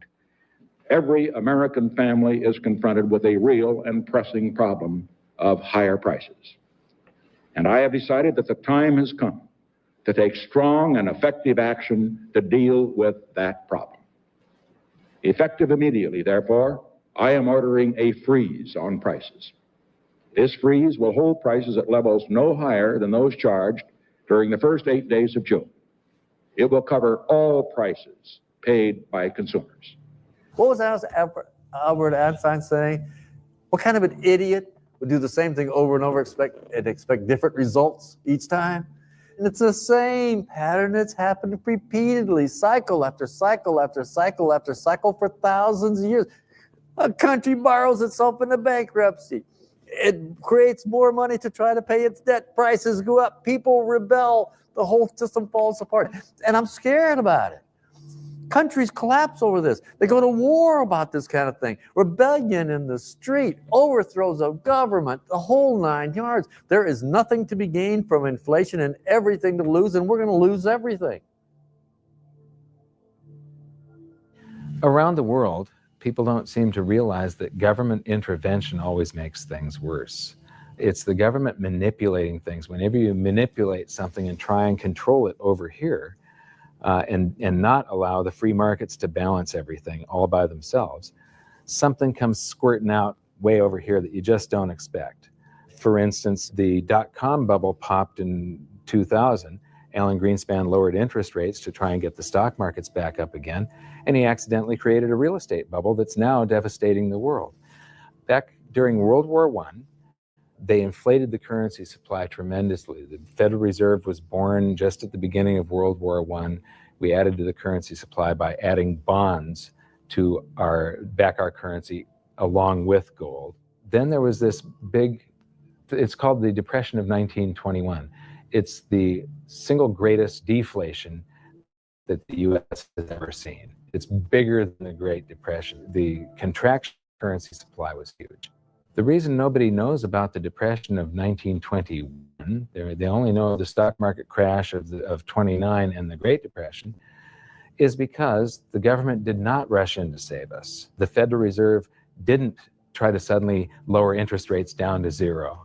They didn't manipulate the free markets. They let the free markets work. It was horrible for a year. There were bankruptcies and foreclosures. People lost homes and things like that. But the bankruptcies and the businesses that folded, there were new businesses that were more efficient, that grew up to take their place. And when a home gets foreclosed on, it gets resold to somebody else. And yes, it was horrible, but the people that were leveraged out, or the people that weren't in full control of their finances, or the inefficient businesses that were just hanging on by a thread anyway, yeah, they went under.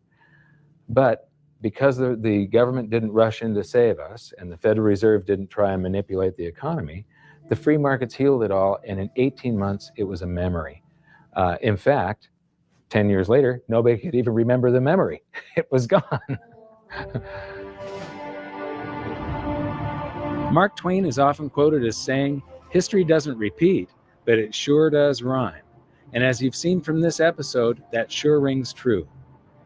The wage and price controls, we will probably end up trying this in the United States sometime in the future. And, you know, they tried it during Diocletian. It didn't work. It destroys the economy, and eventually they have to repeal the act. They tried it during the French Revolution. It didn't work. It ruins the economy, and they have to repeal it. Nixon tried it. It didn't work. It ruined the economy, and they had to repeal it. It's not going to work the next time they try it. This stuff just keeps on happening over and over and over again. And part of it is caused by the 4-year election cycle. All of the politicians are worried about what's going to happen on their watch, and they push all the problems forward to the next administration. They really don't care what's going to happen out in the future. They care what's happening, you know, how they're remembered. So I'm expecting this to happen in the United States sometime. Right now, I'm expecting a deflation. But when we get to big inflation or hyperinflation, you can pretty much count on the fact that they're going to make the same stupid mistakes, because politicians do not read monetary history. This is just the beginning of the similarities between ancient Rome and the USA. In the next episode, we're going to focus on some more amazing events that are echoing throughout history to today. And we'll see what the future holds for the United States if we continue down the same path so many societies have gone before.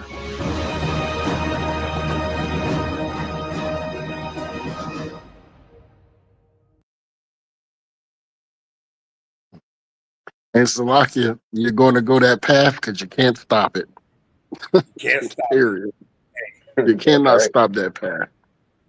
You got an even worse path, matter of fact. The favorite precept, like I always bring out, and Tajman brought out last night, you know, and expounded on Genesis 47:15, when that money fell. Hey, it's gonna happen, and that money's gonna fail. Like they have pumped so much fiat currency, mean just printed money with no value backing it, into this economy since the pandemic, since the so-called C-19 pandemic. They have pumped maybe 10 trillion into this economy with nothing to back the value of it, right? I got a precept in Proverbs. It's Proverbs 8, And verse number 18, it says, it reads, riches and honor are with me, yea, durable riches and righteousness. Meaning, hey, the trust you're gonna put in the Most High in these last days, that is your riches, right? Because I think it says, store your riches up in heaven and not on earth, paraphrasing, right? Meaning, keep these commandments and build your spiritual bank account up, not your physical bank account, like I always bring out. You got to build your spiritual bank account. Your physical bank account gonna be worth nothing when the money fails. It says, riches and honor are with me, yea, durable riches and righteousness. My fruit is better than gold, yea, than fine gold, and my revenue than choice silver. So putting your trust in the Most High, Yahweh Bashem Yahushua, hey, that's gonna be our currency in these last days. It's not gonna be a physical currency, because when the money fails, all hell gonna break loose, and there's gonna be sedition, wars, famine, and a time coming, like they speak up in Daniel 12, that you have never seen before. There was never a time where the money failed in America. There may have been inflation, like the 1932 market crash, but we're talking about when there's no money in existence. There's nothing you can do. All the resources are deplenished. You right? And I yield with that. Brother. Hey, he said, and what's that in Second Esdras? It said that victual was going to be so cheap that it's going to be on. You know what I mean? You're going to be able to find stuff on the ground that you thought was worth something, and nothing here worth nothing. Everything you buy a new car, eventually is no good no more. It's in the junkyard. The riches in this world is garbage, bro. Everything you buy in this world, you spend all your money purchasing somebody bought a Mercedes Benz before that was worth hundreds of thousands of dollars, and it's in the it's right in the in the chop shop. I'm not chop shop, what's that place? The pound, not the pound. What do you call it, King? The junkyard. The junkyard. Yeah, the junkyard. You know what I'm saying? It ain't worth $1 now. The riches here is garbage, man. Right, I got a precept, right? It's the book of Isaiah, chapter 46 and verse 8, right? Because like I always have said, you can't stop it. It says, remember this and show yourselves men. Bring it again to mind, O ye transgressors. So he said, you got to remember this thing, and when you forget it, remember it again. It says, remember the former things of old, for I am Yahweh, and there is none else. I'm Yahweh, and there's none like me, declaring the end from the beginning, and from ancient times to things that are not yet done, saying my counsel shall stand, and I will do all my pleasure. Right? So, hey, you know that, hey, he's gonna everything he foreknew. Like he said, he's gonna bring down this great nation. Like he said in Romans 9, he's gonna bring it up, build it up, just so he can show his power. So he has to make this nation great and kind of maintain longer, like y'all have said, even though no nation have made it past 400 plus years, he had to let this one get further than any nation. Because what's making this nation better, the greatest demise, if this nation only went the same amount of years as every other great nation? No, he's got to bring this nation higher than any other nation, but that all is greater than any other nation. Right? So I yield. Yeah, come on. Yeah, I was just reading that in Romans, the 9th chapter. He said the same thing he did to Pharaoh. He raised up Pharaoh. That's like same thing he's doing in America, right? Now you think of it, people think how America gonna fall with all the riches they got, but they don't know the power of the Most High, right? So I deal with that. I got Matthew's chapter 6 and verse 19. Lay not up for yourself treasures upon earth, where moth and rust doeth corrupt, and where thieves break through and steal. But lay up for yourselves treasure in heaven, where neither moth nor rust doeth corrupt, and where thieves do not break through nor steal. For where your treasure is, there will your heart be also. So, and the reason why I bring this up is because I want to make a point with this scripture right here, Jeremiah chapter 51 and verse 58. Thus saith the Lord of hosts, the broad walls of Babylon shall be utterly broken, and her high gates shall be burn with fire, and the people shall labor in vain. That's the point I want to bring up. They're gonna be laboring in vain. They're doing it right now. That's what they're doing now. Like Yahweh said earlier, they already storing up their riches for us to get. It's That's a right. precept. We found it, but then lost it again. I don't know if it's in Ecclesiastes or where, I don't know, man, but it's in the Bible, and it's saying like basically all the rich people, they're gonna store up their riches and not use it, and basically we're gonna come upon them. And it's gonna be, they're storing up their riches for us, basically. So when these people, they shall labor in vain, and the flock in the fire, and they shall be weary. Like, man, people, like you said, man, like brothers have been talking about this whole time. It's like you gathering all this money. America got all this money, right? We in debt. We in debt where we can't even catch up, right? Trillions and trillions of dollars in debt, and we can't catch up. And you laboring all this time, you're going to work, you're working 3 jobs, you're working 24/7, you got no rest, and it's all going to be for nothing because it's going to get all burnt up. That's why he's saying store your riches in heaven now. Store it up where the Most High is at. You get what I'm saying? And that's glorifying his name and keeping his laws. That's your treasure, man. So I yield on that.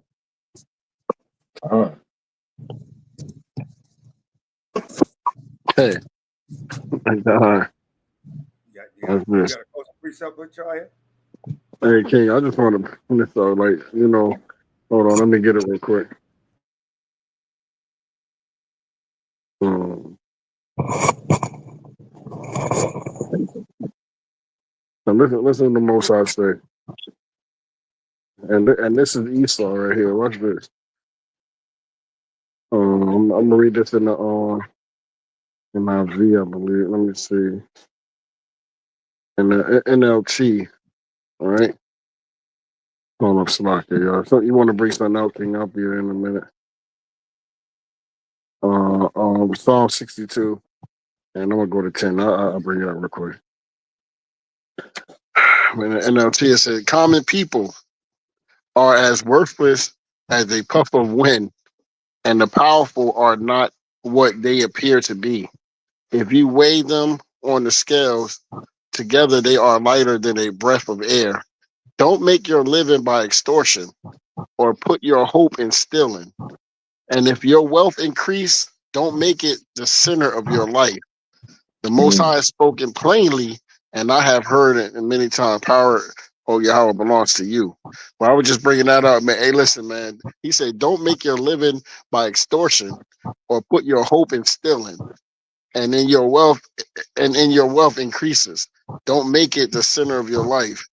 You know what I mean? But hey, man, listen. Hey, the Most High. Hey, listen. All that money that they stole and they make it. That's their.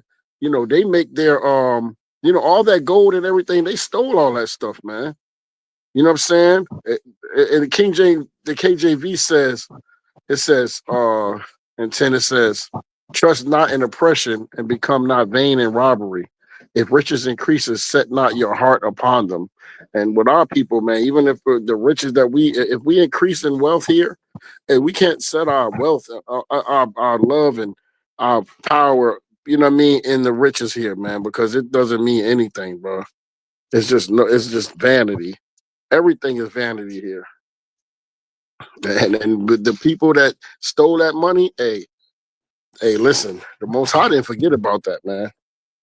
You're gonna have to pay. You're gonna have to pay that money back. You know what I'm saying? Right. That's right. And that Isaiah 60, what it say? They gonna be bringing their gold from afar, man. You know what I mean? I'm gonna bring that last one out, King. That's it.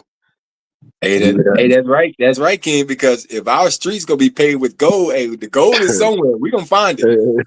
They're gonna bring it to us. The gold is here.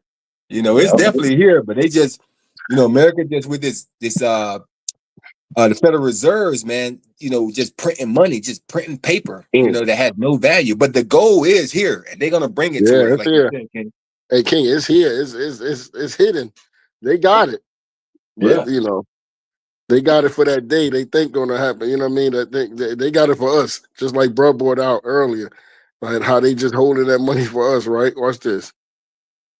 Verse 9, Isaiah 60, verse 9. Surely the isles shall wait for me, and the ships of Tarshish first, to bring thy sons from far, their silver and their gold with them, unto the name of Yahweh thy power, and to the Holy One of Israel, because he hath glorified thee. And the sons of strangers shall build up thy walls, and their kings shall minister unto thee. For in my wrath I smote thee, but in my favor have I had mercy unto thee. Therefore thy gates shall be open continually. They shall not be shut day or night, that men may bring unto thee the forces of the Gentiles, and that their kings may be bought. You see that? For the nation and kingdom that will not serve thee shall perish. Yea, those nations shall be utterly wasted. Amen. They're going to bring everything that all their riches going to come to the Israelites, man. And if they don't want to, hey, they're going to be slain in these days, man. All right. Not yet with that. Hey, look. So I just want to pull this up on the way out the door, right? So I put how much gold is in Vatican. It says some of the gold is held at the Vatican, some at individual dioceses and churches, and some by the Vatican Bank. That helps explain why no one seems to know exactly how much gold is owned by the Roman Catholic Church. They the ones that they get funds from. They get funds from the Roman from Rome. I mean from the Vatican. Yeah.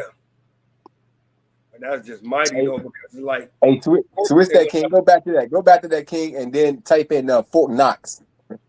You know they say Fort Knox is empty. Yeah. Like, where the gold go in Fort Knox? Right? They said, Fort Knox, there was a facility that the size of like 10 football fields, and it's all full of gold. But now they saying Fort Knox is empty. There is no gold in Fort Knox. Where did it go? Right? It says approximately 147.3 million ounces. I'm gonna put his Fort Knox empty. Cause I heard it was too. Yeah, that's a lie right there. It's almost 140. I heard a lot of all the million ounces. America started. I heard what year was that? I heard go to 2025. Today on. I might go to Fort Knox. Hey, cause I heard through the spirit, that's 2020. So I heard through the spirit, I heard that once America started getting into its financial situations, a lot of countries started wanting to hold their gold back. Everybody was getting their gold over here because we were the standard, but because the financial situation was messed up. Yeah, I heard they shipped it all to the Vatican. All the Vatican got all United States gold because they was able to create this, running off this fiat currency, which is from the federal government. And they allowed them to do it because they got all the backing, they got all their gold, and then the Vatican. There's no gold in Fort Knox in Kentucky.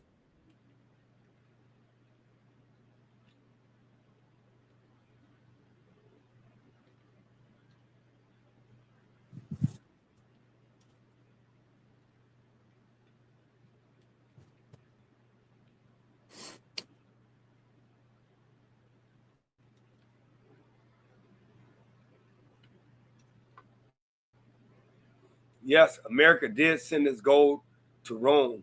In 1943, approximately 2,338 kilograms of gold was seized by the Germans from Rome, which was later claimed by both Italy and Albania.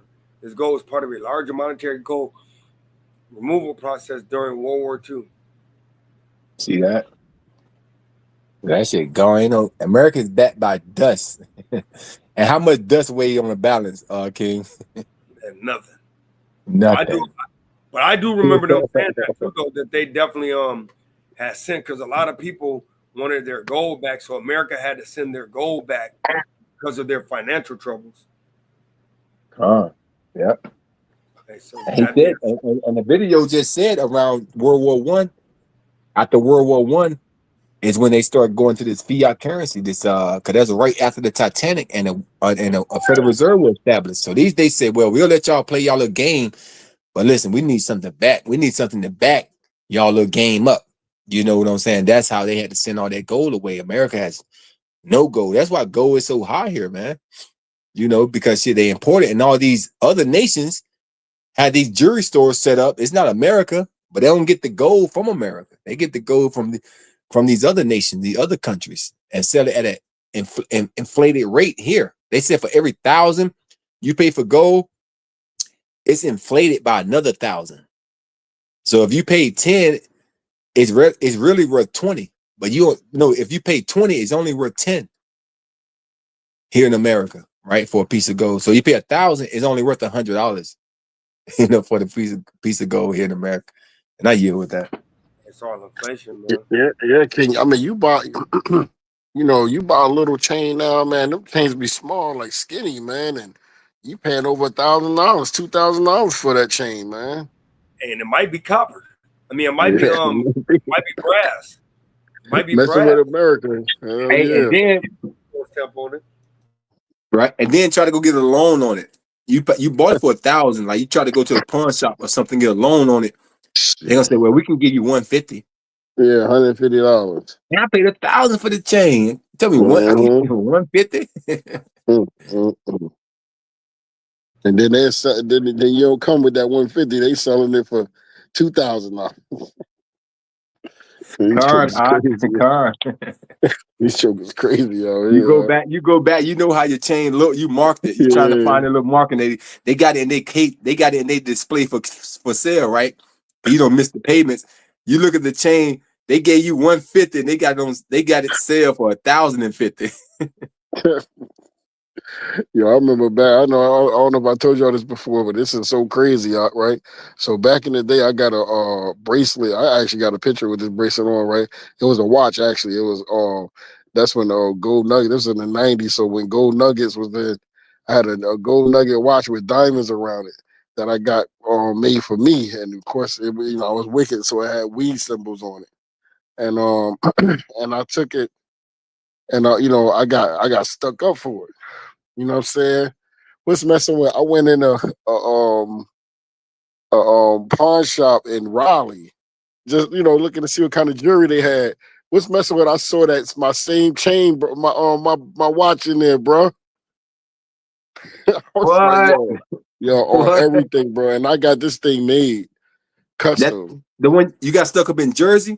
Yes, bro. And you saw it here? I saw it here in Raleigh, bro. That's crazy. In the joint. And I was like, yo, that's my old watch, bro. That's crazy, y'all. I was gonna buy it too, but you know what? I was like, you know what? It is what it is. Yo, it's crazy. How much was it, like 4,000? I don't remember. I know it was high. It was high as hell. God. That was like, gold nuggets back then. That was expensive, and they was like heavy. You know what I mean? So yeah, it was crazy, and I had diamonds around it. Hey, let's end this class, man, and we can pick it up, man. So giving all honor, glory, and praise to Abba Shem Shabbat Shai. Hey, Shabbat Shalom. The Shabbat's over. Shalom. May our people continue to keep the commandments, like Yahweh have said. And we brought out the current events to let us see what direction we're going in, and the actual prophecies are coming true. So, like we said, obedience is better than sacrifice. As you see the current events correlating with the prophecies, and we say, repent. Hopefully, you ain't got to repent. But if you got to repent, make sure you don't continue to repent and keep the commandments, man. With that being said, my name is Ariah. Brother Tazwan. Hey, Tazwan, what you want me to do, man? Yo, I want all these countries, including America, to push the damn button. Push the damn button. God. Y'all should probably keep the commandments, live, man. God. Hey, Shalom. Shalom.